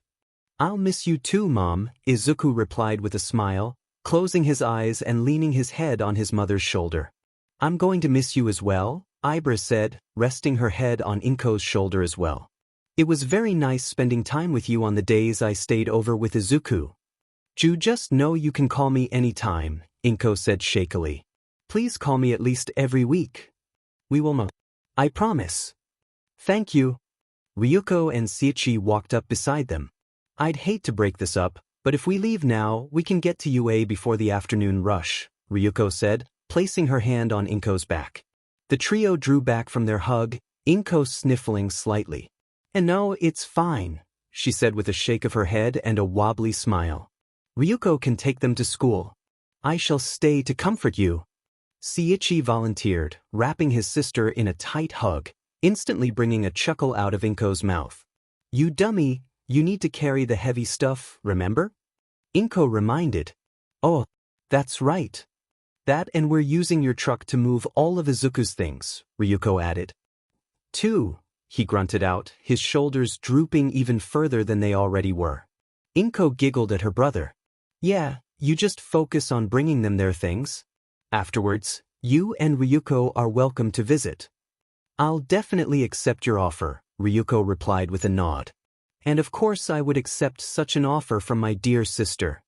Shiaki added, dramatically placing his right hand on the center of his chest and his left hand behind him, bowing once.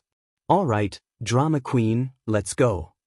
I am not a drama queen," Shiaki shouted. Izuku and Ibra smirked at each other before rolling their eyes, linking their hands together as they followed Izuku's honorary aunt and his biological uncle to the truck. "You are though." "Not." "Whoa," Izuku let out in awe, looking up at the large building in front of him. Izuku was standing with Ibra, Ryuko, and Shiaki in front of a large, 5-story building separated into 2 wings after the first floor. In between the separate wings was a sign reading 1A Alliance in gold letters.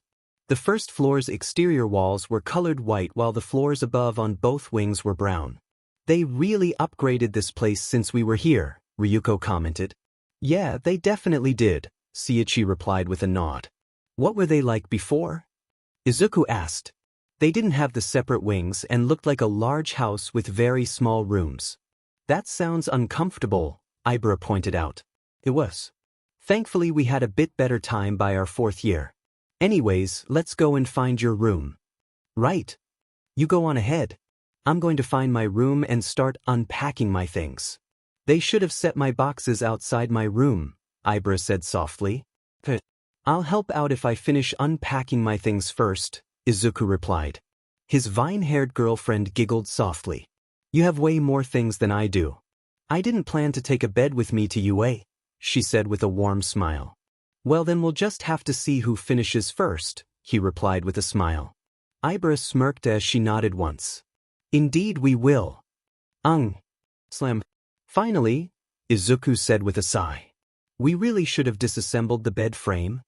It wouldn't have been as challenging if we did, though," Shiaki declared with a grin. "It wouldn't be as fun." "Fun?"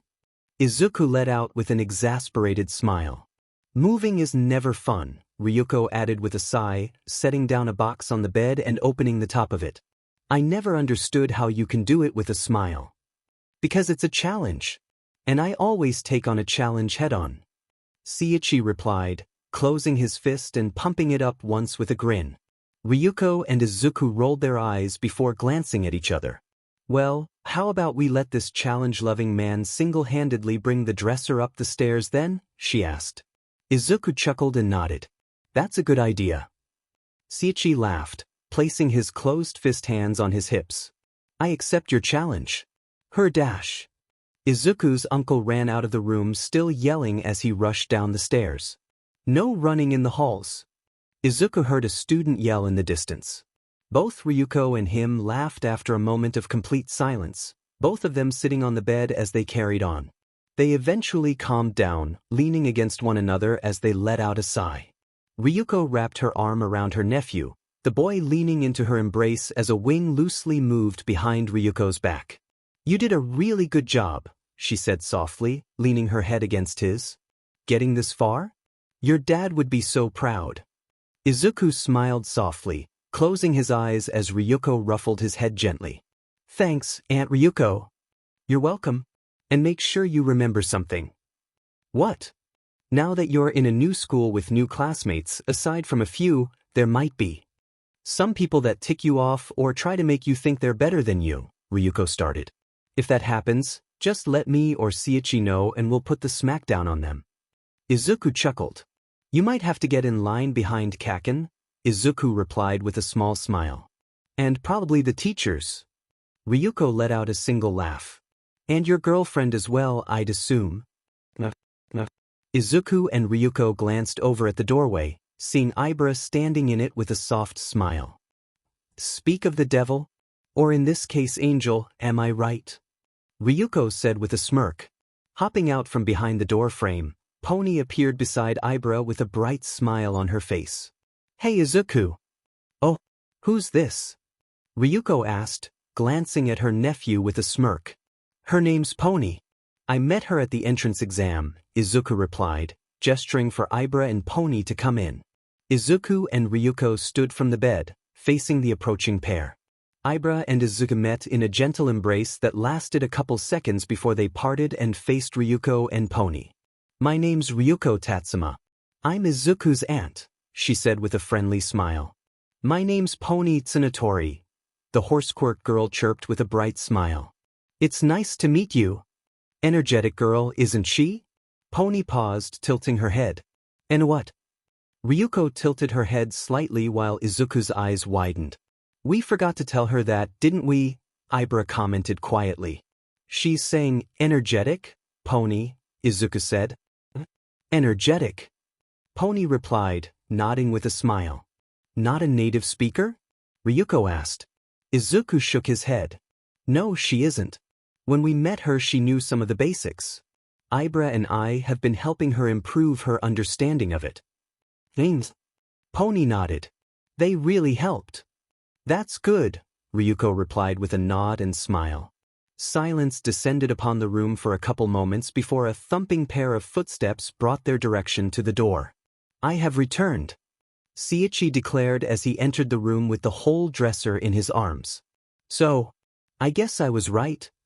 Ibra asked, smirking as she glanced at her boyfriend. Izuku let out a breathy chuckle, leaning against his girlfriend slightly. Yeah, you were right. Ibra giggled as Izuku brought his wing around her and held her closer to his side. So what do you want for being right? He asked. I'll have to think about it, Ibra replied with a smile. For now, Pony and I came to help you. So why don't we get back to work? Izuku smiled softly. Thanks. Izuku, where do you want the dresser? Izuku jumped slightly as he was broken from his focus on his girlfriend. Eicha? Put it. All right, we're all done, Izuku said with a nod while looking down at the empty box on his bed. Thanks, you guys. Happy to help, Pony exclaimed, smiling brightly. It was my pleasure, Ibra replied with a warm smile while holding her hands to her chest. You're welcome, I'm happy to help, Ryuko said with a smile. It was an amazing challenge. I was happy to have taken part in it. Shiaki grinned and flashed a passionate thumbs up. Izuku and Ryuko chuckled at the man's passion. So do you two need any help with anything? Izuku asked, looking to his girlfriend and Pony. I know you're done with yours, Ibra. But do you need any help, Pony? Well, Pony started, blushing as she brought her hands behind her back and shifted side to side. Forgot to get some things at the store. Could you come with me and help me shop? Ryuko smirked at her nephew and his girlfriend. Well, I suppose this makes this next part easier, she said, her smirk turning into a small smile. What? Izuku asked with a tilt of his head. I must leave to comfort my sister, Shiaki said, holding a fist to his chest. So I must bid you farewell. Yeah, we're both going to head over, Ryuko added with a nod. We'd love to stay longer, but we want to make sure Inko's really all right. Izuku shook his head with a smile. No, it's fine. Tell Mom I love her when you see her. We certainly will, Izuku, Shiaki nodded with a proud smile. Now come, give me a hug. Izuku's smile widened as he went up and wrapped his uncle in a tight hug, the man laughing warmly and gripping his nephew with similar strength, patting his back after a couple moments. The two of them separated before Izuku got pulled into Ryuko's embrace. Don't think you won't escape a goodbye hug from me. I never thought I would, he replied, wrapping his arms around her back and adding his wings into the hug. I always love your warm hugs, Ryuko said with a smile. I'll miss being able to have those on demand any time I visit Inko. Well, you can have more of them if you visit us. Izuku smiled. With such sound logic, I might just do that. Ryuko giggled, leaning forward and kissing Izuku's forehead. The pair of them separated after another moment.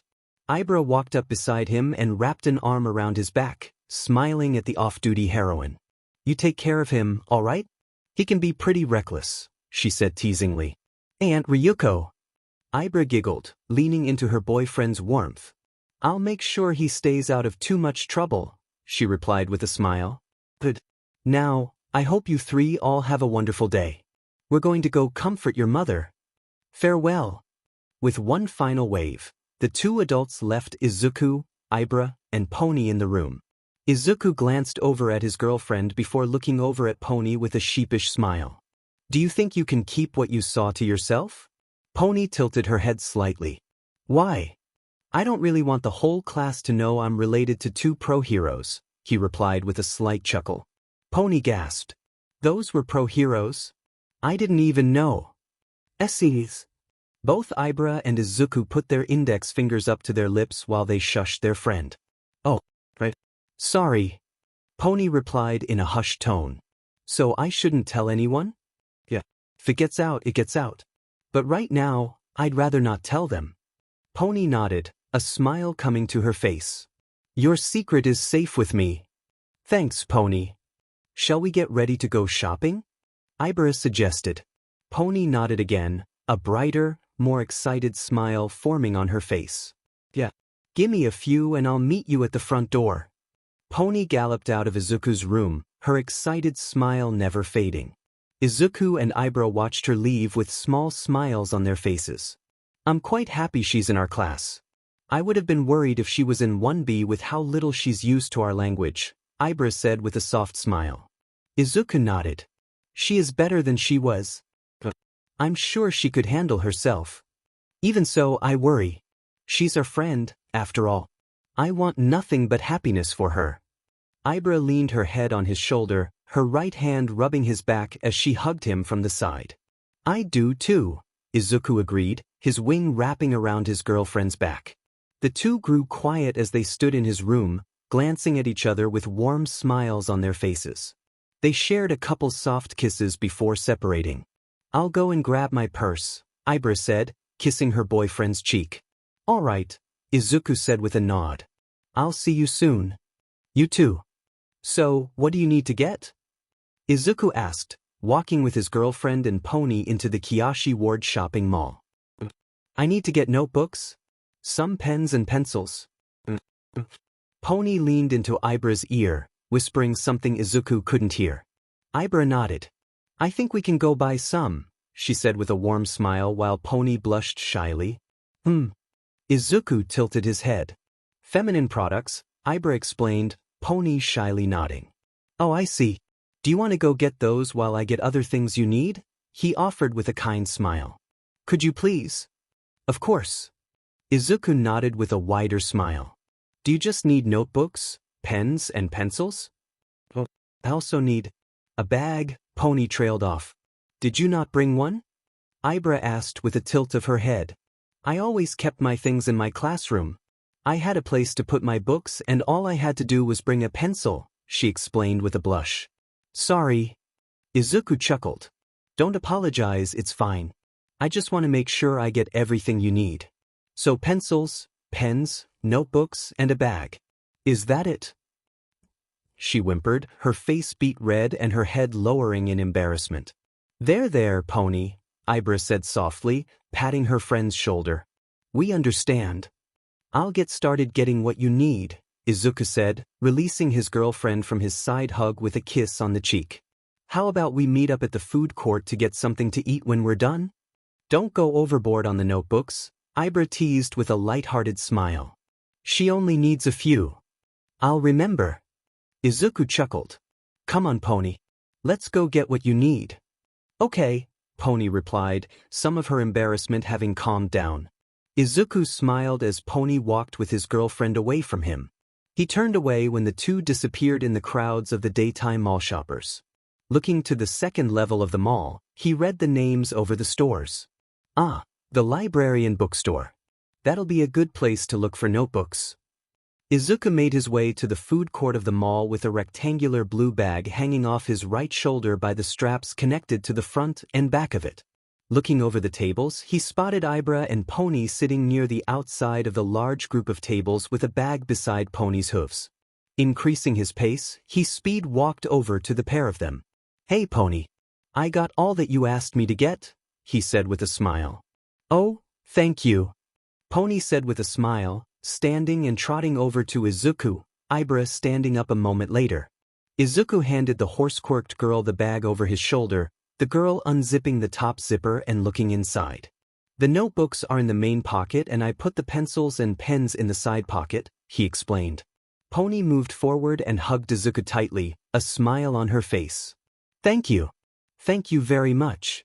Izuku glanced over at Ibra for a moment and shared a smile before he looked back down at Pony and returned her hug. You're welcome, Pony. Glad I could help.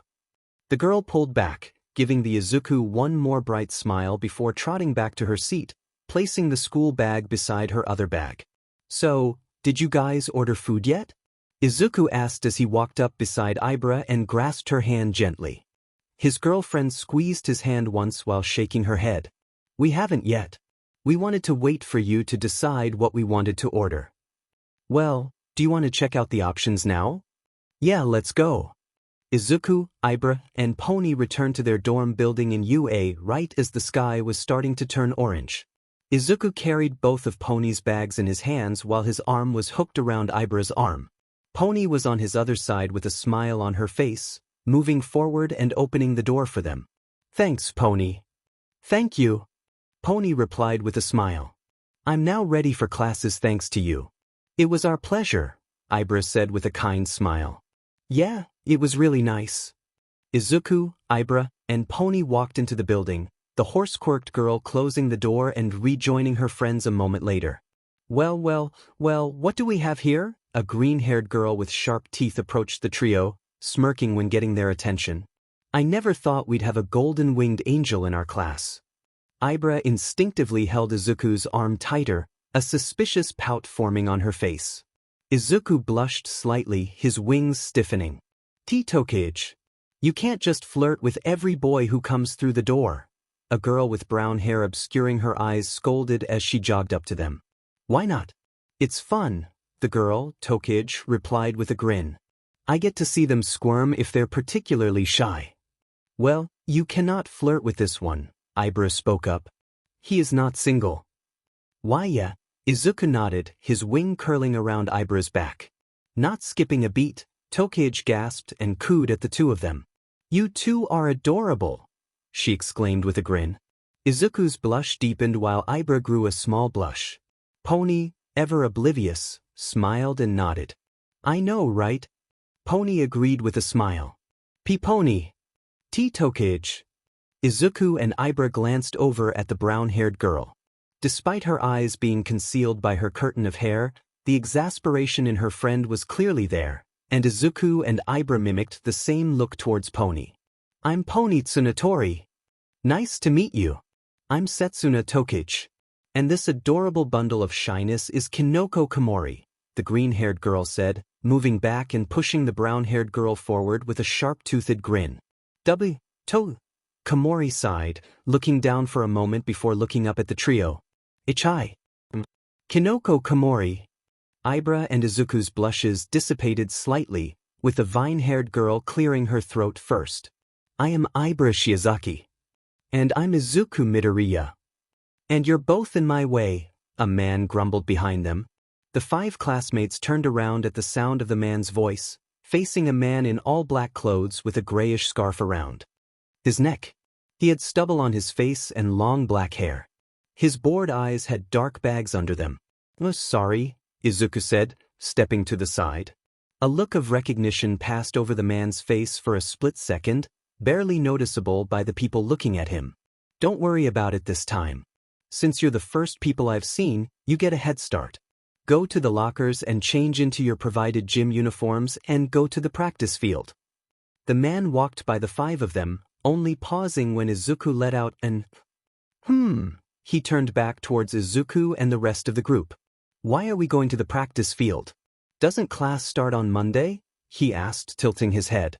The schedule you were provided left one thing out. This is your second entrance exam. Second? Ibra questioned. The man gave them a creepy smile. This decides whether or not you'll actually be allowed in my class. Anyone who fails gets expelled. The 5 of them gasped. Expelled? So, what should we do while we wait? Kinoko asked. She was standing in the center of the practice field's track oval with Setsuna, Izuku, Ibra, and Pony. All 5 of them were wearing their gym uniforms, identical blue shirts and pants with a large stylized U on the shirt and a on the pants. Both letters were in white, contrasting easily with the main color. We could get to know each other, Setsuna suggested with a toothy grin. What do you say? Yeah, Pony exclaimed with an eager smile. Izuku and Ibra glanced at each other with small, fond smiles. Well, if Pony wants to, Izuku started, turning to the others. We'd be happy to, Ibra finished with a kind smile. Awesome. Setsuna moved her fist in the air. So, who wants to go first? Me dash. Pony started. Kinoko. Thank you for volunteering. Setsuna said, her hands detaching from her arms and pushing the short, brown-haired girl forward. W dash?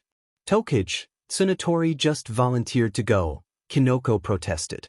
Nope, you get to go first. You gotta get used to this, Setsuna said before looking at the trio in front of them with her usual sharp grin. I've been trying to get her more used to talking with people other than me since our 11th year. She's still having a hard time. Hey, I'm not having a hard time. Kinoko protested again. See? The brown-haired girl groaned before turning to the three others. I've had to deal with her for 3 years now. 3.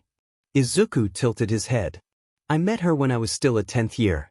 I had the unfortunate task of showing her around the school.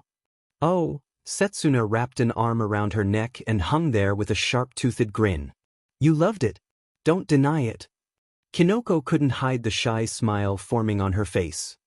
Anyway, she continued, a hand reaching up and pulling her right bang behind her ear and revealing one of her brown cat-like eyes that looked down at the ground. My quirk's called mushroom. I can send spores through the air, and when it touches a solid surface, a mushroom grows. Kinoko pressed her fingers together while 2 mushrooms grew on both of her forearms. Whoa! Pony let out in amazement. It's not much, but I'm hoping I can learn to get better to become a good hero, Kinoko finished, blushing at the attention. Your quirk has a whole lot of potential, Komori. Not only would mushrooms growing on villains' bodies scare them and give you an opening to disable them, you could also easily disable them just with the growing of mushrooms on their body. How strong are they? Izuku asked, a glint in his eyes. Ibra smiled fondly as she saw his wings raise slightly. Echa? What do you mean? Can you easily pluck them without much effort, or do you have to work to damage them? It depends on what I want them for, Kinoko trailed off, touching her index fingers together again. So you could essentially make an indestructible wall of mushrooms if you wanted to? Wait. But they'd go away after 2 to 3 hours, she said with a nod. I'm so proud of you, Kinoko. Setsuna teased with her usual sharp-toothed grin, rubbing her cheek against her friend's. Shut up, she squeaked, shoving Setsuna weakly. You seem like really good friends, Ibra said warmly. The best of friends? Debatable, Kinoko muttered. You don't mean Thea. Setsuna rubbed her cheek against her friend harder. Quit it. Hey, can I go next? Pony asked excitedly while Ibra and Izuku chuckled quietly. A pair of footsteps coming their way silenced them and drew everyone's attention away from each other. They watched as the man that told them to go to the practice field in the first place approached them. You'll be smart to warm up, he stated. Once everyone's here, we won't be spending too long standing around. What are we doing, sir? Izuku asked. The man stared at him in silence for a couple moments before looking away and laying down in a yellow sleeping bag that seemingly appeared out of nowhere. You'll find out when everyone's here. Now be quiet, I'm going to sleep, he stated boredly before turning away. After a few moments of silence, Izuku looked back to Ibra and the rest of his friends. They all shared a shrug before they each moved to start stretching. This doesn't look like our full class, Setsuna commented as she glanced over the small group that had approached them. Yeah, I count 11 including us, Izuku agreed. Not even Bakugo is here, Ibra commented. Well, that's a simple explanation. We don't technically have to be moved in until tomorrow. He's probably packing his bags right now so he can come here tomorrow, Izuku explained with a smile. I wonder what he'll think about us getting started earlier than him. He would probably not be too happy, Ibra added in a giggly voice. Who are you talking about? Setsuna asked. Our friend Bakugo, Pony explained. He's a funny guy. What's he like? Kinoko questioned. No language filter, bluntly honest, loud. Izuku trailed off as he counted out what he said on his finger. Obsessed with being number 1? Sounds like an but. He's not too bad, Izuku shook his head. Yeah, Izuku keeps him tempered, Ibra added. Though he'd constantly claim that it's just how he is and not because of me, Izuku added with a grin. Hopefully you're right, Setsuna said with a shrug.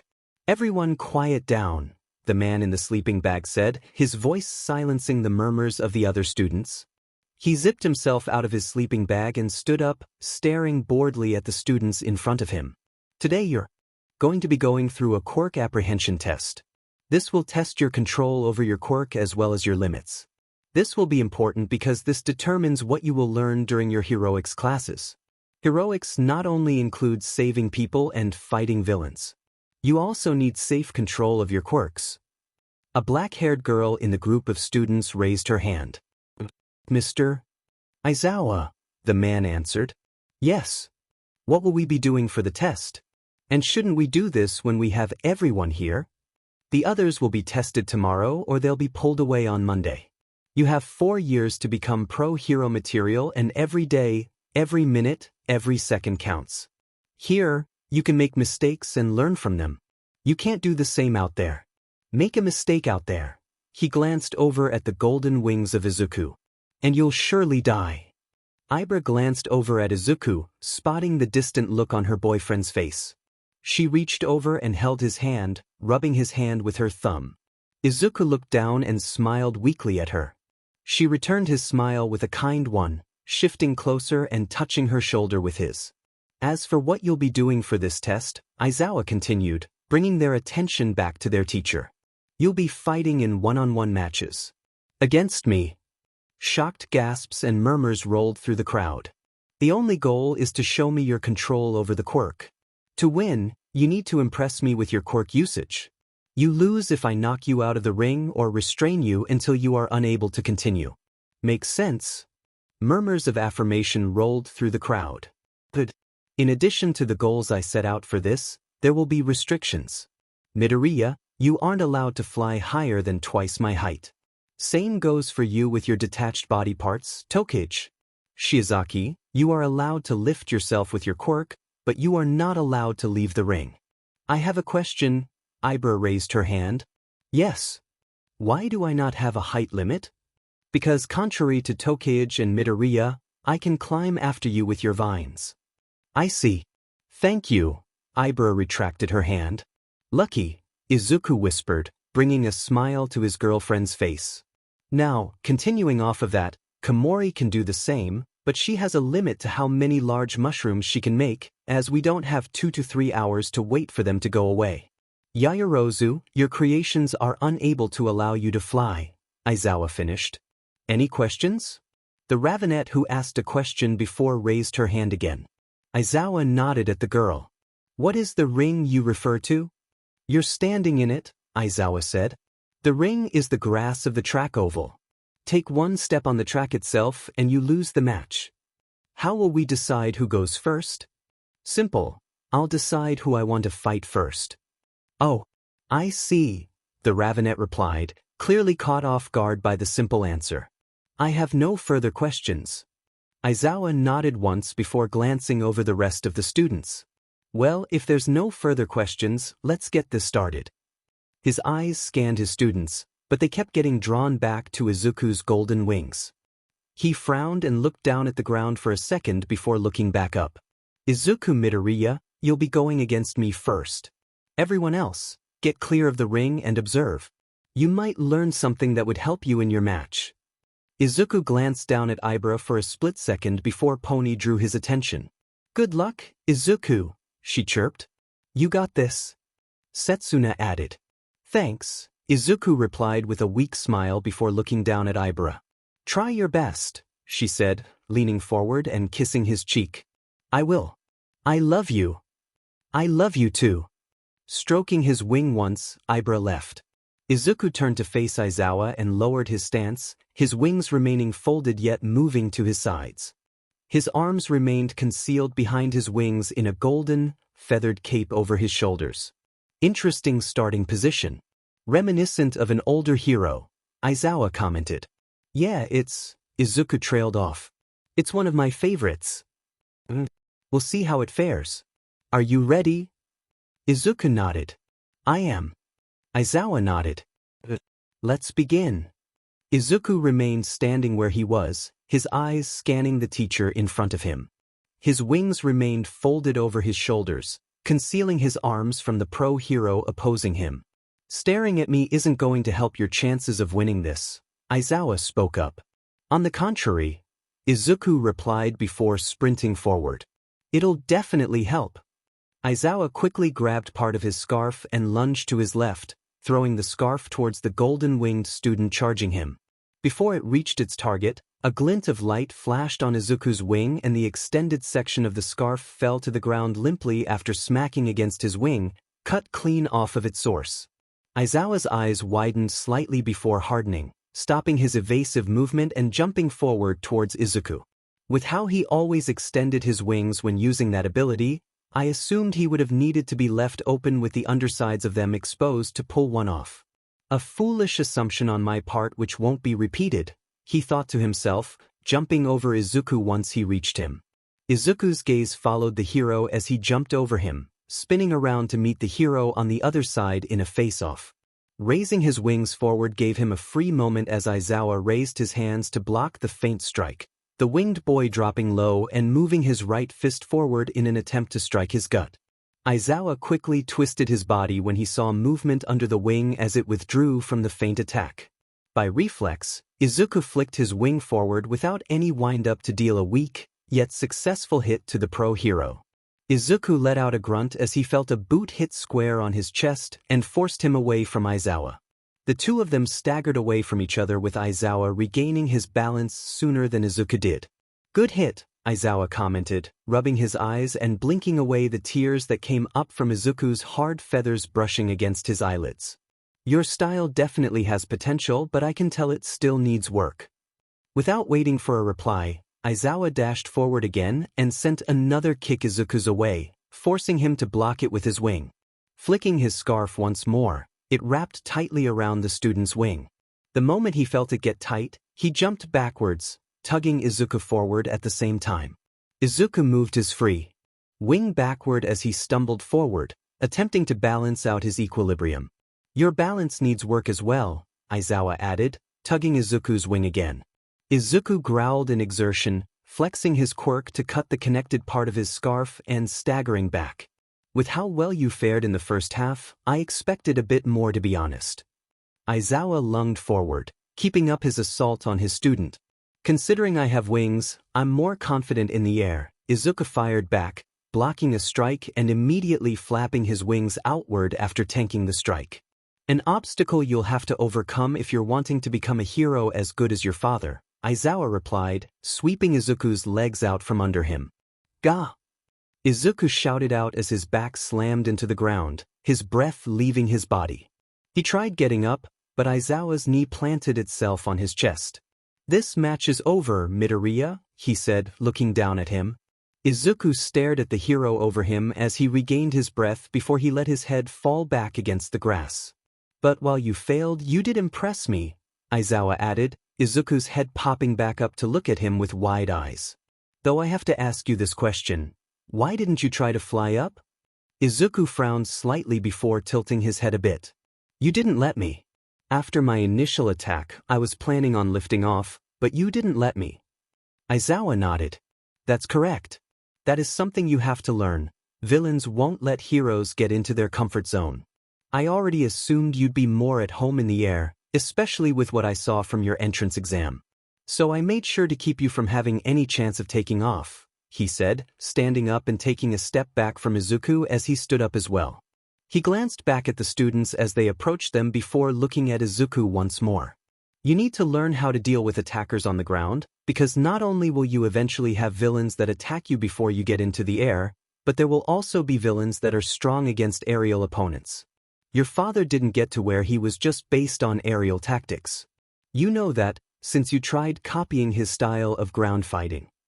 Izuku looked down, a frown barely concealed on his face. His wings were tightly folded against his back as he stood and listened. Midoriya, look at me. Izuku looked up at his teacher again. You did well with your first strike, so you aren't completely inept. You just need to improve it. Don't completely copy his style, though. Learn from it and improve it with other things you learn. You can't be a copy of your father. You never could anyway. Aim to be a better version of him. Izuku nodded slowly. Thank you, Mr. Aizawa. Aizawa merely nodded in response before looking at the rest of his class. Denki Kaminari. You're next, he declared, startling the student. Eicha? Oh crap. Izuku joined up with his girlfriend, immediately taking both her hands and leaning close to her. You did great, Ibra said softly, squeezing his hands gently. Izuku smiled weakly in response, letting his head fall against his girlfriend's. Thanks, he replied quietly. I just wish I did better. His gaze shifted away from his girlfriend as Pony trotted up with a beaming smile on her face. You were so cool, Izuku, she exclaimed. Yeah, you were, Setsuna agreed as she and Kinoko approached them. I suppose it's because you have a hero father. Care to tell us about him? Izuku's smile faded as he glanced away, his wings wilting slightly. Tell you later, he said quietly. Setsuna and Kinoko stared at Izuku with confused frowns. Alright, everyone, get back out of the ring again. The next round will start, Aizawa said before Setsuna and Kinoko could question Izuku. Let's go, Izuku, Ibra said softly, gently pulling his arms. Izuku nodded, letting his girlfriend guide him away from the grassy inside of the track oval. Pony followed beside Izuku, a worried frown over her face as she looked up at him. Hey Izuku? Pony started once they were out of the grassy section. The gold-winged boy turned to face her with a curious expression. What is it, Dash? Pony hugged Izuku tightly, her head resting on his chest as she embraced him. Pony. Ibra raised an eyebrow. Mom always told me, you can always make someone feel better with a hug, she said, pulling her head back with a smile. You were sad and I wanted you to feel better. Izuku looked down at the girl for a moment before finally showing her a smile. Thanks, Pony. Sorry for worrying you. Ibra moved closer to the two of them, a warm smile on her face. Well, I was worried I'd have to help him after class ended, Ibra said before adding under her breath, though I am a bit disappointed considering the method I would have used. I'm just happy to help. Pony beamed. Indiscriminate shock. 1.5 million vol dash. Izuku glanced away from the two of them, Ibra and Pony following his gaze. Aizawa had Kaminari's face and arms wrapped in his scarf, his body locked on the ground by the man's hands and knee against his back. You need more than a single move to win against a villain, Aizawa commented. This match is over, you didn't impress me. Kaminari whimpered, his voice muffled inside the scarf. Aizawa looked up from the student, scanning the students in the crowd. Komori, you're up next. The mushroom-quirked girl jumped slightly, her eyes widening under her curtain of hair. Eicha? Okay, she looked down nervously. You can do it, Kinoko. Setsuna cheered. Yeah, you can do it.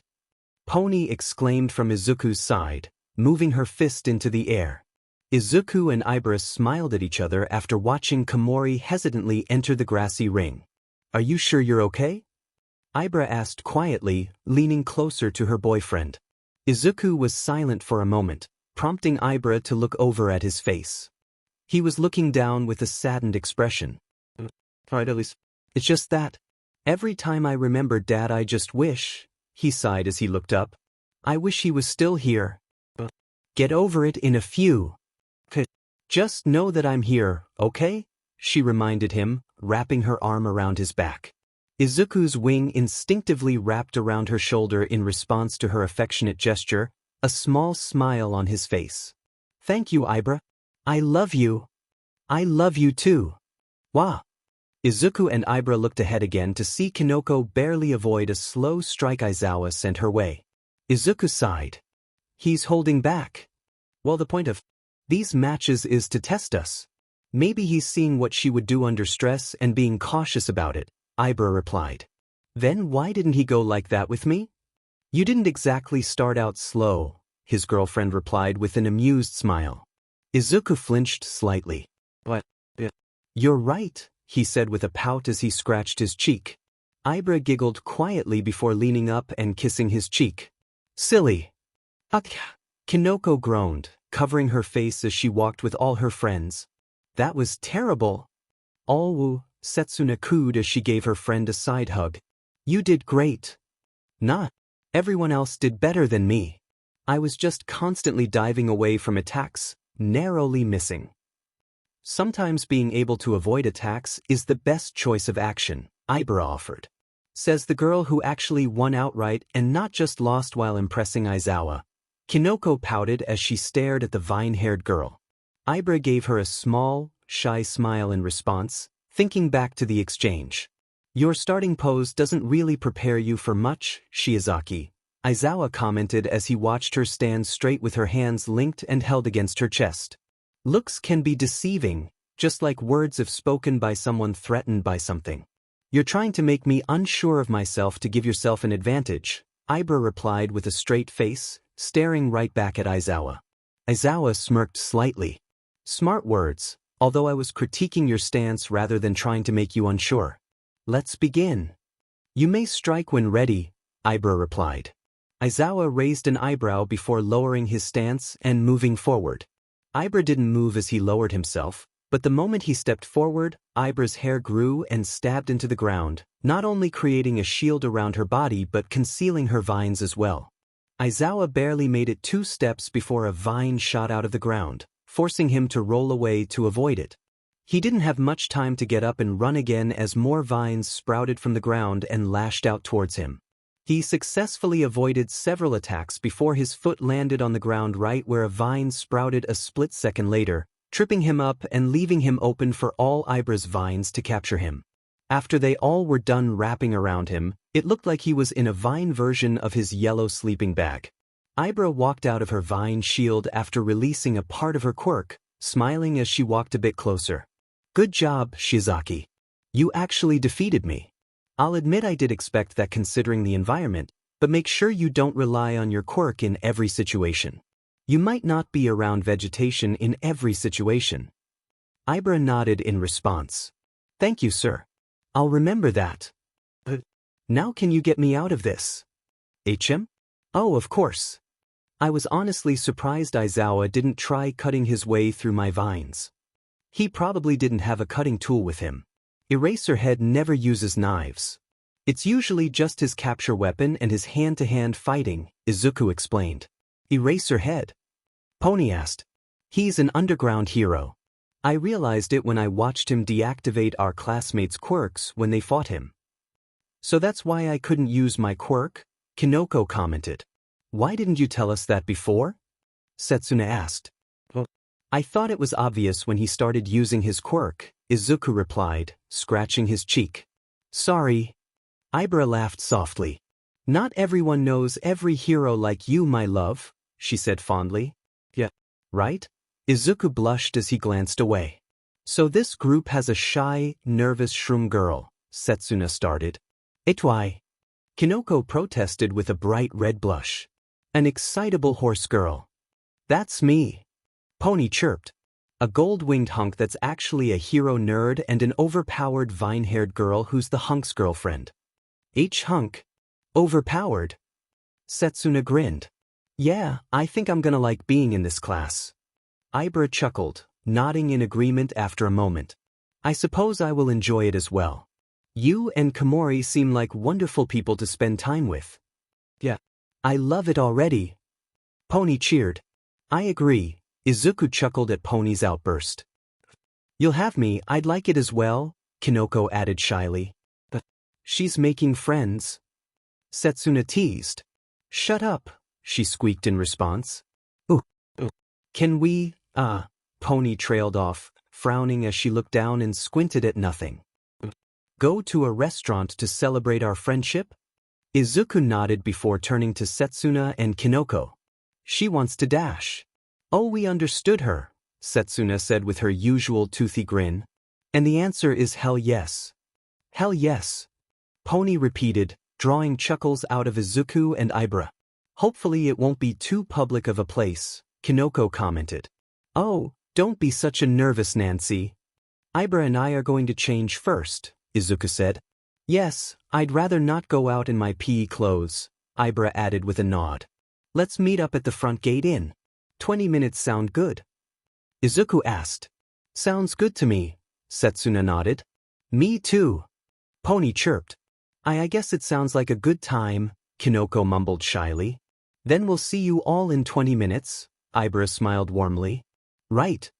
So, where should we go? Setsuna asked as she walked down the sidewalk with Izuku, Ibra, Pony, and Kinoko. There's this great American burger place I know. Ooh, burgers! Pony exclaimed with a smile. Burgers are hardly a celebratory food, Ibra commented with a slight frown. Yeah, Kinoko agreed. Well, we can't go to fine dining places, we're not even dressed for that. Setsuna replied, placing her hands on her hips. You have a point, she commented, looking down at her own white t-shirt and shorts and scratching her cheek. Do you know of any other places that are good and nearby?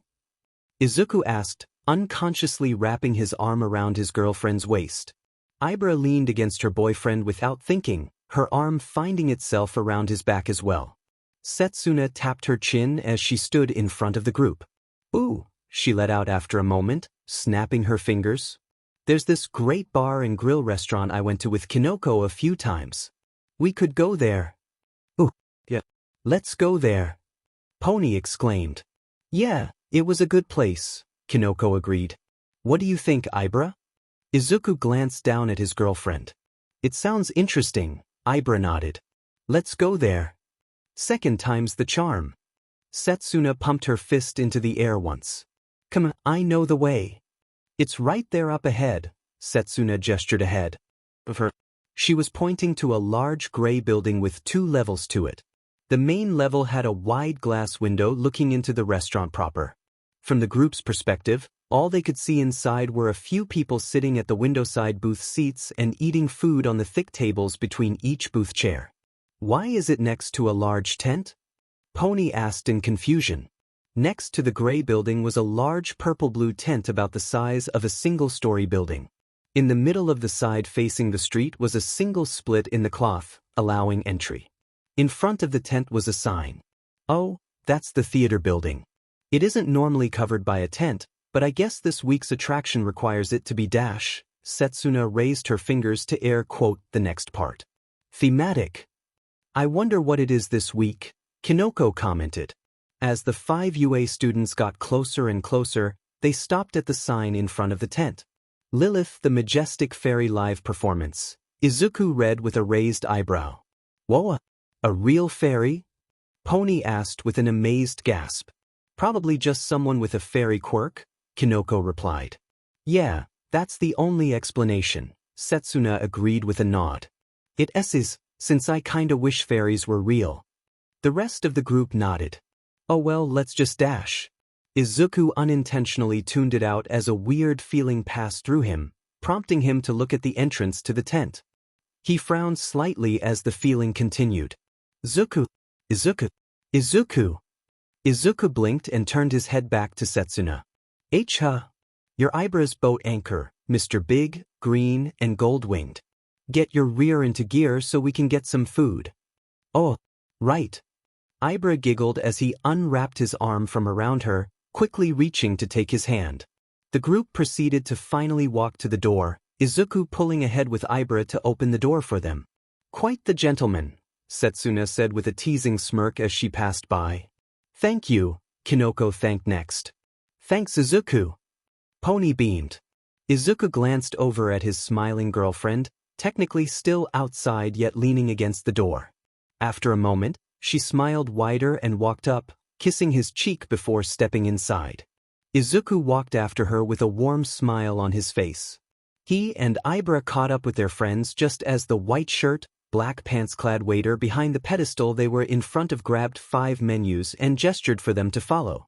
As they were guided to their seats, Izuku couldn't help but frown again, recalling the odd feeling he experienced in front of the theater building. Why did I feel so weird? He thought to himself. He didn't have much time to think about it as he was brought back to the present with a gentle slide of his wing by his girlfriend. Are you okay, Izuku? HM? Yeah, I'm thinking. Sorry, he replied with a sheepish smile. About what? Just a feeling I got. Nothing to worry about. If you say so, Ibra nodded. I'll trust you. Thanks, Ibra. Izuku smiled softly. And here's your table. I'll give you a few minutes to see what you want to order, the waiter said, with a slight bow of his head. Thank you, Setsuna nodded with her sharp-toothed smile. The group slid into the booth table, Setsuna and Kinoko sitting on one side while Pony, Ibra, and Izuku went to the other side. Pony was the first to slide in before Ibra slid in the middle and Izuku was on the outside. Izuku glanced around the building, noting the warm color of the lights shining down from the brown ceiling through hanging lights with brownish-orange cowlings. The dark oak walls were filled with framed pictures of things ranging from newspaper pages to portraits of people and heroes. At the back of the large room, several people were sitting at the bar, taking shots, talking and laughing. So what do you think so far? Setsuna asked. It's certainly, Ibra glanced over and frowned slightly at the bargoers. Interesting. It's usually like this after work ends on weekdays. W put up with it for the good food, Kinoko said with a shrug. That's fair, Izuku replied with a nod. You usually go to a restaurant or someplace to eat good food anyway. You can easily ignore the dash. Izuku's sentence was interrupted with an eruption of laughter from the party at the bar. He glanced over to see three of the men slapping each other on the back while looking at something on the bar. You were saying? Setsuna asked with an amused smirk. Stand corrected, Izuku replied with a chuckle. I like it. It reminds me of this place I used to go to back home, Pony replied with a smile. In America? Ibra asked. Thanks. Pony nodded with a smile. Mommy, Daddy, and I always went to this restaurant at the end of the school week. It was really loud and all that, but they were always smiling and happy as they drank and sang the songs that were playing. Some of them became friends with my mommy and daddy, and I even started joining in on the singing. It was fun. That does sound fun. How old were you? Setsuna asked. I was in, what do you call elementary school? Primary school. Ibra replied. Yeah, primary school and, middle school. That's middle school, Izuku clarified. Thank you, Pony replied with a smile. But yeah, I went there in high school as well, but I had to stop when I got ready to go to UA. I miss them. Pony looked down slightly, her expression slightly saddened. Maybe on the break between years, you can visit them, Izuku offered. I don't remember seeing any rules against off-campus vacations like that. Why yeah, you could totally do that, Kinoko added. Pony brightened up, a smile returning to her face. Yeah. Maybe I can try taking some of you with me and introducing you to my parents. Ibra smiled fondly. That would be nice, she said with a nod. Izuku smiled softly for a moment before the same odd feeling from before passed through his chest. He frowned for a second before glancing around. His sudden change was noticed by the rest of his friends. Izuku, you all right? Yeah, Do you know where the restroom is? He asked, changing the subject. Oh, that makes a bit more sense, Setsuna said teasingly. It's past the bar along the right wall hallway. I'll be back then, Izuku replied, pushing himself up with the table. Do you want me to order anything if the waiter comes soon? Ibra asked. Look on the menu and see if there's anything you think I would like, he replied, reaching forward and squeezing his girlfriend's shoulder softly. I love you. Ibra smiled softly at the affectionate words and gesture. I love you too, she replied, reaching up to squeeze his wrist with the same affectionate softness. Izuku stood up fully and walked to where Setsuna pointed him towards, heading into a hallway. Okay, so hopefully there's a window I can sneak out of or something. I don't want them to worry, but I still want to check out why I'm getting that feeling. Izuku paused as he continued down the dimly lit hallway, spotting a worker pushing a door on the right wall and walking outside. Or I could use this exit. Izuku stepped through the clothy tent exterior, walking towards the actual door before slowly opening it. There's that feeling again, he thought. Though it's stronger now. He kept his wings folded tightly behind him as he stepped inside, quickly spinning around and quietly closed the door again. He took a couple steps back from the door before turning to look inside again. The dark room barely had any lighting except for 2 candelabras on 2 cloth-covered tables. The flickering light reflected off his golden wings, making the room slightly brighter as he crept through it. Spotting a sign reading, "Backstage, thanks to the increased light," he couldn't help but smile to himself. Thanks, Golden Wings. Twisting the doorknob and pushing it open, he was met with another dimly lit hallway with some barely filled clothing racks. Leftovers from other plays, maybe, he thought as he progressed further. You need to put more effort into this, he heard echoing down the hallway. Izuku lowered himself down instinctively, his wings stiffening and ruffling up a bit. He continued further down until he spotted a doorway with light blue light coming out of it.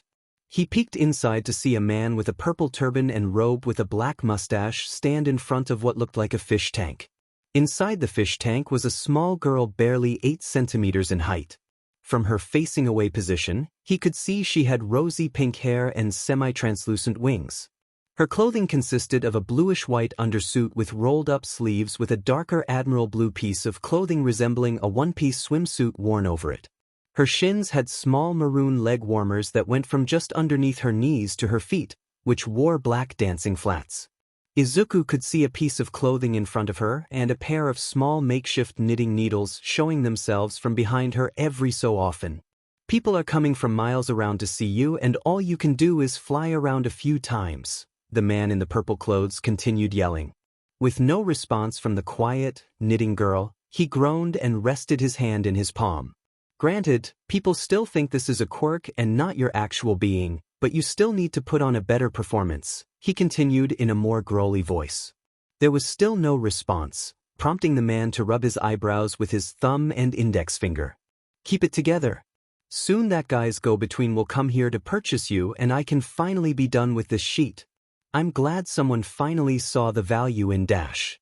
Izuku's ears tuned out the rest of the man's speech as a translucent version of the short girl stood up from the girl in the tank and flew up, banking around in the air and revealing to him her green-eyed face as she flew towards him. He closed his eyes and flinched slightly as she seemed to fly into him. However, when he opened his eyes when he didn't feel a hit, he found himself in a bluish-black empty space. He looked around with a slight frown.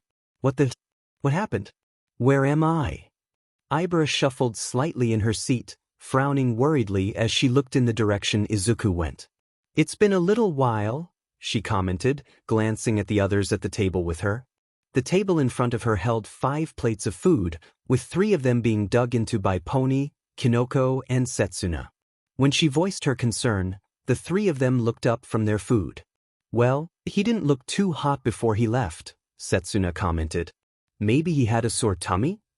Pony suggested. If he did, he might be in there for a while, the sharp-toothed girl agreed. I see. Ibra nodded slowly. I hope he feels better soon. Sore tummies never feel good.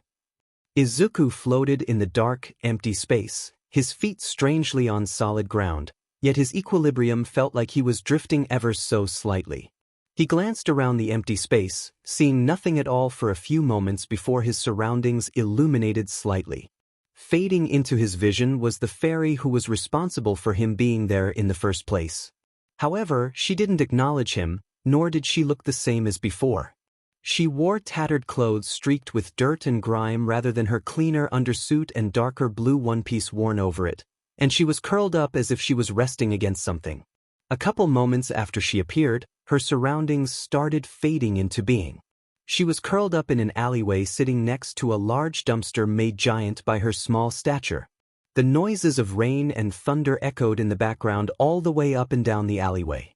She flinched slightly as a quiet groan escaped her belly. She rubbed her stomach with a pout before a noise echoing further down the hall alerted her. 2 people obscured in shadows came into view, stopping where the fairy was. All Izuku could hear from them were incoherent murmurs, but he could tell they were scaring Lilith.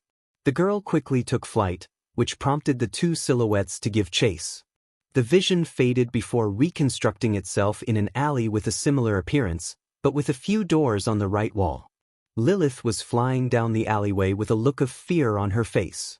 Some muted, yet agitated and unintelligible, voices echoed further down the alley with quick footsteps accompanying them. Lilith kept flying in the same direction she had been until a door quickly swung open, the man who Izuku saw admonishing Lilith stepping out and glancing around with an annoyed expression. His annoyance turned to slight curiosity when he saw Lilith. It was almost as if Izuku could see the gears turning in the man's head as he just kept quiet.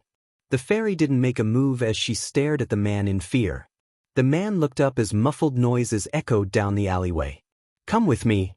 The man backed into the doorway again, Lilith hesitating for a moment. Her hesitation was momentary as her stomach rumbled and more noises from further away in the alley urged her to enter. The vision faded again, the surroundings shifting into the inside of the stage he had just entered. The man spoke, yet no words came out. No sounds at all echoed around where Izuku was floating, earning a confused frown. "Why can't I hear anything?" he mumbled to himself.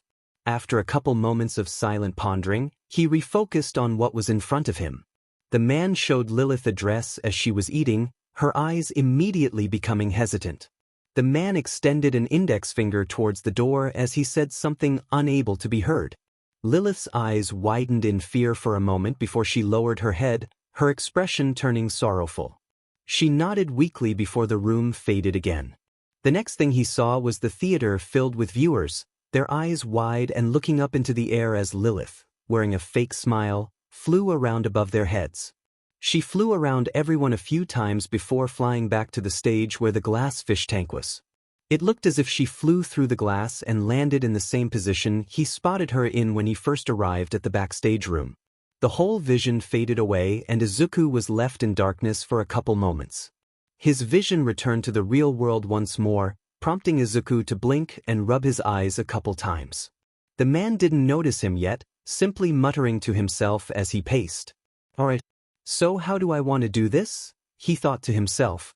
"I could try to bluff my way into getting her out of there. I could also try just breaking in and running, though that wouldn't be too good." He kept quiet, contemplating his options as he watched the pair. After a few more minutes, he sighed. "I don't want to technically be on the run. I guess bluffing my way out it is." He took a deep breath, rolling his shoulders. Alright, he was expecting a go-between. I probably need to act intimidating. Maybe spread my wings out slightly, seem bigger than I actually am. What did Dad say about intimidation? Izuku's chest clenched at the thought of his father. He quickly shook his head. "Focus, Izuku. Remember what Dad said about when he intimidated villains into doing what he wanted them to do." Izuku quietly cleared his throat and took a deep breath. He extended his wings ever so slightly and spread them so that they were an inch past his arms while forming a serious expression on his face. Stepping through the doorway, he cleared his throat again, this time more loudly. The man jumped slightly while Lilith looked up from what she was knitting. "Who are you?" the man demanded, his voice turning defensive and stern. Izuku felt nervousness build in the pit of his stomach, but he pushed the feeling aside before it became a physical reaction. Instead of looking at the man, he looked over at Lilith. "Is that her?" he asked, his voice as serious as he could make it. The man stared at him in silence for a few moments, the silence making Izuku feel like sweat was pouring down the back of his neck.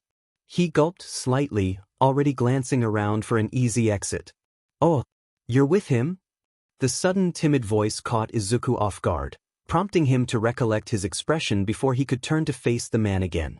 His expression was slightly worried, his hands slightly shaking as he stared at him. "Whoever wants Lilith must be a really bad guy," Izuku thought worriedly, a frown developing on his features. The man got more panicked as he noticed the frown. "Oh, of course you're him. Who else would you be? It would be stupid to be in a suit or something. Not that there would be anything wrong with that. I'm just saying you're smart for looking just like an ordinary guy. Right?" Izuku kept watching the man fidget with his robes. Sorry, I know you might be on a tight schedule. Did you bring the money? Time to see if I can get him to let me walk out with her. I'm not the one that's supposed to bring the money. So there's two of you? Why are you here then? Come on, Izuku, keep with the lie. Do this to help Lilith." Izuku kept his fists clenched to dispel some of the slight trembling his hands had developed. "I'm taking her first. You'll receive the money later. We need to make sure you didn't scam us." Scam you? Why the hell would I scam you? Izuku raised his wings ever so slightly, earning a flinch from the man. Once you successfully intimidate someone, even the slightest movement can make them flinch, Hisashi's voice echoed in Izuku's head. Keep that in mind when you interrogate suspects. Izuku pushes the heavy feeling in his chest away as he refocused on the man. After a few moments of silence, he gave a nervous smile. I suppose it's only fair that you make sure. Just please check, and if you aren't satisfied, you return her to me. I still need to make a living. Believe me, I'm not going to do that. Izuku approached the fish tank and reached in through the top. His hand hit something invisible, creating a thump the moment his hand stopped. Oh, forgive me. My quirk makes materials disappear, the man said, moving up beside Izuku and waving his hand over the top. Out of nowhere, a black lid appeared over the entire thing. The man proceeded to lift the lid, which allowed Izuku to finally reach in. Lilith watched his hand move closer to her and stop beside her. She looked up at Izuku, the boy unable to say anything and simply flicking his eyes over to the man once before looking down at her again. She slowly put down her knitting equipment and crawled over to his hand, allowing him to wrap his fingers around her and lift her out of the fish tank. He looked at her for a couple moments longer before looking up at the man again. Do you want a box or something to keep her hidden? He asked. Izuku glanced over at Lilith for a moment before putting the girl in his pocket. Keep who hidden? He asked. The man's eyes widened. Oh, I see. Keep a good grip on her. She's a slippery little thing. I'll remember. Izuku turned and walked back to the doorway he came through. So when will I get my money? Izuku paused, his heart jumping slightly as his quick and easy escape was interrupted. He took a deep breath to regain his composition and glanced back at the man. If this isn't a scam? Soon. And how soon is? Izuku's wings lifted slightly again. As soon it is. I hope you like her. Izuku wordlessly walked away, disappearing through the doorway as he made his way out of the building. Once he was in the alley between the theater building and the restaurant, his composure finally broke. He collapsed against the wall of the alley, panting and shaking heavily. Holy shit, he heaved out, staring at the ground as he fought to keep on his feet. Lilith flew out of his pocket a moment later, flying up to his face, which made him recoil ever so slightly. Hey, he panted out. Thanks for playing along. You're safe now. Izuku gave her a weak smile, which earned a grateful one from the fairy girl. She flew forward and hugged his neck. Well, I suppose I should ask what you want to do now. You didn't look too happy with your previous living conditions before being forced to work with him. Lilith tapped her chin while looking down. After a moment, she flew towards him again, landing on his shoulder with a hopeful smile. Izuku watched her for a moment before he sighed with a breathy chuckle. Ibra's gonna love this, he mumbled. But you're going to have to stay hidden for a little bit. I was out with my girlfriend and friends when I felt you. Since I left for the bathroom as my cover story, it would be strange to come back with you. Lilith nodded. But I need a few minutes. Izuku lowered himself to the ground, his knees against his chest and his eyes closing. His wings wrapped around his body as he took deep breaths. Ibra looked up from her half-eaten plate as a glint caught her eyes. She saw a disheveled Izuku approaching her and her friend's table. Hey, Izuku's back. Pony chirped. Hey, Izuku greeted with a tired smile. How are you feeling? Got all of it out? Setsuna asked teasingly. Ibra stood up and met Izuku as he walked up to them. She placed her hand on his cheek and rubbed her thumb over the skin gently. Do you feel okay? Should we head home? She asked, her brow creasing with worry. Izuku's smile turned fond as a hand raised and held his girlfriend's hand against him. Seeing you is making me feel better, he replied, his voice soft. Izuku, his girlfriend sighed. I'm fine. I'm hungry, tired, and just want to relax with my friends, he said, leaning forward and kissing her cheek. If you say so. The pair were quiet, simply staring at each other for a few moments. Ahem, Setsuna interrupted. You gonna sit back down now? Or are we stick with that adorable moment for a while longer? Right. Izuku stepped back a half step from his girlfriend and accompanied her back to the table. So, what did you get me? Oh, I didn't really know what might be good, so I just got you the same order as me. I hope you like it. Ibra blushed slightly. Izuku smiled warmly. I'm sure I will. The sky was starting to turn dark, the orange of the late afternoon in the process of fading as the evening continued. Izuku walked hand in hand with Ibra as the pair walked through the UA gate with their friends. This was really fun. After Izuku got out of the bathroom, that is, Setsuna teased. Sorry about that, Izuku replied with a sheepish grin, scratching the back of his head. It's okay. I remember one time I tried eating one of my mushrooms and… Yeah, I didn't have a happy rest of the day, Kinoko said shyly, unconsciously rubbing her stomach. Wasn't that the time I was staying over? Setsuna tilted her head. No, that was when we got takeout from that bad restaurant. Right. Well, I certainly hope that hasn't happened in a while, Ibra commented. It hasn't, Kinoko replied with a shake of her head. Thankfully. That's good. The vine-haired girl smiled warmly, Izuku nodding in agreement beside her. I remember having a tummy ache when I was a kid. But that was from me eating too much, Pony added, trotting slowly beside Izuku and Ibra. Those kinds are usually very tame compared to stuff like food poisoning or having a stomach bug, Setsuna replied. Still doesn't feel good, the horse-quirked girl pouted. She didn't say it does, Ibra reassured. She just said you were lucky with only having that kind of a stomach ache. I see. The five of them slowed to a stop in front of their dorm building, looking up at it before returning their focus to each other. Well, I'm wanting to get into a nice comfy set of clothes and relax on the couch for maybe a movie. What do you think? Setsuna offered. That sounds fun. Pony replied with a smile. Izuku glanced over at Ibra. Do you want to? I think it would be enjoyable, Ibra replied with a warm smile. Well then count us both in. We just need to change into some relaxing clothes. Great. See you in a few. Setsuna waved her hand before turning and opening the front door. Kinoko entered next, with Pony standing at the door and glancing back at Izuku and Ibra. Come, let's go, she urged. Before that dash, Izuku leaned in close to his girlfriend. Can we talk in my room? It's something important. Ibra raised an eyebrow in curiosity, staying still for a moment before nodding. Okay, let's go. Izuku opened the door to his room, allowing Ibra to walk in first before entering himself. Once he was through, he closed the door and locked it, earning a slight frown from Ibra. Izuku, before I start, promise you'll hear me out, okay?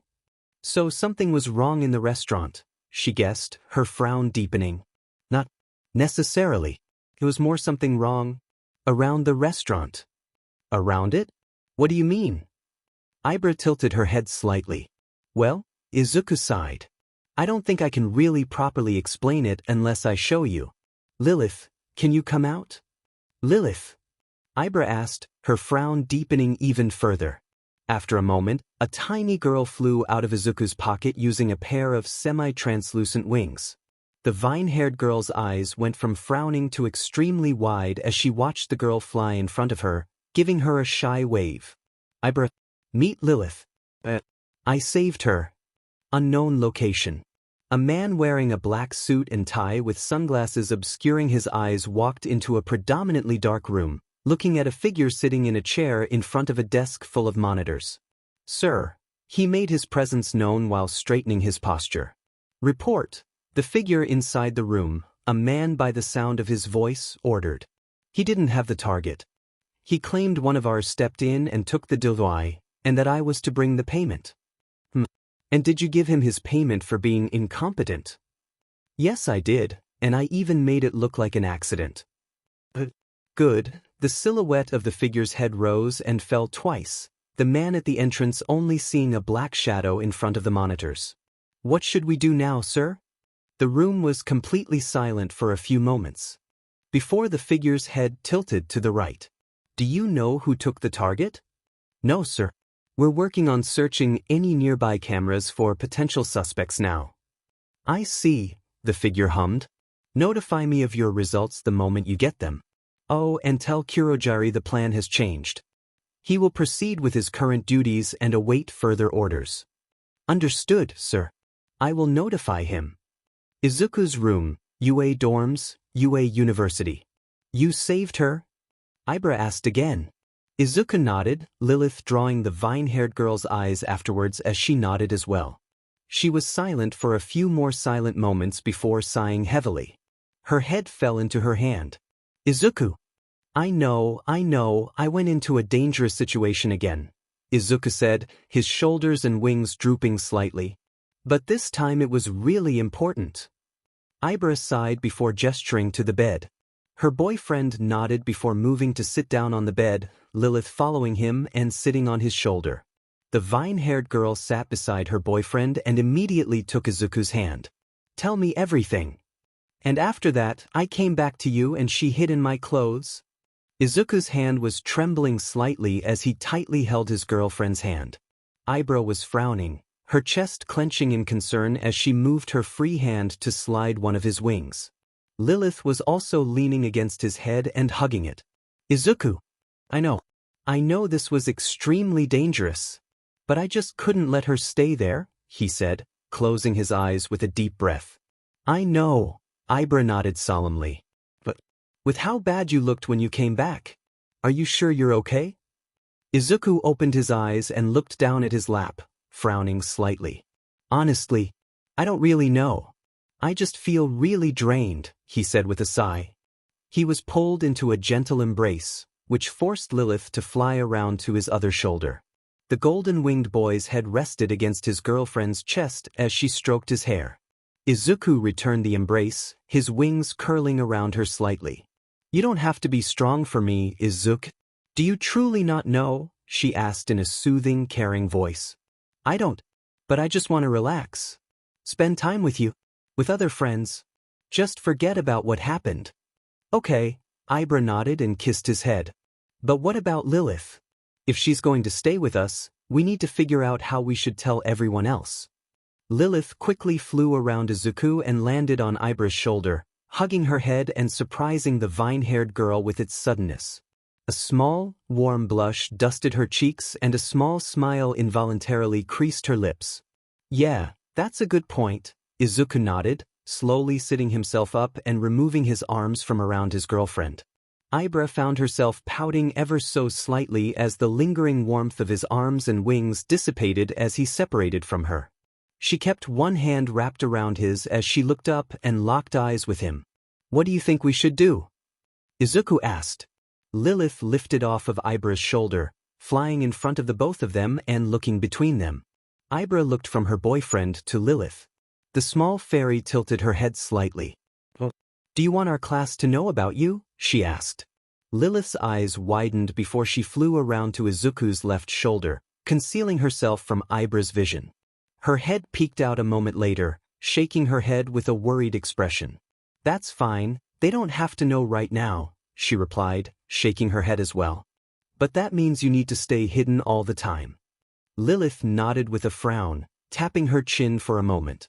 She snapped her fingers with a bright expression on her face, making Ibra and Izuku tilt their heads slightly.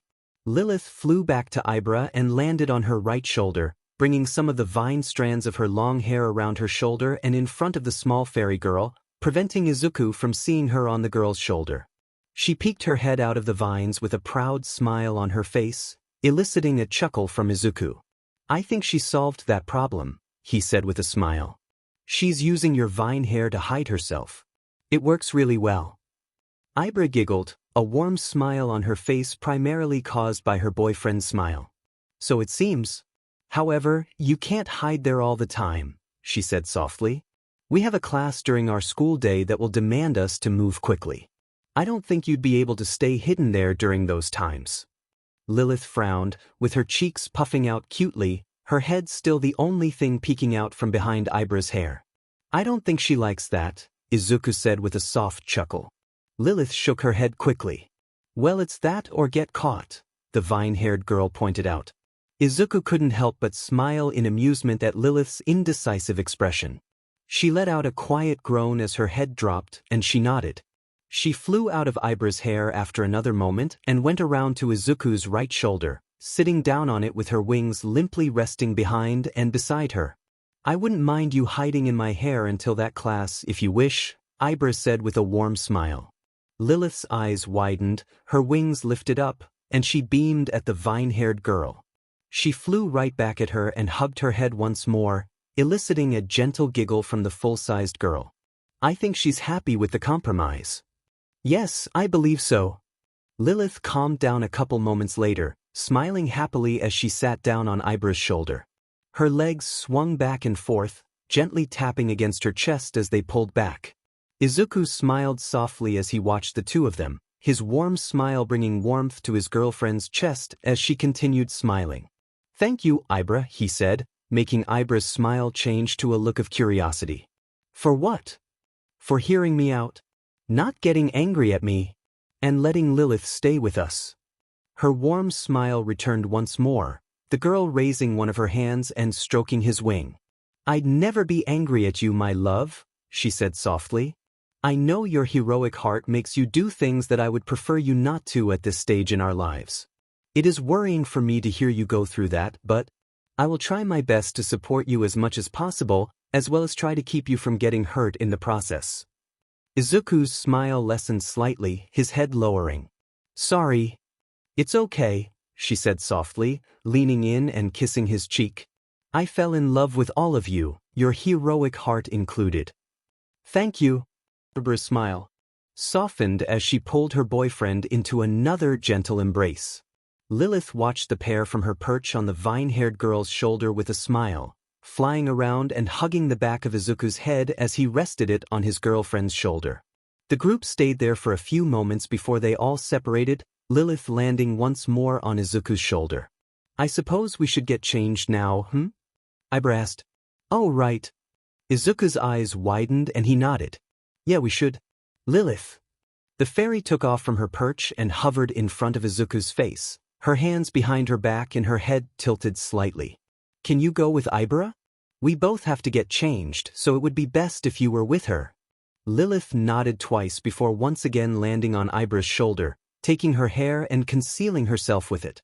The pair shared one final kiss before standing from the bed, Izuku walking his girlfriend out of the room before moving to his dresser. Common room, UA dorms, UA University. 5 minutes later. Izuku, clad in a white t-shirt with the word t-shirt on it and a pair of black shorts, walked down the stairs and glanced towards the couches of the common room, raising an eyebrow. I guess I'm early. Hard to believe dash. Hey Izuku! Pony exclaimed, trotting up to him. Oh, hey Pony, he greeted with a smile after spotting her. I thought everyone was still changing. I was all done. Pony was wearing a pair of sweatpants and a slightly baggy t-shirt. I'm ready to relax and watch TV, she declared, pumping her fist into the air and eliciting a chuckle from Izuku. That's good. We just need to wait for the others now. Thanks. Pony nodded before leaning forward. Hey, do you feel better? He tilted his head. Your tummy. Does it feel better now? Oh, yeah, I'm feeling a lot better now, he said with a nod and smile. And even if I wasn't, relaxing with you guys and binging movies would have made me feel better anyway. A pair of footsteps nearby brought their attention to Ibra, the girl wearing a pair of baggy pants and a forest green t-shirt that looked strangely familiar to Izuku. Hey, Ibra, the horse-quirked girl greeted. Hello, Pony, Ibra greeted with a warm smile. You look comfortable. I feel comfy, she replied, earning a soft round of laughter from the couple she was talking to. That's my shirt, isn't it? Izuku asked with a smirk. Indeed it is, she replied with a clever smile. I took it after we unpacked. You look really comfy in it, Pony commented with a smile. Izuku spotted Setsuna and Kinoko walking down the stairs across the common room as Ibra and Pony spoke. He pointed past his girlfriend and friend, gaining their attention. Oh hey, there they are. The pair of them were each holding a large stack of disc cases in their arms, moving over and placing them on the coffee table between the couch and the wall-mounted TV. Do we have enough movies, Tokeichi? Izuku asked with a chuckle. Enough to last the whole school year. I had to find them all, since I didn't have enough shelf space to store my entire collection, she replied with a sharp grin. What are we going to watch first? Ibra asked. Well, I was thinking of letting you try. Just make sure it's a Godzilla movie. But that's half of the collection, Kinoko commented. Of course. Gotta make sure you have all the movies, right? The green-haired girl's grin widened. Though I could pick out one for us to watch first if you guys want. I think that would be best, Izuku said with a sheepish chuckle. What's Godzilla? Setsuna gasped in shock at Ibra's curious question. The vine-haired girl tilted her head in confusion. Yeah, what is it? The green-haired girl once again gasped as Pony asked her question before quickly whipping her gaze to Izuku, false dread on her features. After a moment, he shrugged. I've heard of Godzilla. Kaken and I actually went to a couple of them in theaters. She let out an exaggerated sigh after Izuku answered, making Kinoko facepalm at her friend's overreaction. Good. At least we have one cultured person in this group. Alright, that means we're gonna start at the very beginning. The first Godzilla movie. Not that one, Kinoko sighed. I would say something a bit more recent than that, Izuku commented. Nope. It's decided. We're watching the first movie. Everyone sit down and I'll put the disc in. Izuku's room. Monday morning. Beep beep beep beep. Beep beep beep beep. Izuku yawned, stretching his right arm forward and above the bed, his other arm pulling Ibra's body closer to him as she tightened her hold on him ever so slightly. After noticing he never lost the feeling of both her arms around him, his eyes opened and he frowned. I don't remember clicking snooze, he said, glancing at the nightstand. On top of the alarm clock was a groggy Lilith, who was wearing a tiny, blue nightgown. Her left hand was on top of the button while her right was rubbing her eye for a moment before looking at Izuku. He let out a gentle chuckle as he saw Lilith's bed hair, the normally smoothly kept hair at wild angles and clumps all behind and around her head. Ibra tiredly mumbled, her eyes slowly opening and taking in Izuku's features while her head rested against his shoulder. Lilith, he replied, his voice a bit croaky. The vine-haired girl turned her attention away from Izuku and to the fairy girl on the alarm clock, giggling softly as she took in the little girl's appearance. Lilith pouted tiredly, crossing her arms over her chest cutely. Good morning, Lilith, Izuku greeted with another soft chuckle. Did you sleep well? She kept pouting a moment longer before reluctantly nodding with a bigger pout. Thank you for hitting the snooze button, Ibra thanked with a gentle smile, making the fairy girl blush while she kept pouting at them. We should get up, her boyfriend said after clearing his throat. We don't want to be late for our first day of proper school, do we? You're correct, she agreed, shifting to a sitting position with her boyfriend while moving a hand to pull Izuku's wing that was behind her around her body a little bit. We need to get dressed and eat breakfast. You say while pulling my wing around you, Izuku said, curling his wing further around his girlfriend with a smirk. Not my fault I enjoy your warmth, she fired back with a fond smirk. I think it's totally your fault, he replied with a chuckle, kissing his girlfriend's cheek before looking at Lilith. Where'd you get that nightgown? By the way. The small fairy girl glanced away shyly, tapping her index fingers together while her gaze was focused on the curtains of their room's window. Izuku and Ibra glanced at the blue curtains and blinked once as they saw a hole cut out of the fabric. They glanced at Lilith once more to see the girl wearing an apologetic expression while still tapping her index fingers together. Izuku and Ibra glanced at each other again after another moment. We'll need to get some fabric for her, Izuku said with an amused expression. Why not go clothes shopping? Lilith flew into view with 2 small knitting needles in her hands while shaking her head vigorously. It seems she wants to make her own clothes, Izuku said, with Lilith nodding quickly in response, earning a chuckle from the boy. Well, I suppose we're going to have to go fabric shopping either after today's class or next weekend.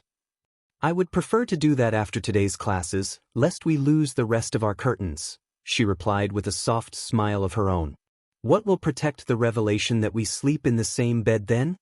That is definitely something that should remain a secret, Ibra said, leaning up and capturing his lips in a kiss. The two held the kiss for a few moments before pulling apart reluctantly. Lilith landed on Izuku's shoulder and looked between him and Ibra. You need to get dressed in your own room. Yeah, she replied with a disappointed sigh. Meet you in the kitchen? Yeah. Ibra nodded, smiling softly once more as she focused on her boyfriend. Lilith, grab your clothes and go with Ibra, please. The fairly girl nodded with a smile, flying from his shoulder, over to his dresser, then over to Ibra's side with her clothes from the previous day in her arms. Izuku couldn't keep his eyes from looking his girlfriend up and down once he watched Lilith land on her shoulder, his cheeks gaining a slight blush as he saw her wearing a loose t-shirt that was previously his as well as a pair of baggy shorts. Are you thinking impure thoughts, my love? She asked teasingly. No. You're beautiful right now. Izuku's compliment caught the girl off guard, a blush appearing on her cheeks as well. She quickly walked up to him and pecked his cheek. Thank you. I'll be sure to wear this more often while we're alone together. I think I'd like that, he replied quietly. Ibra gave him a loving smile as she backed up to the door. See you down there. Yay, cafeteria. For hours later. I think my favorite so far is Miss Midnight's class, Pony explained as she walked with Ibra and Izuku to a table. It was certainly the most interesting, Ibra replied. I suppose it was part of her persona, but I didn't like her flirtatious behavior. Yeah, it was quite odd, Izuku agreed with a sheepish chuckle. I'm actually more interested in how Kaken is doing.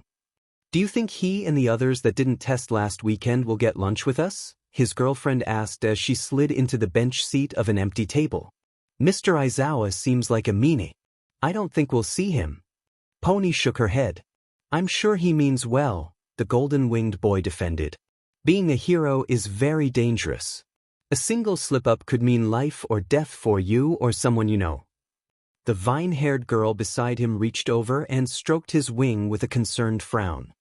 He gave her a grateful smile and nod, making Pony tilt her head. What's wrong? Yeah, what's wrong? Setsuna asked as she walked up to the table with Kinoko beside her. There shouldn't be frowns at this table. We're so close to our heroics class. We should be excited. The green-haired girl's attempt at bringing the mood up made Izuku's small smile widen slightly. He brought his hand over to Ibra's and gently squeezed it once before weakly holding it. Yeah, let's talk about that. Like what we might do for the first class. Exactly. Setsuna agreed. What do you think, Pony? Ibra didn't listen as she watched Izuku with a worried frown, taking in his smile and slightly saddened look in his eyes. She brought her other hand to her boyfriend's, squeezing it once. Ibra? She turned her attention towards Setsuna as she heard her name called. What did you say? I asked what you think our first heroics class will be like. Oh, I don't know what to expect, Ibra replied, looking down at her lap in thought. Maybe simple? Since it's the first day and all? Foundational Hero Studies Classroom. 2 hours later. Today, we are going to hit the ground running. All Might declared. He was standing in front of the entirety of 1A, Katsuki and the other missing students included, with his hands on his hips and a broad smile on his face. His bright blue eyes with white sclera, like normal eyes, glanced over the entire class, avoiding looking at Izuku as he looked over the rest of the students. The room was much like the other classrooms that 1A had been in so far, with white walls, a blue floor, 4 purple pillars that were positioned on the corners of the rectangular room, a brown sliding door leading out of the room, a wooden podium at the front of the room where All Might was standing, and a blackboard at the front of the class. In addition to the similarities, it also had some differences, like the fact the students were all standing rather than sitting in the desks that had been piled up on the left side of the room. Additionally, in the center of the blackboard was a monitor as tall as the blackboard and the same size wide. I suppose I was wrong, Ibra said with a slightly disappointed frown as Lilith poked her head out of her hair and tilted her head while looking at All Might. Yeah, Izuku agreed. This might be rough. The door slid open with a slam, bringing the whole class attention to the door. Aizawa was on the other side of the door, stepping through with a bored glare at the symbol of peace. Not so fast, All Might, he said, sliding the door shut behind him. You need to teach them the basics first or they're gonna do terribly. Why you think so? But they will have 4 years for this. Shouldn't we start training hard now so that they will be even better prepared for the years to come? What good is shoving them into the deep end when they don't even know how to swim? Aizawa asked, his eyes being drawn to Izuku for a moment before he returned his gaze to the pro hero that was teaching the class. Alright, since you clearly don't know the basics of teaching, I'm taking over this part of the class. Then we can do whatever you wanted to do with your first exercise. Alright. All Might awkwardly stumbled away from the podium as Aizawa stepped up to it and stared at the class. His gaze passed over each student, taking in the surprised and confused expressions on the majority of them. His eyes' movements froze when they landed on Izuku once more, his hands unconsciously tightening in his pockets. After another moment, he continued looking through the rest of the students. Alright, time for you to learn the basics. UA viewing room. 30 minutes later. Ibra walked with Izuku inside of the room, being the last of their classmates to enter the large room, easily capable of holding both their class as well as their sister class 1B. At the front of the room, several large monitors were mounted on the wall, showing camera feeds of different biomes, from city to a beach-like area. On the left and right wall, there were several more monitors mounted to a desk with a large keyboard in front of them, some of the buttons colored differently than others. The pair of them, along with the rest of the students, were wearing hero costumes. Ibra's was quite simple, being a plain white robe with black boots. Her boyfriend, however, had a much more complex costume. Starting with the upper body, he had a jacket similarly styled to his brother Kigo's, colored a darker brown with white fur on the inside and 2 golden plates attached to the shoulders. Under the jacket, he wore a black form-fitting shirt. He had no gloves on his hands, and instead of a visor like his brother, he had a pair of clear goggles on his forehead and a pair of ear protectors around his neck. Around his waist was a utility belt, with 5 different pockets in front, 2 larger ones on either hip, and a long, rectangular one behind.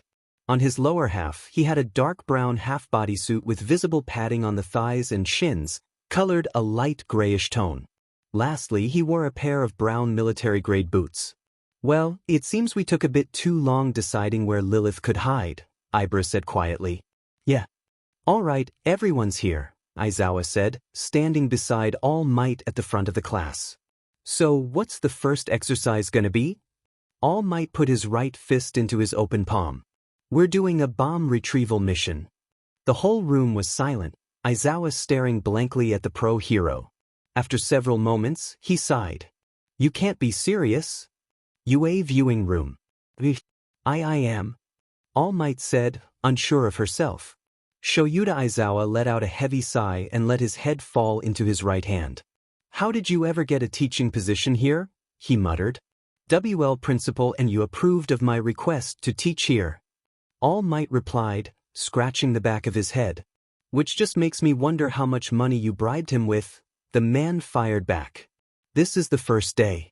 The most they should do is a battle exercise against one another.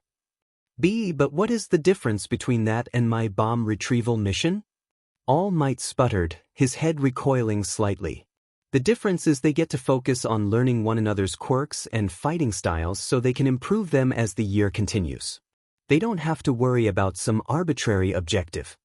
They need to know the potential challenges of having to fight villains while having to deal with a dangerous objective like a bomb. Next week will be the start of practical exercises, All Might. This first week is making sure the students know their current limits and how to push past them, both with their quirks and their fighting style. There's a schedule for this? Yes. Where can I find it? I made it just now. Because clearly the 1A heroics teacher isn't as reasonable as the past ones. He sighed heavily before muttering, I can't believe I miss Snipe as this teacher. I resent that remark. I am perfectly reasonable. All Might shouted in protest. Yeah, well, tell it to someone who cares. It's time for us to get started with one, as actual exercise, Aizawa replied before looking at the students. Since this is an impromptu change to the assignment, things are going to be a bit choppy in terms of the flow of the exercises. However, you will be paired up and sent into the city training field. As you heard me tell your heroics teacher, you are going to be fighting one another. The black-haired teacher stepped up to the podium and pressed a few unseen buttons, bringing the map of the city field onto the screens at the front. A red square outline appeared over the top right corner of the map, the screens zooming in and focusing on the selected area. You will not have the whole city field, instead having a small portion to fight in. You will be fighting the person you're paired with for 8 minutes, doing your best to utilize the terrain around you, as well as your own fighting styles and quirks, he explained. Your goal is to cuff your opponent. Even getting one cuff on counts as a victory, as you don't have to fully restrain them. But depending on who you're paired with, it may prove to be the least of your worries. The man pressed a couple more buttons and a drawer came out of the wall filled with HNDCFFS. You will each pick up one of these when you head out to your exercise. The opponents will be picked randomly. Any questions? Momo raised her hand, directing Izuku and Ibra's attention to her, as well as the rest of the room. What the heck is she wearing? Izuku thought with wide eyes. The girl was wearing a high-collared, sleeveless leotard colored a deep crimson. The leotard had a large bust, splitting the costume from just below the navel to the top of the piece of clothing. Additionally, she had 2 utility belts, with one of them holding a book on a shelf-like protrusion mounted to it. Yayorozu. The Ravenet lowered her hand and looked at the man quizzically. Wouldn't our time be more efficient if we were to use the whole field with different exercises going on? That would indeed be efficient, but you are to learn from your fellow students' exercises as well. Maybe they spot a location that could be taken advantage of for a surprise attack. That prevents you from getting surprised at that same spot. Come your turn. You will do more than learn your capabilities against another sentient human being. You'll be learning how your fellow students tackle problems and, hopefully, implement them in some of your plans. I see. Any other questions? Aizawa asked, glancing at the other students before looking at All Might. Maybe from the new teacher? And no, I do not. I am following quite clearly. All Might stammered with his arms crossed over his torso defiantly. Good, he replied before turning to the students. Let's get started with the picking process. Following the pairings being decided, we're going to immediately get started. City Field. 10 minutes later. Izuku stood in an open, empty street leading to a T-junction several meters ahead of him. Large, multi-story office buildings were around and in front of him, a few of them casting shadows on the street he was standing in. Begin the match, Aizawa declared from loudspeakers. The boy took a deep breath and spread his wings, placing his goggles over his eyes. With a jump and a grunt, he took flight, his wings flapping and allowing him to ascend high into the sky.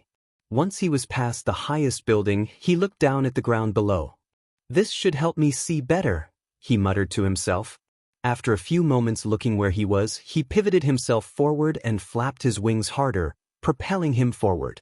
He looked straight forward, which was technically down, and continued to scan the streets below. I really need to find her soon, he said to himself. 8 minutes isn't too long, especially when fighting. Barely spotting movement from his high position, he brought himself into a dive, his wings folding back for several moments before spreading wide and nearly stopping his descent entirely. He slowly glided to the top of a 7-story building and landed, dropping into a roll before rising to his feet again. He jogged to the edge of the roof that was facing the alley between it and a taller building, slowing his stride as he got closer to it while his wings folded tightly against his back. He peeked over the side slowly, frowning when he saw how empty the alleyway was. Looking for someone? Izuku quickly recoiled just before he heard an empty click to his right. Setsuna's detached hands and head were floating where he once was, with her hands holding the HNDCFFS they were given. Really? He asked with a raised eyebrow. Can't blame a girl for trying. Izuku rushed forward and attempted to kick the cuffs out of the girl's hands. You could have won, he said in a grunt as his foot was slapped by one of her hands while the other one that was holding the cuffs flew backwards. But you broke your silence. Yeah, but it wouldn't have been fun, she replied, bringing the cuff-holding hand around to attempt to grab him again. Izuku's wing curled around and blocked the charge, sending out 2 beams of light that made the girl wince and recoil the floating hand. Well, get ready for a tough fight now, he said, batting her other hand away with his other wing. Because I now know you're here. But you don't know where my body is, she fired back, her hands and head darting away, heading to the other side of the roof before diving off it. Izuku pursued with his wings curled around his body, leaping off the side of the roof as well and spreading his wings, gliding to the ground below once more. When he landed, he kept up his momentum by jogging for a moment before slowing down and looking around the open area he landed in. It wasn't in the main street, yet was still wide and open with a road leading away from the building he was on the roof of. Hearing a door click, he turned towards the door beside a freight entrance to the building he was just on top of. He squinted. Trying to hamper my mobility, he thought aloud before sighing. Figures. He jogged to the door and glanced around for any possible traps. With the coast seeming to be clear, he slowly cracked open the door and peeked inside. The room on the other side of the door was empty, save for a single desk against the right side wall just below a long window that looked into the large loading area on the other side of the doors of the freight entrance. He peeked underneath the desk, checking for any of Setsuna's limbs before standing up straight again and walking across the room to the next door. He twisted the handle and pushed, but the door wouldn't budge. He frowned and pushed again, a noticeable thunk echoing from the door that time. Blocking the door, he muttered before his face morphed into one of realization. Maybe bait to break in? He switched his focus from the door to the window, climbing onto the desk. 2 hair-sized beams of light shot from his wings and cut into the glass, creating a rectangular hole in the large window. He quickly reached forward and caught the falling sheet of glass before slowly setting it down on the floor on the other side, wincing slightly in anticipation for the loud noise. He let out a quiet sigh before fully climbing through the hole and walking to the other side of the door. A steel beam tied to a cable was resting against the top of a cabinet set about a couple centimeters from the door. UA viewing room. Setsuna seems to be a match for Izuku so far, Ibra commented as she watched the monitors. Lilith, peeking her head out ever so slightly, nodded in agreement. She quickly darted back behind Ibra's hair once more as Pony nodded. Yeah. Especially with that beam, she agreed. Kinoko nodded. Yeah. Despite how much Setsuna is, she's really smart, she said with a nod. She even took the recommendation exam. She did? Ibra asked, looking over at her friend. Kinoko nodded. I was surprised as well, she said with a chuckle. You know how she is. What's a recommendation exam? Pony asked with a clueless tilt of her head. It's another way to enter, Ibra explained. Though my knowledge on what goes on in them is limited to none. Mine too, Kinoko added. I was getting over a cold, otherwise she would have dragged me with. I'm curious now. Pony pouted. I'm sure Setsuna will tell you when she's back, the brown-haired girl said. Speaking of Tokage, do you think it's strange how she got picked? Ibra asked. Yeah, the random picker landed on Kaminari first, Kinoko hummed, before suddenly moving again and selecting Setsuna. He was really relieved when that happened, Pony said with a hum. It could be how the randomizer program worked? Ibra suggested. Maybe, Kinoko replied with a shrug. Principal's office. The rodent-quirked principal of UA, Inizu, sat at his desk with a mug of coffee in one of his paws. He smiled with a clever glint in his eyes as he watched the screen displaying a feed of the UA training grounds. A chuckle escaped his lips before he sipped at his beverage. I knew those two would be an interesting matchup. I look forward to how this turns out. I am positive I won't be disappointed. Warehouse, UA City Field. Oh golly! Setsuna called, her voice echoing through the relatively empty building. You gonna find me anytime soon? Izuku ignored the blatant attempt at getting a reaction out of him, his eyes scanning his surroundings for any signs of movement. Empty shelves divided the room into several sections, making it harder for him to see the entire location. I won't be able to move my wings fully in here, he thought to himself with a slight frown. Maybe she's leading me into a trap? He looked across all the nearby shelves he could see. There were 3 more levels that he couldn't see the contents of, making him click his tongue and continue forward. You must think this is pretty boring, huh? Setsuna's voice echoed from somewhere. Just me waiting out the clock, pretty much. Yeah, so why don't you show yourself? Well, where's the fun in that? She asked, her voice right next to his ear. Izuku quickly spun away from the voice, hitting his back and one of his wings on the left rack while turning to face Setsuna's disembodied mouth, a toothy grin still on it. Looking around, he didn't see any other appendage, nor did he spot the cuffs anywhere. I think you're missing a crucial part of your plan. There, Setsuna, he said. Where's the cuff? Oh, it'll come in due time, her mouth replied cryptically, not losing the sharp grin. Strangely on cue with her statement, he heard the sound of wood rubbing against wood above him. He looked up quickly and his eyes immediately widened as he saw a box teetering over the edge before falling. Letting out a grunt, he dove out of the way of the falling box, hearing it crash behind him as he rolled into a kneeling position. His eyes narrowed as he searched around his area. Setsuna's mouth was gone and the lights had all turned out except for those in his immediate area. Out of the darkness, an open hand shot towards his face.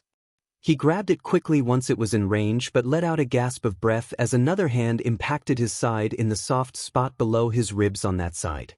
His grip loosened on the hand and it smacked against his face, covering his eyes and holding on tight.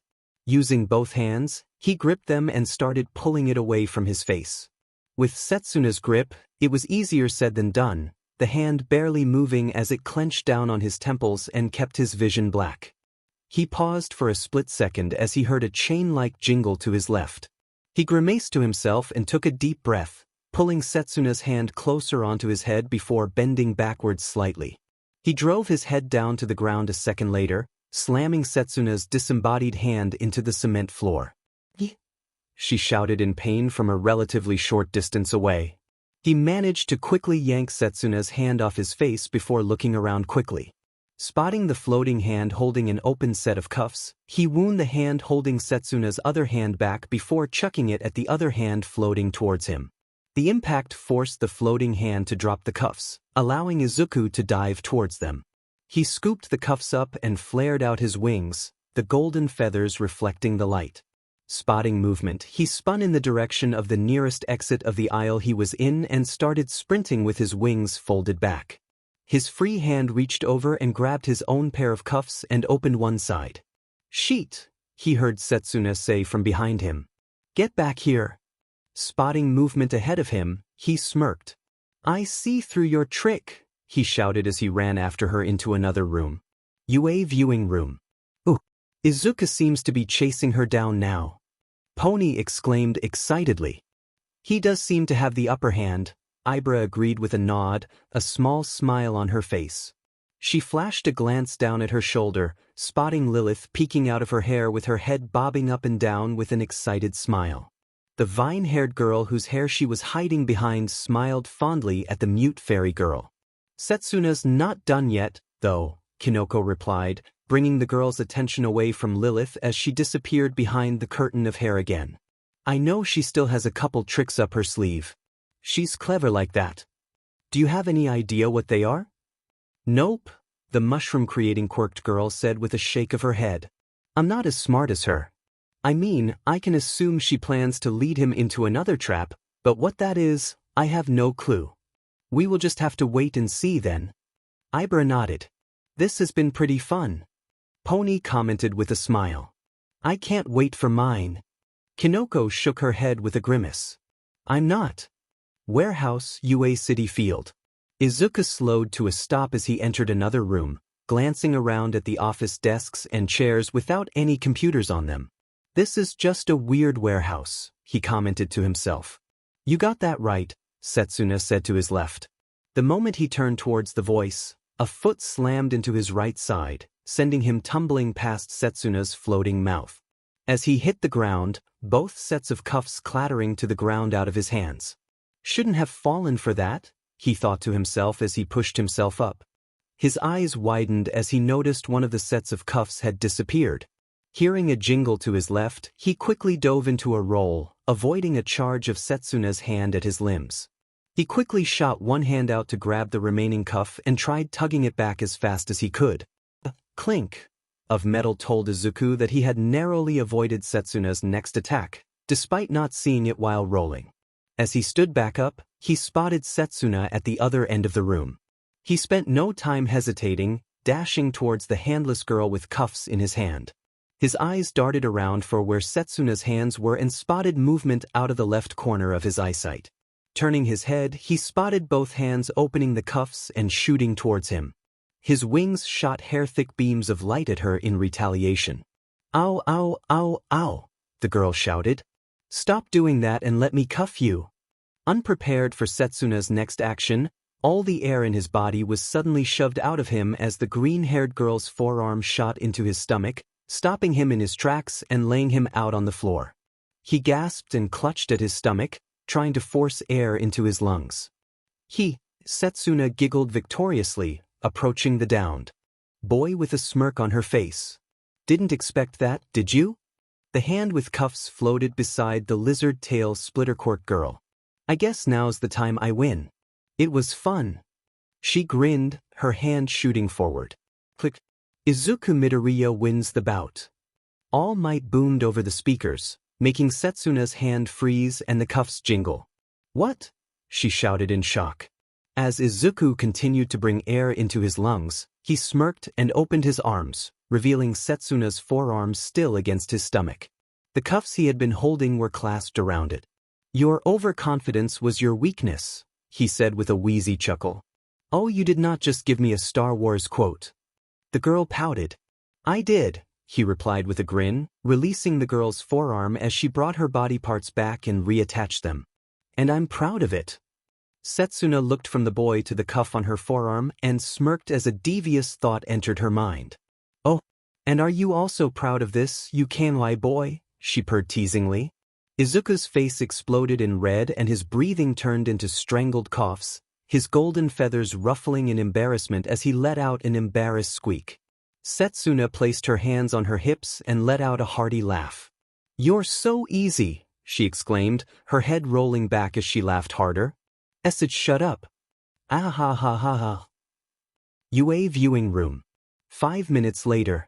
Izuku and Setsuna walked through the doorway leading into the viewing room and placed their cuffs into a provided tray by the door. The two of them proceeded to make their way back to their classmates afterwards.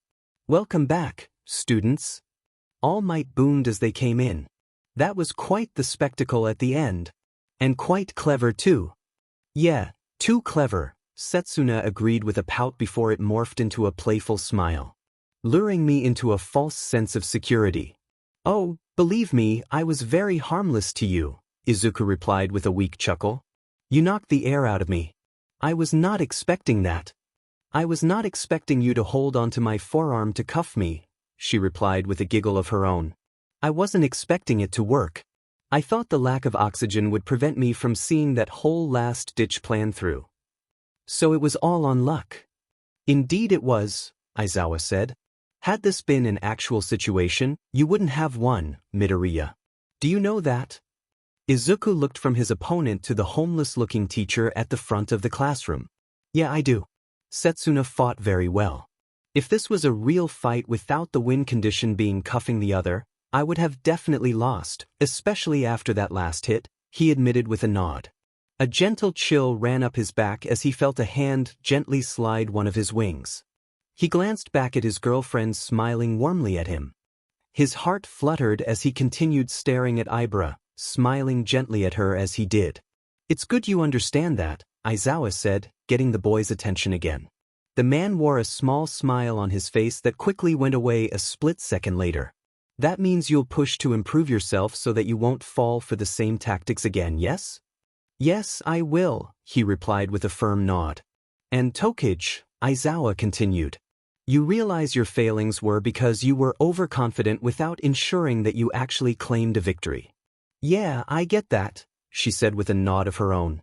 "I was just caught up in how fun it was to lure him around the place and knock him down."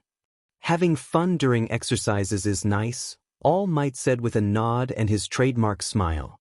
"But do not have so much fun that it makes you fail. You ultimately are here to learn, after all." "I understand, All Might. I'll remember to try and keep myself concentrated on the exercise a bit more." "Very good." All Might nodded, earning a raised eyebrow from his co-teacher. "Now, let us continue dash." "Well, I thought you both were very cool," Pony spoke up after All Might started speaking again, getting her two friends' attention.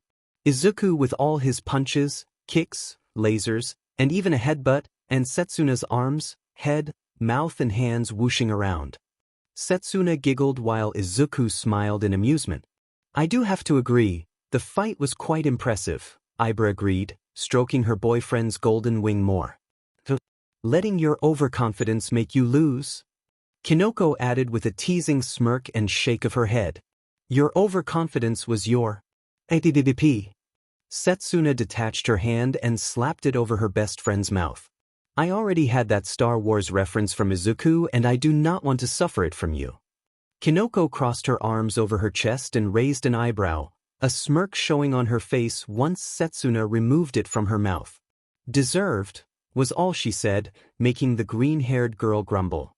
The group of friends all smiled at the pouting Setsuna afterwards. And the first participant for the next match is Ibra Shiozaki. All Might declared, making the girl blink and look up at the board. Please proceed out of the room and we will decide your opponent.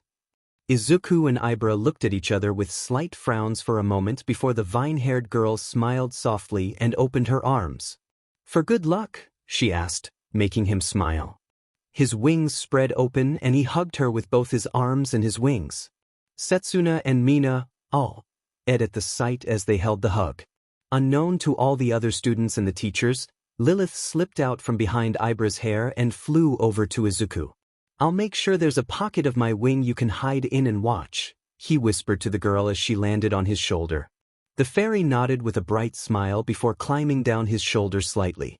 He folded his wings back up again, making sure there was a channel between where his wings attached to his back and the end of his folded wings. Good luck, he said, focusing on his girlfriend again as he leaned his head forward and placed a gentle kiss on her cheek. Thank you, she replied with a gentle tone in her voice. She leaned forward and kissed his cheek before separating from their hug, taking a step back while looking at him with a soft smile. She forced herself to turn around after a couple more steps backwards, heading towards the exit of the room. Izuku watched her walk through the door and close it behind her before looking up at the monitor as the names that were spinning came to a stop. And Mina Ishido is young Shiozaki's opponent. All Might declared, Ooh, this is gonna be fun. Mina exclaimed as she jogged out of the other exit. Acid versus Vines, Setsuna said with a hum. Wonder who will win. Any ideas, Goldie? I'm not sure. Ibra's pretty good, but Ishido could prove to be a challenge, especially thanks to her acid. Well, we might just have another Izuku versus Setsuna scenario, Kinoko commented. Ooh. Pony chirped. I can't wait. Principal's office. Nizu hummed to himself, tapping his furred chin.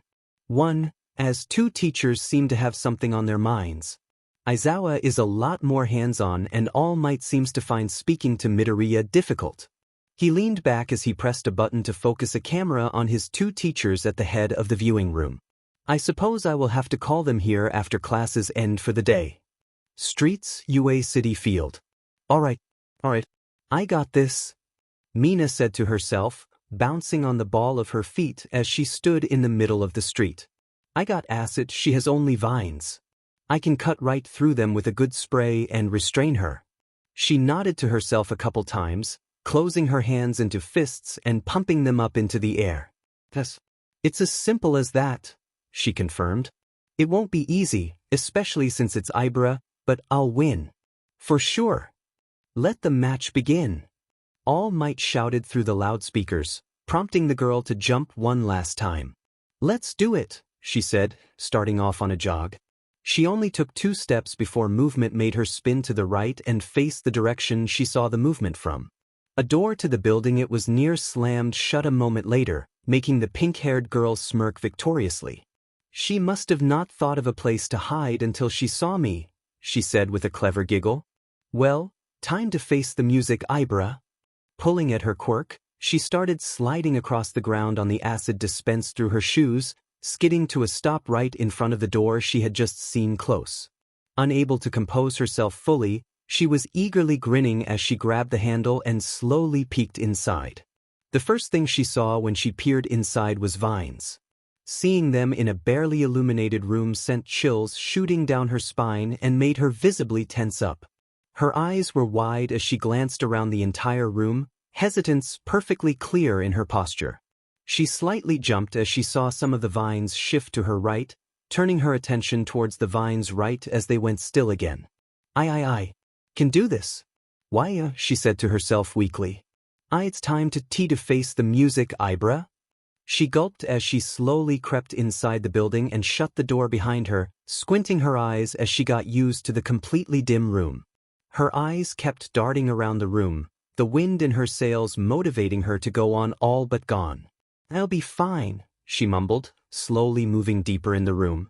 She's just trying to scare me. Mina shook her head a couple times and straightened herself. Besides, she cleared her throat. I've seen all the alien movies. I can deal with a bit of horror. Shriek. Instantly, Mina froze with her eyes wide, a split second later her head snapping from left to right, searching for the source of the noise. From the shadows, a large mound of vines slowly slithered across the floor before twisting and stitching together in a mound in front of the frozen pink-skinned hero student. The mound slowly grew and grew, slowly growing what looked like two thick arms. Mina took a stiff step back, her whole body trembling as she stared up at the increasingly growing vine monster. In the mass of fear growing in her mind, a clear thought had her start glancing around. Wait, if she's doing this, that means she can see me. She has to be close, she thought to herself. Why don't scare me as much as you think, Ibra? She said, acid pooling in her hand as she wound it back. Especially when I can burn your vines easily. She threw the pooled acid forward with a confident grin, watching the liquid splash onto the mass of thorny greenery. Her smirk disappeared a split second later, her heart sinking as she watched the vines shrug off the acid attack with no visible damage whatsoever. What? That's usually enough, she shouted with a fearful squeak. Two vines lashed out at the hero student, making her flinch and jump away from them just before they grabbed at her. She wound her hand back with a new pool of acid with a more concentrated frown. All right, you asked for it. I'll hit you with some hotter stuff. She threw her hand forward, throwing the globs of acid and spraying more at the mass of vines. Seeing the vines actually get affected by her acid sent a wave of excitement through the girl's chest. Yeah, take that. In fact, take even hotter acid. Mentally upping the intensity, she kept spraying her acid until the vines were nothing but a malformed sludge on the ground in front of her.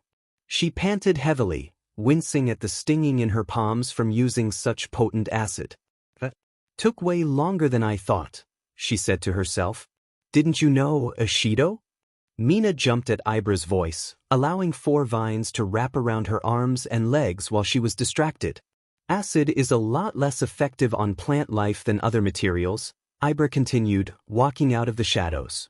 Her hair looked like it was tied back in a ponytail, however as she got closer, Mina could see her hair was still sticking into the shadows. The way the shadows and dim light framed the girl, Mina didn't focus on her classmate's hair for long, focusing on the concentrated look on her face that triggered her fight or flight instincts in the low light. Why yeah, I kind of figured, Mina stammered, struggling slightly against the vines. Have you never trained to shoot higher intensity acid? The vine-haired girl asked. We will, considering that could melt normal people's skin, I never thought about it. But hey, at least I got rid of your little golem thing. Jay just gotta cut through your vines on my arms and legs, and I'll be arresting you now, she said, grinning in an attempt to mask the fear gripping her chest. In seconds, 2 more large masses of vines combined and formed into identical vine-like golems on either side of Ibra, the girl's concentrated expression never faltering. Meanwhile, Mina's grin shattered into a look of fear once more, a gasp escaping her lips. Ibra raised a hand, revealing a pair of cuffs. I am going to end the match now. Yes, please. UA viewing room. For minutes later, Ibra Shizuku stood next to her boyfriend, glancing around at her classmates. With an uncomfortable feeling in her chest. Barring Izuku, Pony, Kinoko and Setsuna, the rest of the class were looking at her with slightly fearful expressions. Setsuna had an amused smile on her face while Kinoko's expression was more of one denoting surprise. Izuku and Pony were smiling, with Pony's a bit more pure than Izuku's slightly worried expression. All Might coughed once, scratching the back of his head. That was certainly A very quick match. Well done neutralizing your target, Shiaki, Aizawa said. Fear is a useful tactic in disabling your opponents. Taking advantage of your quirk and the windowless nature of the building to create an atmosphere that made her on edge was effective in your victory. Unfortunately, young Ishido might need some time to recover. Everyone in the room glanced at the pink-skinned girl, who was sitting in the corner with her knees to her chest and her face in her knees. She was silent, but her body was slowly rocking back and forth. You scarred her for life, Kinoko commented. Sorry, Ibra mumbled, her shoulders drooping. I didn't know you had that side in you, Izuku commented with a weak smile, placing an affectionate hand on his girlfriend's shoulder. I just thought dimming the lights and allowing all my vines to be everywhere would give me an overwhelming advantage in fighting her, she mumbled. And using all of my vines at once takes a lot of concentration. Scary eyes, Mina mumbled from the corner. Sorry, the vine-haired girl replied again. She'll feel better, don't worry, Setsuna said with a laugh. She just needs some time. Yeah, she won't hold it against you, I'm sure. Izuku nodded with a smile. Ibra raised her head to look at Izuku with a small smile, her eyes glancing towards his wing where Lilith was hiding in. The little girl was looking at her with fear in her eyes, and when she fully turned her head to her, she hid in her boyfriend's wing again. Ibra's expression dropped again as her chest clenched. Izuku raised an eyebrow before glancing over his shoulder at his wing. He could barely make out Lilith holding onto his feathers out of sight of everyone else. He frowned slightly before looking back at his girlfriend and squeezing her shoulder once and leaning in. You did great. Lilith will feel better, he whispered. We can even explain everything to her after class so she doesn't misunderstand. Ibra slowly nodded. I suppose. A purple-haired girl with headphone jacks on her earlobes turned her attention to the two of them with a curious raised eyebrow, which lingered on the pair for a few moments before a cough from All Might drew her attention away. Hallway outside the locker rooms. 65 minutes later. Man, that was rough. The blonde-haired Denki Kaminari groaned, his head rolling back. It was a blast. Eijiro Kirishima countered with a literal sharp-toothed smile. My ears are still ringing, the purple-haired Kyukajiru commented, rubbing her ears while glancing at Bakugo with an annoyed look. I found my match to be very informative of what I need to work on, the robotically stiff Tenya Ida said with rigid and mechanical hand gestures. I agree. You challenged me quite well, the black-haired Momo Yayorozu said with a nod. I had just crap luck, the spiky, black-haired Yosetsu Aways said with a sigh. Lady Luck can be a cruel mistress, the bird-headed Fumikage Tokoyami agreed. It was a shame I had time to lure you into the darkness. Absolutely terrifying. Yeah, just like Mina's match, Setsuna teased. Esage shut up. You had to be there. Mina fired back self-consciously. Well, I thought it was cool. Pony threw in her 2 cents. Izuku and Ibra were silent as they walked amongst their fellow students. Izuku watching his girlfriend with a concerned frown while Ibra was still looking at the floor. Glancing ahead at the 2 doors to the 2 different locker rooms, he gently pulled his girlfriend's hand and slowed down. She looked up and glanced at her boyfriend with a curious frown as she slowed to a stop with him. The rest of the students split up and went into the locker rooms, still deep in conversation. The door clicked shut and Izuku immediately pulled Ibra into a hug. She returned the hug, resting her shoulder on the same side as the wing Lilith was hiding in. I'm sorry, Lilith, Ibra said quietly, her voice dripping with sorrowful remorse as her arms tightened around Izuku. I didn't mean to scare you. The small fairy slowly peeked out of his wing, fear and hesitation on her face. Ibra felt tightness in her chest, but she didn't look away in shame when she locked eyes with the girl. She's telling the truth. She's really sorry, Izuku said supportively, turning his head as far as he could to try and see the small girl in his wing. She can explain the whole thing to you as well. He glanced from the door to the men's locker room to Lilith again. We need to get changed, so if you go with Ibra and wait until the room's empty, she can tell you all about it. Lilith's eyes widened slightly as she looked at Izuku before her head turned back to Ibra's. Ibra's soft, remorseful eyes slowly chipped away at the girl's hesitance. making her slowly nod with a worried frown before slowly flapping her wings and flying to her shoulder. She looked back at Izuku, showing her worried frown to him. "I'll see you too soon."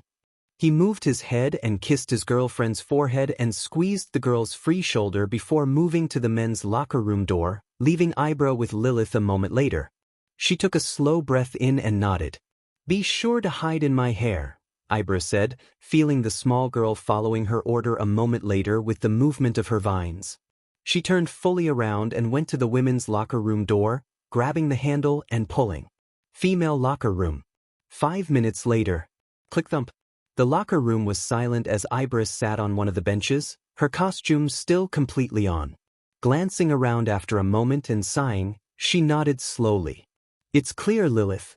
Upon calling her name, Lilith flew out of Ibra's hair while the girl stood up, sitting on the top of the lockers while Ibra worked to get her costume off. "Once again, I'm sorry I scared you," the girl that could actually speak began. "I know it was probably a lot more scary for you than it was for everyone else, right?" Lilith nodded once, glancing away nervously. "I assumed as much. I've heard others call me scary when I try to move all of my hair," Ibra continued. "When I was younger, I didn't have as many, but as I grew, I gained more and more. Nowadays, it's a lot more mentally taxing to spread them all out in individual directions. Though I'm sure my face wasn't the only thing that was scary in that scenario." The small fairy on the locker nodded again. "It's a lot simpler of an explanation in that one. The darker room was chosen so I wouldn't be as visible, and you know the reason why I spread all my vines out," she explained, buttoning up her uniform shirt. She lowered her head and let out a soft sigh before looking up at Lilith, the girl's expression showing remorse. It all combined into something unintentionally scary. "Especially for someone you assumed was heroic like Izuku," she glanced away as she mentioned her boyfriend. A sound of fluttering came from where Lilith was, before she felt her neck get hugged by the small girl. Ibra wore a look of shock for a moment before a small smile came across her face. When she felt Lilith had moved away, she turned her head back to face the flying fairy girl who was wearing an apologetic look on her face. She held her hands behind her back and her head was glancing partially away and to the floor. She extended her hand with her palm up, offering a small perch for the little girl to land on. She brought her other index finger under the girl's chin and raised it to have her looking at her. She kept the kind, soft smile she was wearing as she looked at Lilith. "Thank you, Lilith," she said warmly. "I promise, I will work to keep that scary side from frequently appearing. That is, unless you're in danger. I think I should get scary if I need to protect you, right?" She asked her question with a slight tilt to her head and teasing smile. Lilith looked surprised at her question, standing still for a few moments before a bright smile filled her face to the point of her unconsciously closing her eyes. She nodded once and Ibra could swear she heard a small squeak accompany the girl's almost joyful nod. Ibra let out a soft giggle at the girl's reaction, gently patting her head once before retracting her free hand. "Are you ready to head out and join Izuku? I'm sure he's waiting for us so we can all go back and have a nice, relaxing evening." The girl remained brightly smiling as she nodded again, flying off of the girl's hand and onto her shoulder again. Feeling the girl work her way into the vines of her hair, she put her jacket on and grabbed her untied tie from the bench, closing the suitcase with her costume at the same time with her other hand. Picking up the suitcase with the same hand holding her tie, she turned and walked out of the locker room with a newfound lightness in her chest. When she got out, her eyes landed on Izuku in his school uniform leaning against the wall next to Bakugo. "So you got off pretty easy compared to me," Izuku was saying to him. "He didn't give me a moment's break dash." He paused, looking up as he saw Ibra entering the hall, bringing Bakugo's attention to her as well. "Ah, finally out," Izuku said with a warm smile. "What took you so long?" Bakugo asked with a raised eyebrow. "Nothing in particular," Ibra replied, her smile making Izuku's chest flutter and fill with relief. "Well, with you out now, we can head back to the dorms and get out of these uniforms." Izuku stood up and rolled his shoulders and wings a couple times. "Maybe convince Setsuna to not give us more Godzilla movies to watch. What's with her anyway?